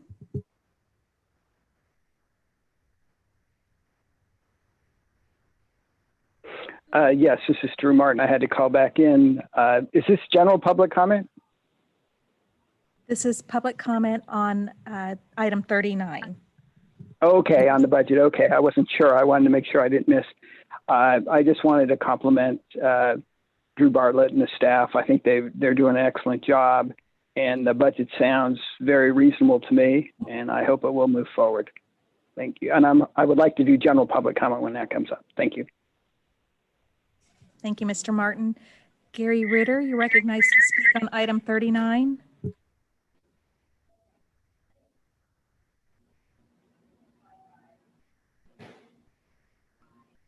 There we go. Yes, board, Mr. Chair, I too would like to compliment Drew and staff on the budget this year, and what looks really, what's the word I'm looking for? It is encouraging to see the 122 million for projects north of the lake. And it's kind of like the C-23, 24, 25 situation over there where, you know, we have source control, we're improving the technology for source control, and yet we do have to make some modifications, and we do need regional projects to support best management practices, to support the FDACS program, and you know, be that full partnership that we need to be. And I think the 122 million for the northern part of Lake Okeechobee is going to go a long way in the partnership with agriculture as they continue to implement BMPs on their farms. They continue to work with the University of Florida to improve the types of practices that they're using.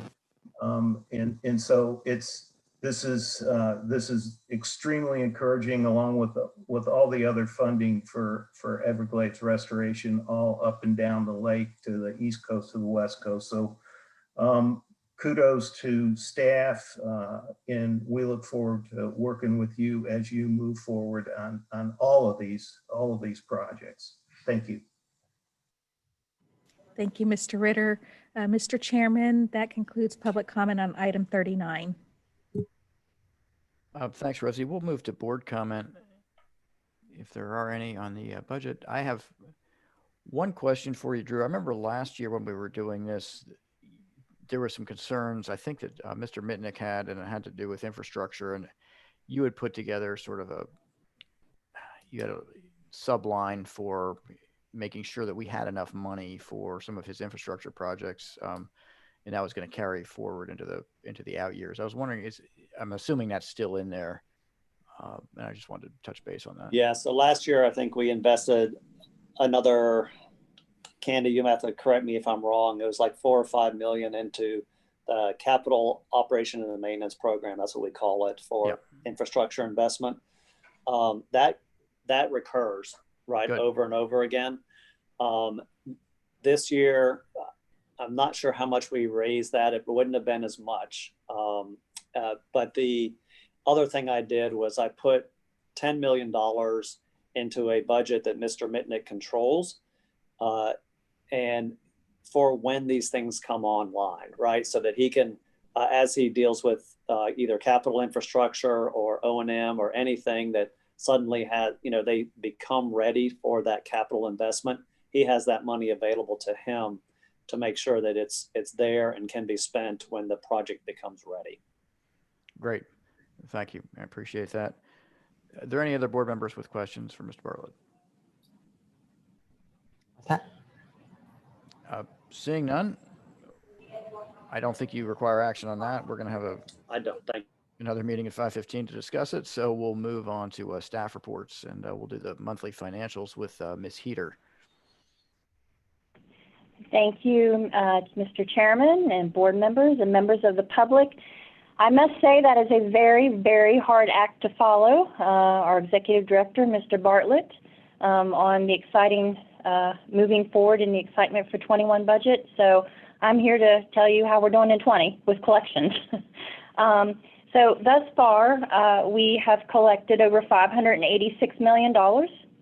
It is over $20 million more over the month of June. This statement that I am reporting on is through the month of July. We are at about 99% collection with our ad valorem at $294.6 million out of a projected $295 million budget. Again, you know, we are collecting our intergovernmental revenues, which is dominantly the state side of the revenues. We have collected over $245.9 million.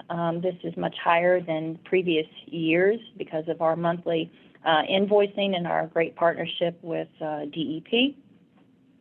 So there's no real red flags to raise or bring to your attention or to anyone's attention at the moment. In addition to the monthly financial report, I would like to report to you that we did have to procure a couple of services in relation to COVID-19, and it's about $33,000 worth of purchases that we executed under our emergency order that was outside of our competitive procurement process for disinfecting services. So those I'm to report to the board as well. And that concludes my report, and I thank you. Thank you, Ms. Heater. Does anyone have any questions or comments for Ms. Heater? I'm seeing none. We'll move on to General Counsel's report. Ms. Ansay. Good afternoon, Mr. Chair, members of the governing board. The only item I have for you today is informational only. On August 19th, Mr. Bartlett entered an order terminating the remaining authorizations that were entered on an emergency basis related to Hurricane Isaias. So now that those authorizations have been terminated, Hurricane Isaias is behind us. And unless there's any questions, that's all I have for you today. Thank you.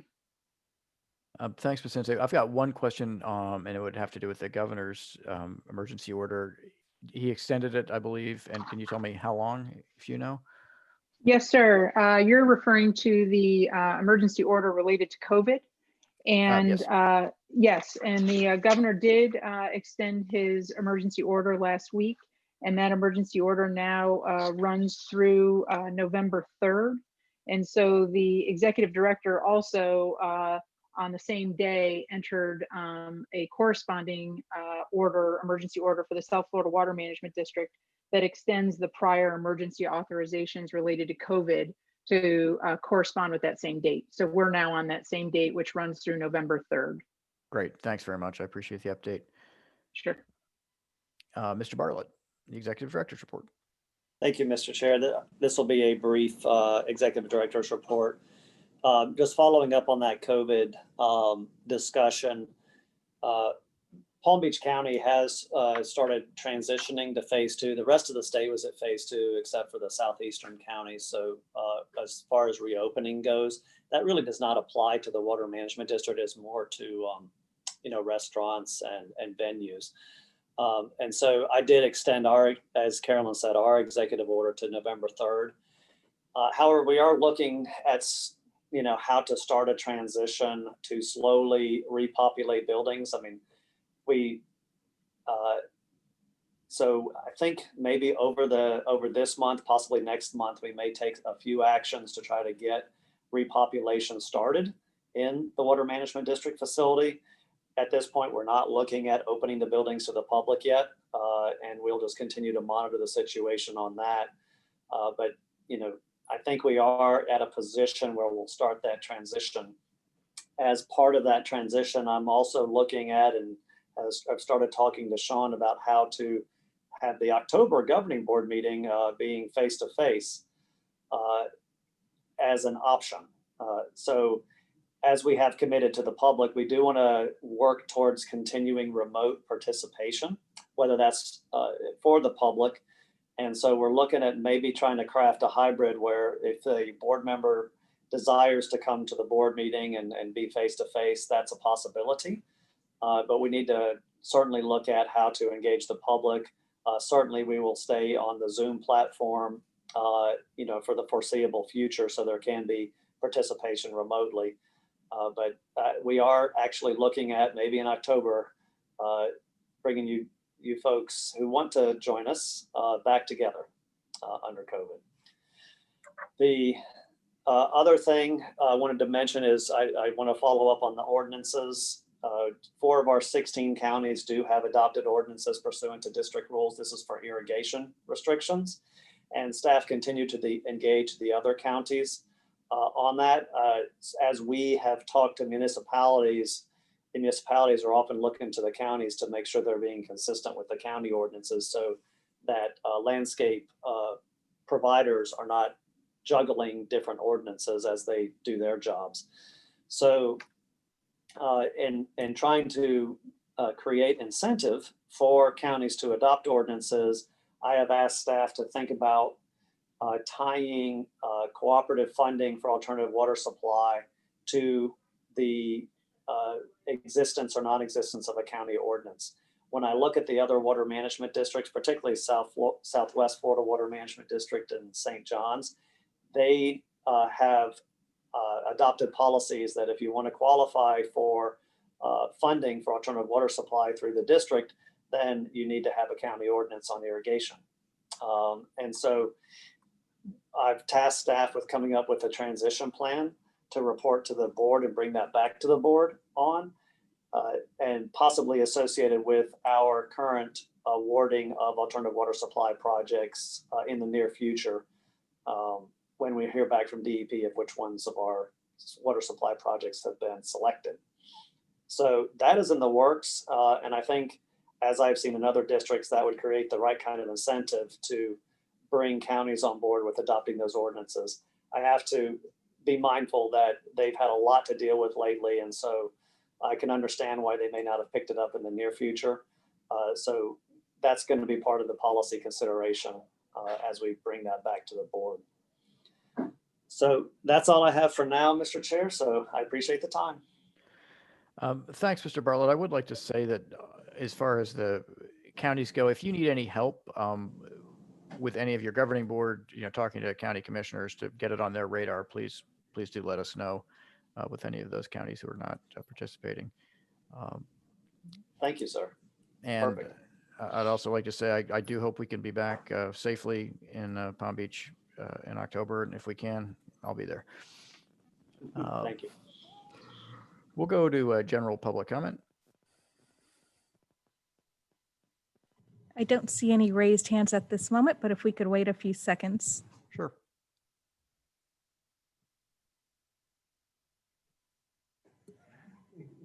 Okay, I have a caller with the last 4 digits of a phone number, 5372. Yes, this is Drew Martin. Is this general public comment now, or is it? Yes, it is, Mr. Martin. Okay, good. All right, I want to make sure.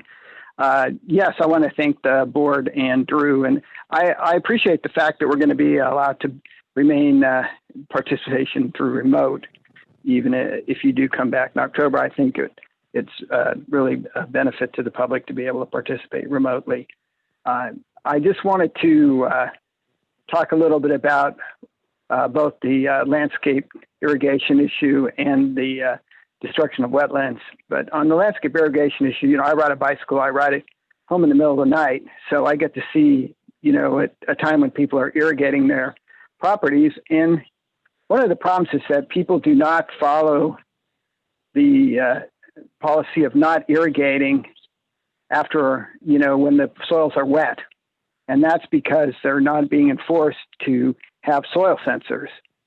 And I think that, and these are not, homeowners that don't have a lot of money. These are very wealthy property owners. And, my concern is that, and a lot of people don't even have rain gauges, but it's not uncommon for me to see people watering, and right after a heavy rainstorm, there's still water collected on the pavement, and yet they're continuing to water. And I think that when we have people showing up at your board meetings and saying, you know, we don't have enough water, there's not enough water for the public, and yet the majority of the water is being used on irrigation. It's being wasted. You know, because I see a lot of that water running down the gutter because a lot of it goes out onto the sidewalk. So I also know in one property that one of the residents told me the water was running for 4.5 hours, and they just let it run, you know, because oftentimes these irrigation, they're not paying attention. And so there's a lot of water being wasted. So I hope we're going to put some teeth in these landscaping irrigation regulations, and that there's going to be some enforcement. On the West Coast, we have what are called water cops. There needs to be enforcement. If it's in the middle of the night and it's a code issue and code isn't out the middle of the night, then the local, you know, police force or whatever needs to have the authority to at least note it so they can tell the code what's going on. The other thing I want to mention, I don't have a clock, so I'm going to try. If I go over, I'll stop my comments when I hear the bell. But I'm concerned about the loss of wetlands and the ERP permitting. And when we see what's going on in Martin County and Indian River Lagoon, we know that we're very much seeing what happens when you lose wetlands and continuing to develop without wetlands protection, without green infrastructure. And so what happens is, even though you've been able to reduce the discharges from the lake, we are continuing to see water quality problems. And that's because of that. And I think Biscayne Bay is the same issue. The other problem is canals often are bringing out very polluted water into these areas because canal systems do not have water quality monitoring in the canals themselves. Mr. Am I Martin? out of time, or? Yes, Is that I'm it? ringing the bell. Okay. All right. Well, thank you again. Have a good day. Thank you, Mr. Martin. Just a reminder for those phone and callers, we have, if you want to speak, you can raise your hand by pressing *9.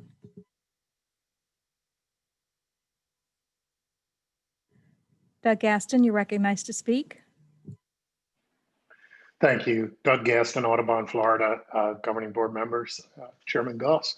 I just wanted to take a quick second to thank Mr. Butler and Mr. Martinez for their service on the board. I've had a chance to speak with each of you individually, and you're both thoughtful, reasonable people, and most important, gentlemen. And I appreciate the time you've given me to help me understand some of the issues that are going on, and to discuss some of the possible solutions. And just a special shout out to Mr. Butler, who earlier in the pandemic took some time during a conversation to help me understand the impact of his business and supply chains, food supply chains generally. And that was really helpful in understanding some of what's happening in your end of the business, in your neck of the woods. So just wish you both the best, and again, wish you all the best. Thank you. Thank you, Mr. Gaston. Next, we have Richard Weiskopf, followed by Nyla Pipes.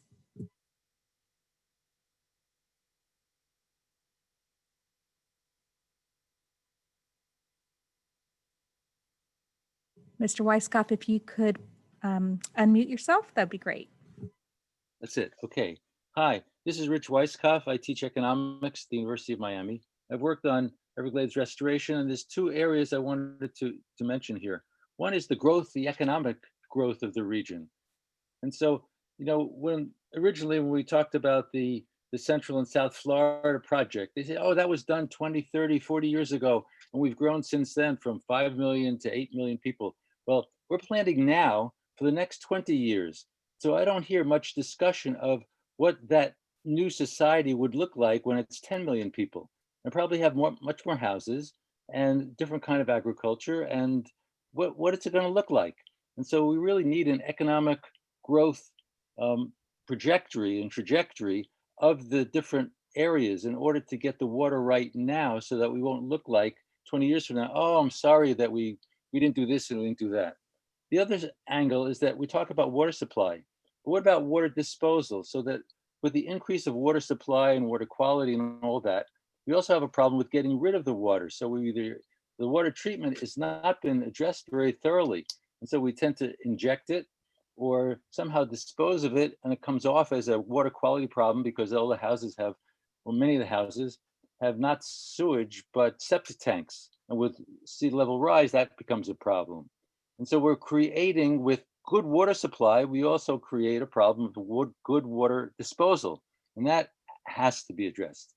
Those are the issues I'd like to see handled in the future in order that the system will continue to work. Thank you. Thank you, Mr. Weiskopf. Nyla Pipes, you're recognized to speak.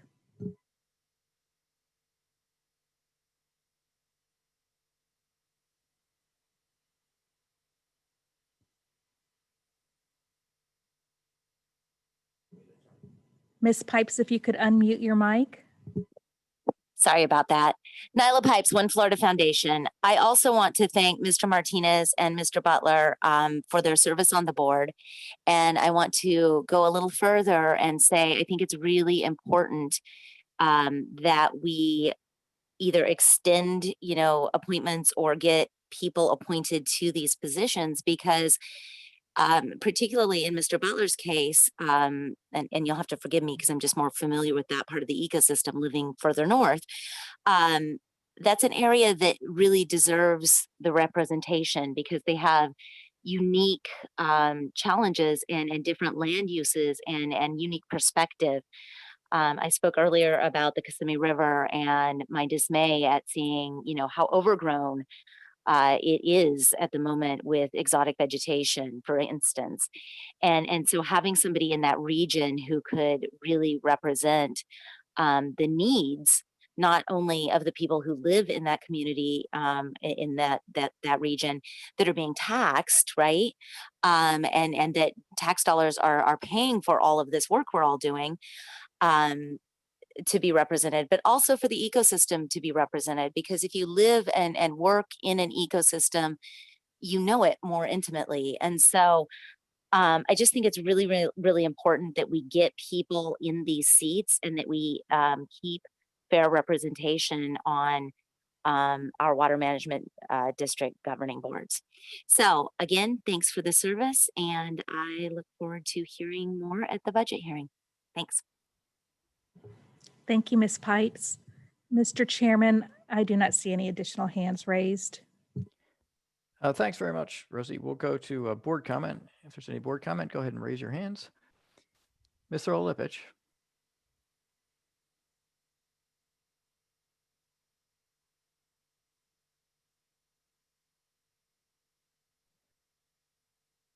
I think you're going to have to unmute yourself. I'm sorry. There you Thank go. you. I just wanted also to say farewell and hopefully hello again to Charlie Martinez and Ben Butler. So wonderful to work by your side. Thank you. Well said. Anyone else?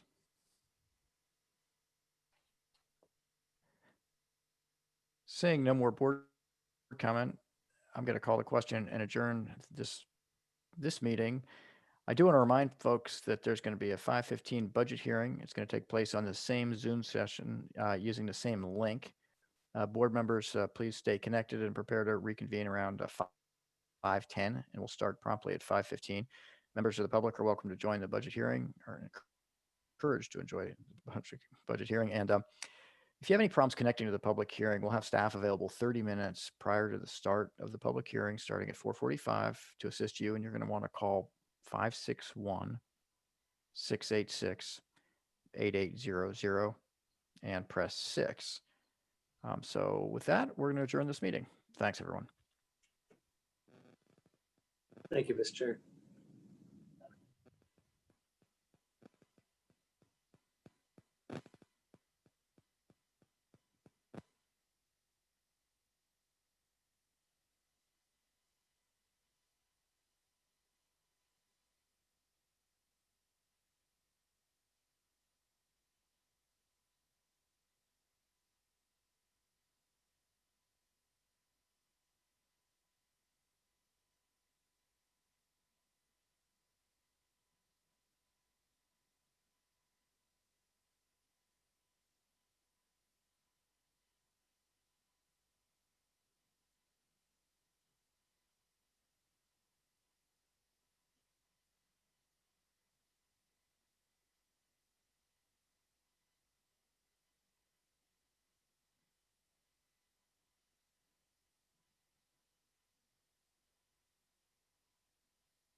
Candida Heater, did you want to do a mic check?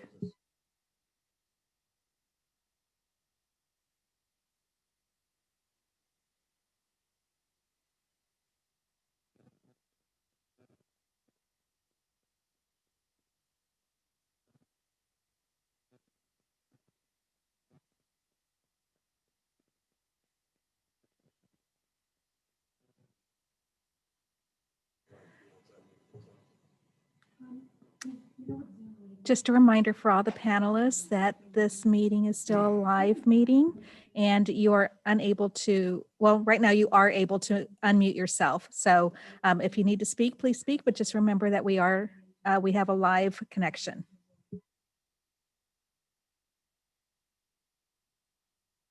Rosie, this is Candida Heater doing a mic check. You sound really good, Miss Heater. Thank you, Rosie. Rosie, this is Derek Brown doing a microphone check. You sound really good also, Derek. Thank you.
Sound check.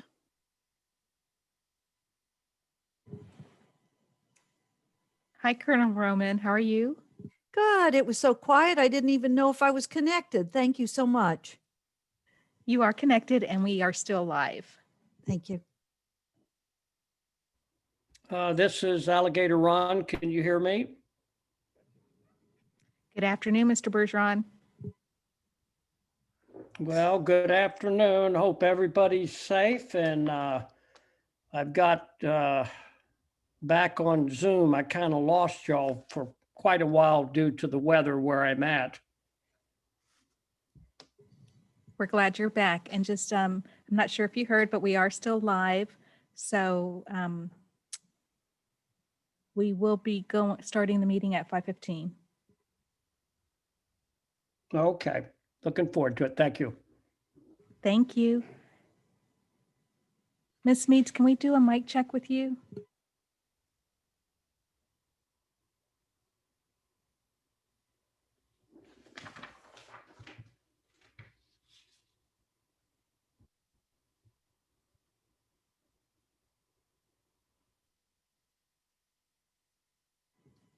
Mr. Steinle, can we do a mic check with you? Sure. Can you hear me? You're very clear. Thank you. Thanks.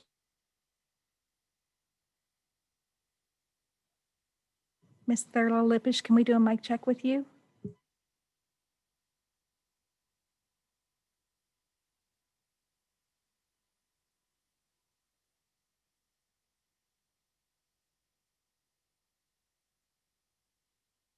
Chairman Goss, can we do a mic check with you?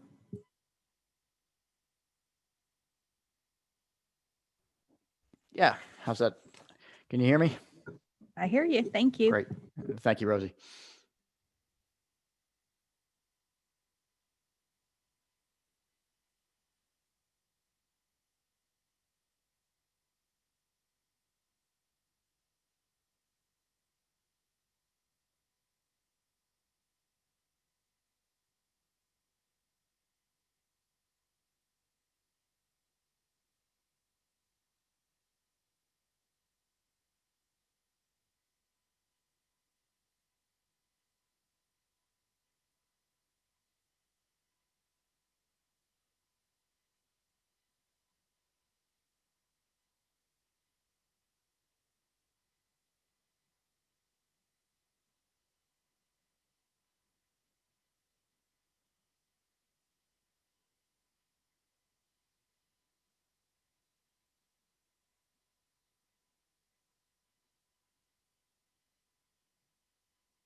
Ms. Meads, can we do a mic check with you?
Ms. Meads, can we do a mic check with you?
Hi, Rosie. Can you hear me? This is Cheryl.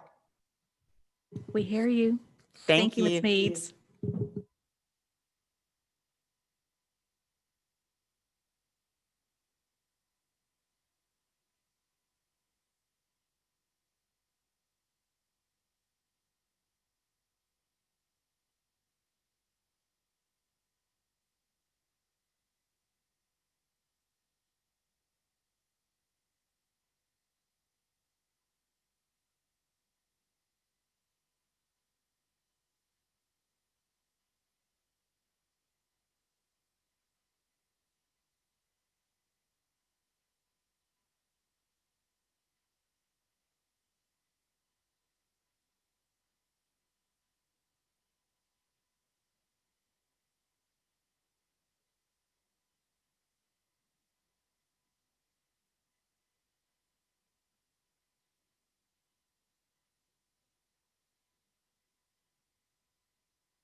Good afternoon. This is Chauncey Goss, Chairman of the South Florida Water Management District Governing Board. It's September 10th, 2020. It's 5:15. I'd like to call the public hearing on fiscal year 2020-21 budget and tentative millage rates to order. To start, I'd like to do a roll call for the record. I'm going to start with Mr. Bergeron. I'm here. Thank you, sir. Ms. Meads. Here. Thank you. Colonel Roman. Here. Mr. Steinley. I'm here. Ms. Lipich. Chairman, Ms. Thurlow-Lippish was having connection issues, and she's not going to be able to join this meeting. Thank you. Vice Chair Wagner. Here. Thank you. The next order of business will be the Pledge of Allegiance. Ms. Meads, would you like to lead us in that?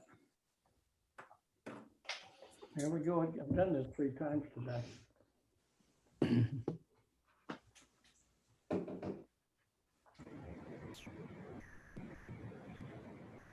Ms. Meads, you want to lead us in the pledge?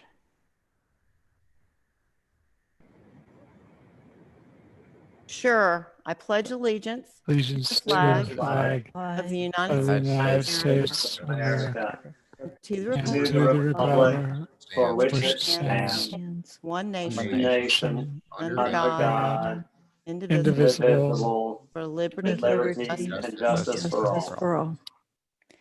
Thank you, Ms. Meads, and thank you, everyone. I ask you to please remute yourself, if that's a word.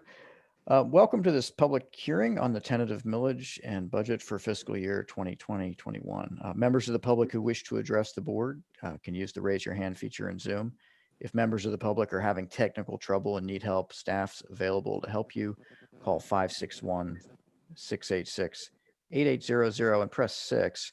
Or you can go to our website at sfwmd.gov and click the Ask Us button at the top of the page.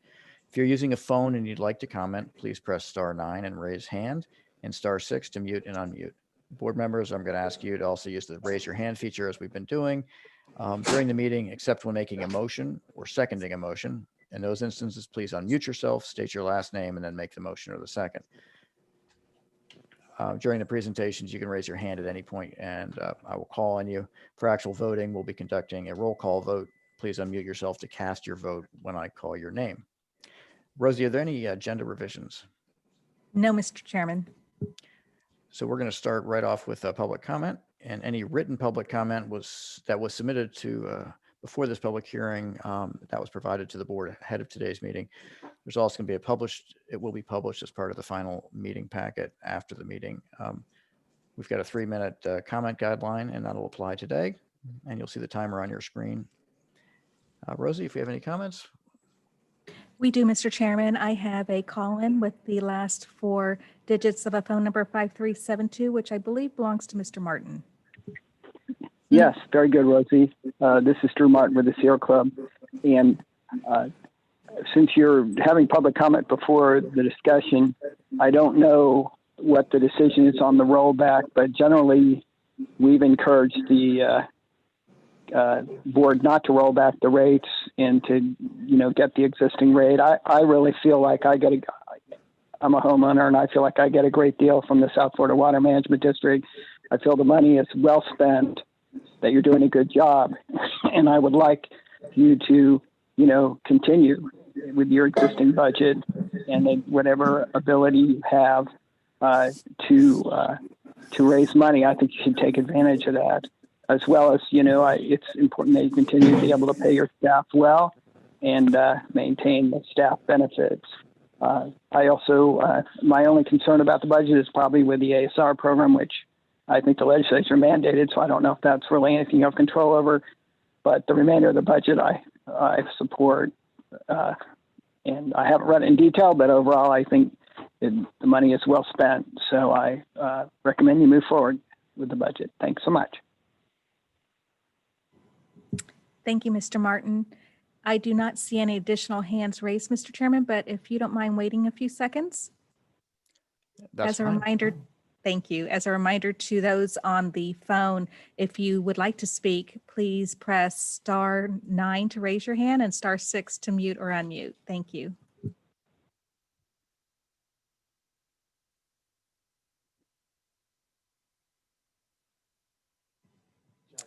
There are no additional hands raised, Mr. Chairman. Thank you, Rosie. I'm now going to ask Ms. Heater, who's the Division Director for Administrative Services, to present the agenda items 5 through 10. Thank you, Mr. Chairman, board members, members of the public who are attending. This is the first of 2 public hearings required by Chapter 200 Florida statute, our TRIM statute, to adopt millage rates in a budget for fiscal year 2020-2021. The second hearing is scheduled to be held via Zoom Tuesday, September 22nd at 5:15 p.m. and may be found on our district web at www.sfwmd.gov. As Chairman Goss had mentioned, we have IT staff on standby for this meeting for technical assistance if any member from the public encounters technical issues. This evening, staff will request action on 5 resolutions. 2 resolutions for the adoption of tentative fiscal year 2020-2021 millage rates for the Okeechobee Basin and the Big Cypress Basin. 2 resolutions for the adoption of the Everglades Agricultural Privilege Tax rolls, 1 for the Everglades Agricultural Area and 1 for the C-139 Basin. 1 final resolution adopting the fiscal year 2020-2021 tentative budget. There are strict statutory guidelines that must be followed in adopting tentative millage rates and budgets. All must be approved separately.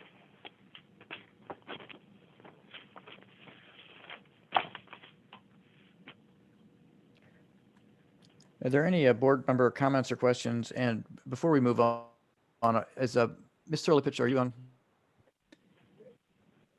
Yes, Chair Goss, I apologize. Yes, I am. Don't apologize. I'm glad you're here. Thank you. You can go ahead, Ms. Heater. Thank you, Chairman Goss.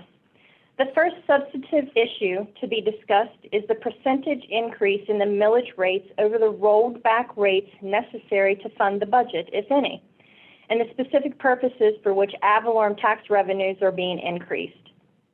With the rates adopted by this governing board in July being at the rolled back millage rates, there is no increase in ad valorem taxes to be discussed pursuant to the statute. The tentative millage rates for the Okeechobee Basin are as follows.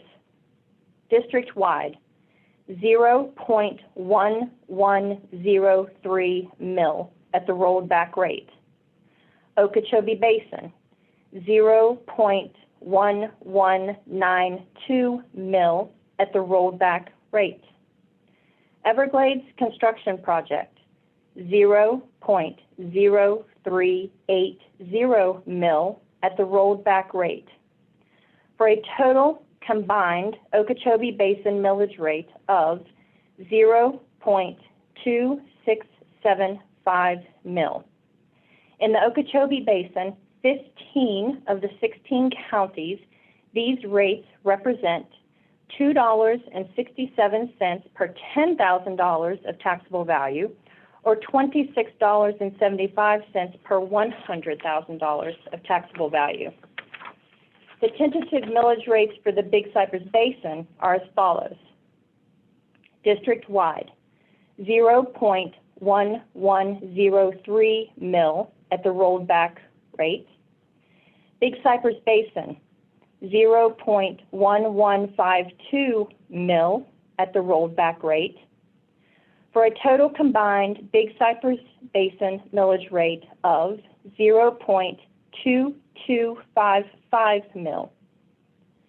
In the Big Cypress Basin, Collier and a small portion of mainland Monroe counties, these rates represent $2.25 per $10,000 of taxable value, or $22.55 per $10,000 of taxable value. Mr. Chairman, I turn the meeting back over to you prior to considering the next 2 resolutions on the millage rates. Thanks. Are there any board member comments or questions before we move on to consider the resolutions?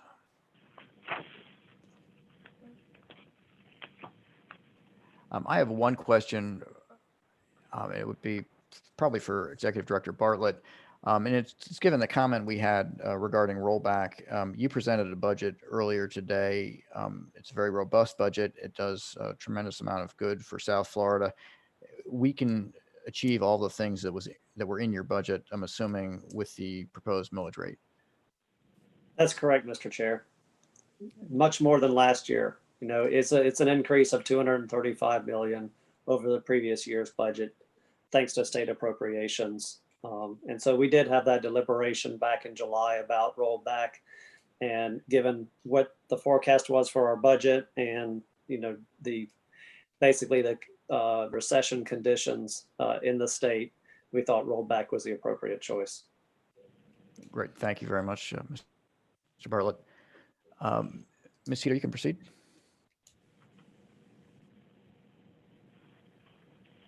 Thank you, Chairman Goss.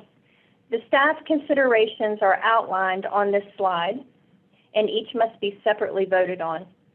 For consideration of Resolution 2020-0925, adopting the tentative millage rates for the Okeechobee Basin, and separately for consideration of Resolution 2020-0926, adopting the tentative millage rates for the Big Cypress Basin. Mr. Chairman, I turn the meeting back over to you. Thanks. So what we'll need now, if we have no further board comments or questions, are a motion and a second on Resolution 2020-0925. I'll make the motion.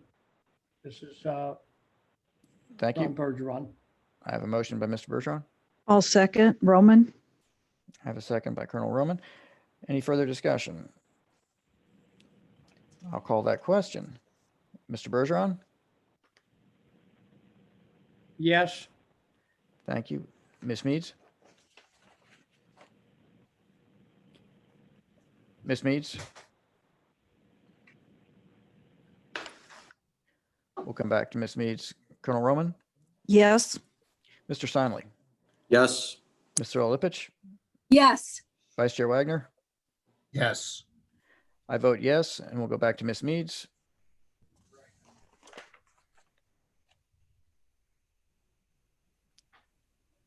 Ms. Meads, last chance on Resolution 2020-0925.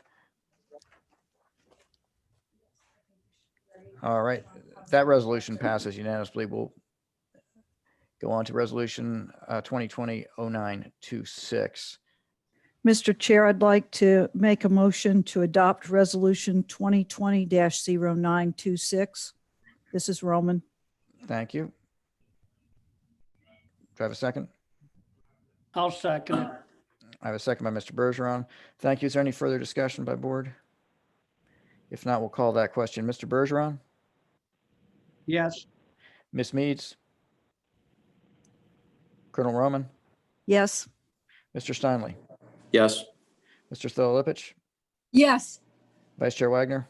Yes. I vote yes. That passes unanimously with Ms. Meads not voting. Ms. Heater, do you want us to go to 2020-0927, or do you need to talk about that for a while? I need to talk about that for a little while. Sorry. You're welcome. This portion of the presentation pertains to the agricultural privilege tax, which is non-ad valorem per acre tax on actively farmed parcels located within the Everglades Agricultural EAA and C-139 Basin in Palm Beach and Hendry counties. The EAA spans across both Palm Beach and Hendry counties, while the C-139 Basin is located solely in Hendry County.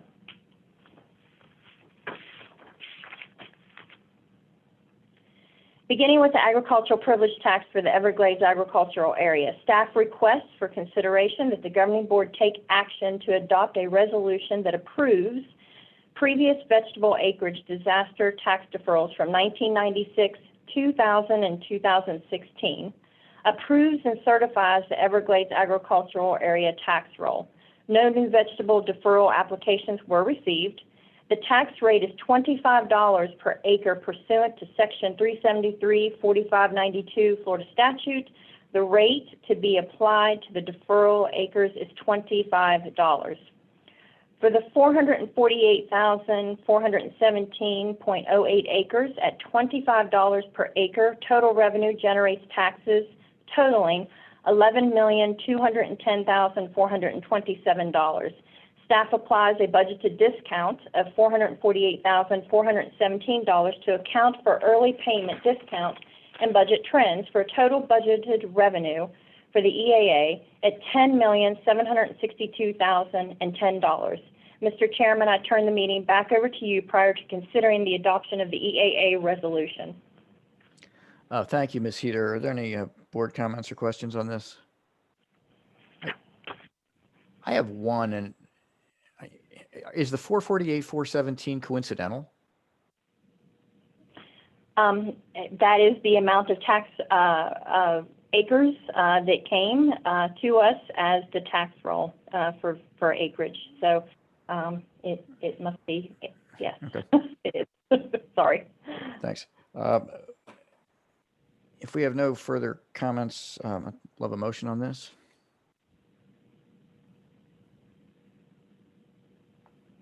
I'll move. Scott, thank you. Thank you, Vice Chair Wagner. And a second? Steinle, second. Mr. Steinle seconds. We have a motion and a second. Any further discussion? Seeing no hands raised, I'll call that question. Mr. Bergeron. Yes. Thank you. Ms. Meads. Colonel Roman. Yes. Thank you. Mr. Steinle. Yes. Thank you. Mr. Olipich. Yes. Thank you. Vice Chair Wagner. Yes. Thank you. And I'm going to vote yes. That passes unanimously with Ms. Meads not voting. Now we'll go to back to Ms. Heater. Thank you, Chairman Goss. For the agricultural privilege tax for the C-139 basin, staff requests for consideration that the governing board take action to adopt a resolution that grants vegetable acreage applications, if any, and approves and certifies the C-139 tax rolls.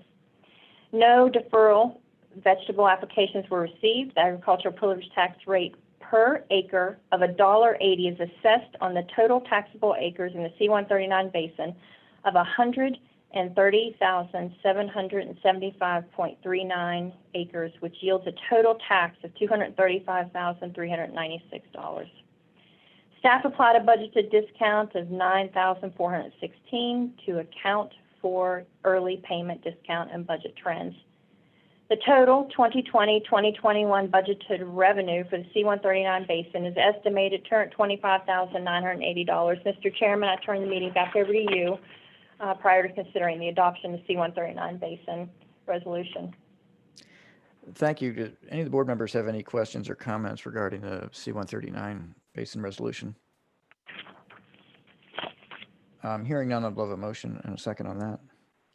Mr. Chair, I'll make a motion to adopt Resolution 2020-0928. This Thanks, is Caroline. Charlotte. there a And second? I'll make a second. Mr. Bergeron seconds. I have a motion and a second. Is there any further discussion? Seeing no hands raised, I'll call that question. Mr. Bergeron? Yes. Thank you. Ms. Meads? Yes. Thank you. Colonel Roman? Yes. Thank you. Mr. Steinle? Yes. Thank you. Mr. Olipich? Yes. Thank you. Vice Chair Wagner? Yes. Thank you. I'm going to vote yes. That motion passes unanimously. Now we'll move on to Resolution 2020-0929. Ms. Heater? This portion of the budget pertains to the fiscal year 2020-2021 tentative budget amount of $1,225,810,244 to be considered tonight for both revenues and expenditures.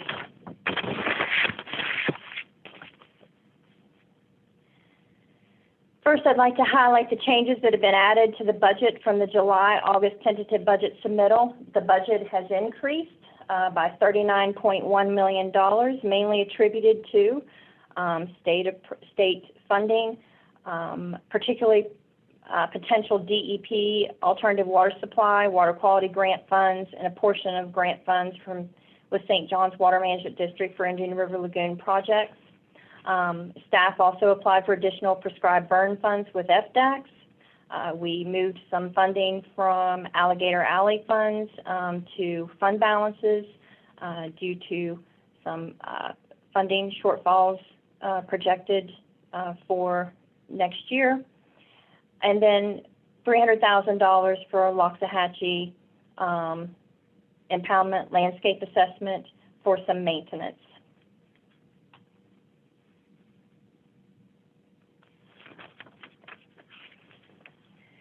Pie charts to the left illustrates the revenues. As you see, ad valorem taxes, state sources, and fund balance being the largest of the revenue sources. And then to your right, your total expenses, restoration and operations and maintenance being the largest on the expenses side.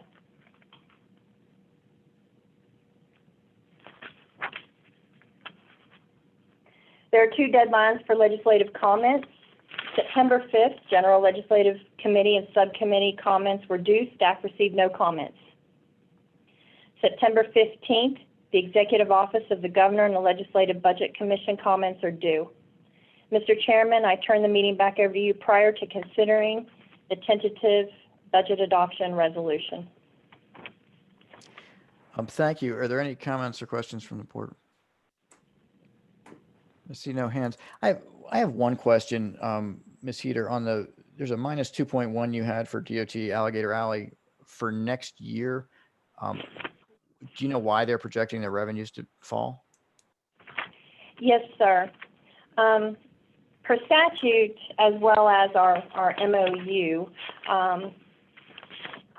DOT is to transfer excess toll revenues to us after they pay their debt, O&M, repairs, restoration, or reconstruction. And they're currently working on resurfacing of the Everglades Parkway. And they're projecting to not have any excess funds for the next couple of years. So we had set aside some balances within this fund to cover us if we were ever in this situation. And because we don't foresee this being on a recurring nature, we'll take, opportunities throughout the year to find available one-time funding to continue to carry us if needed, if the shortfall continues over the next couple of years. So we're viewing this as a one-time shortfall that's because of paving that they're undertaking? Yeah, one time maybe over the next couple of years, meaning it's not projected to be a recurring deficit. Long-term. Thank you for that explanation. I appreciate it. You're welcome. I'm seeing no further comments from the board. If someone would like to offer a motion in a second. This is Cheryl Meads. All right. I have a motion from Ms. Meads and a second from Jay Steinley. Thank you, Mr. Steinley and Ms. Meads. We have a motion and a second on the floor. If there's any further discussion, please raise your hand. I'm seeing no hands raised. We're going to call that question for Resolution 2020-0929. Mr. Bergeron? Yes. Thank you. Ms. Meads? Yes. Colonel Roman? Yes. Mr. Steinley? Yes. Mr. Olipich? Yes. Vice Chair Wagner? Yes. And I'm going to vote yes. That passes unanimously. Thanks very much. The final budget hearing is going to be held on September 22nd, 2020 at 5:15, and we're going to do it via Zoom again. And I'm going to announce adjournment of this one. Thanks very much, everyone.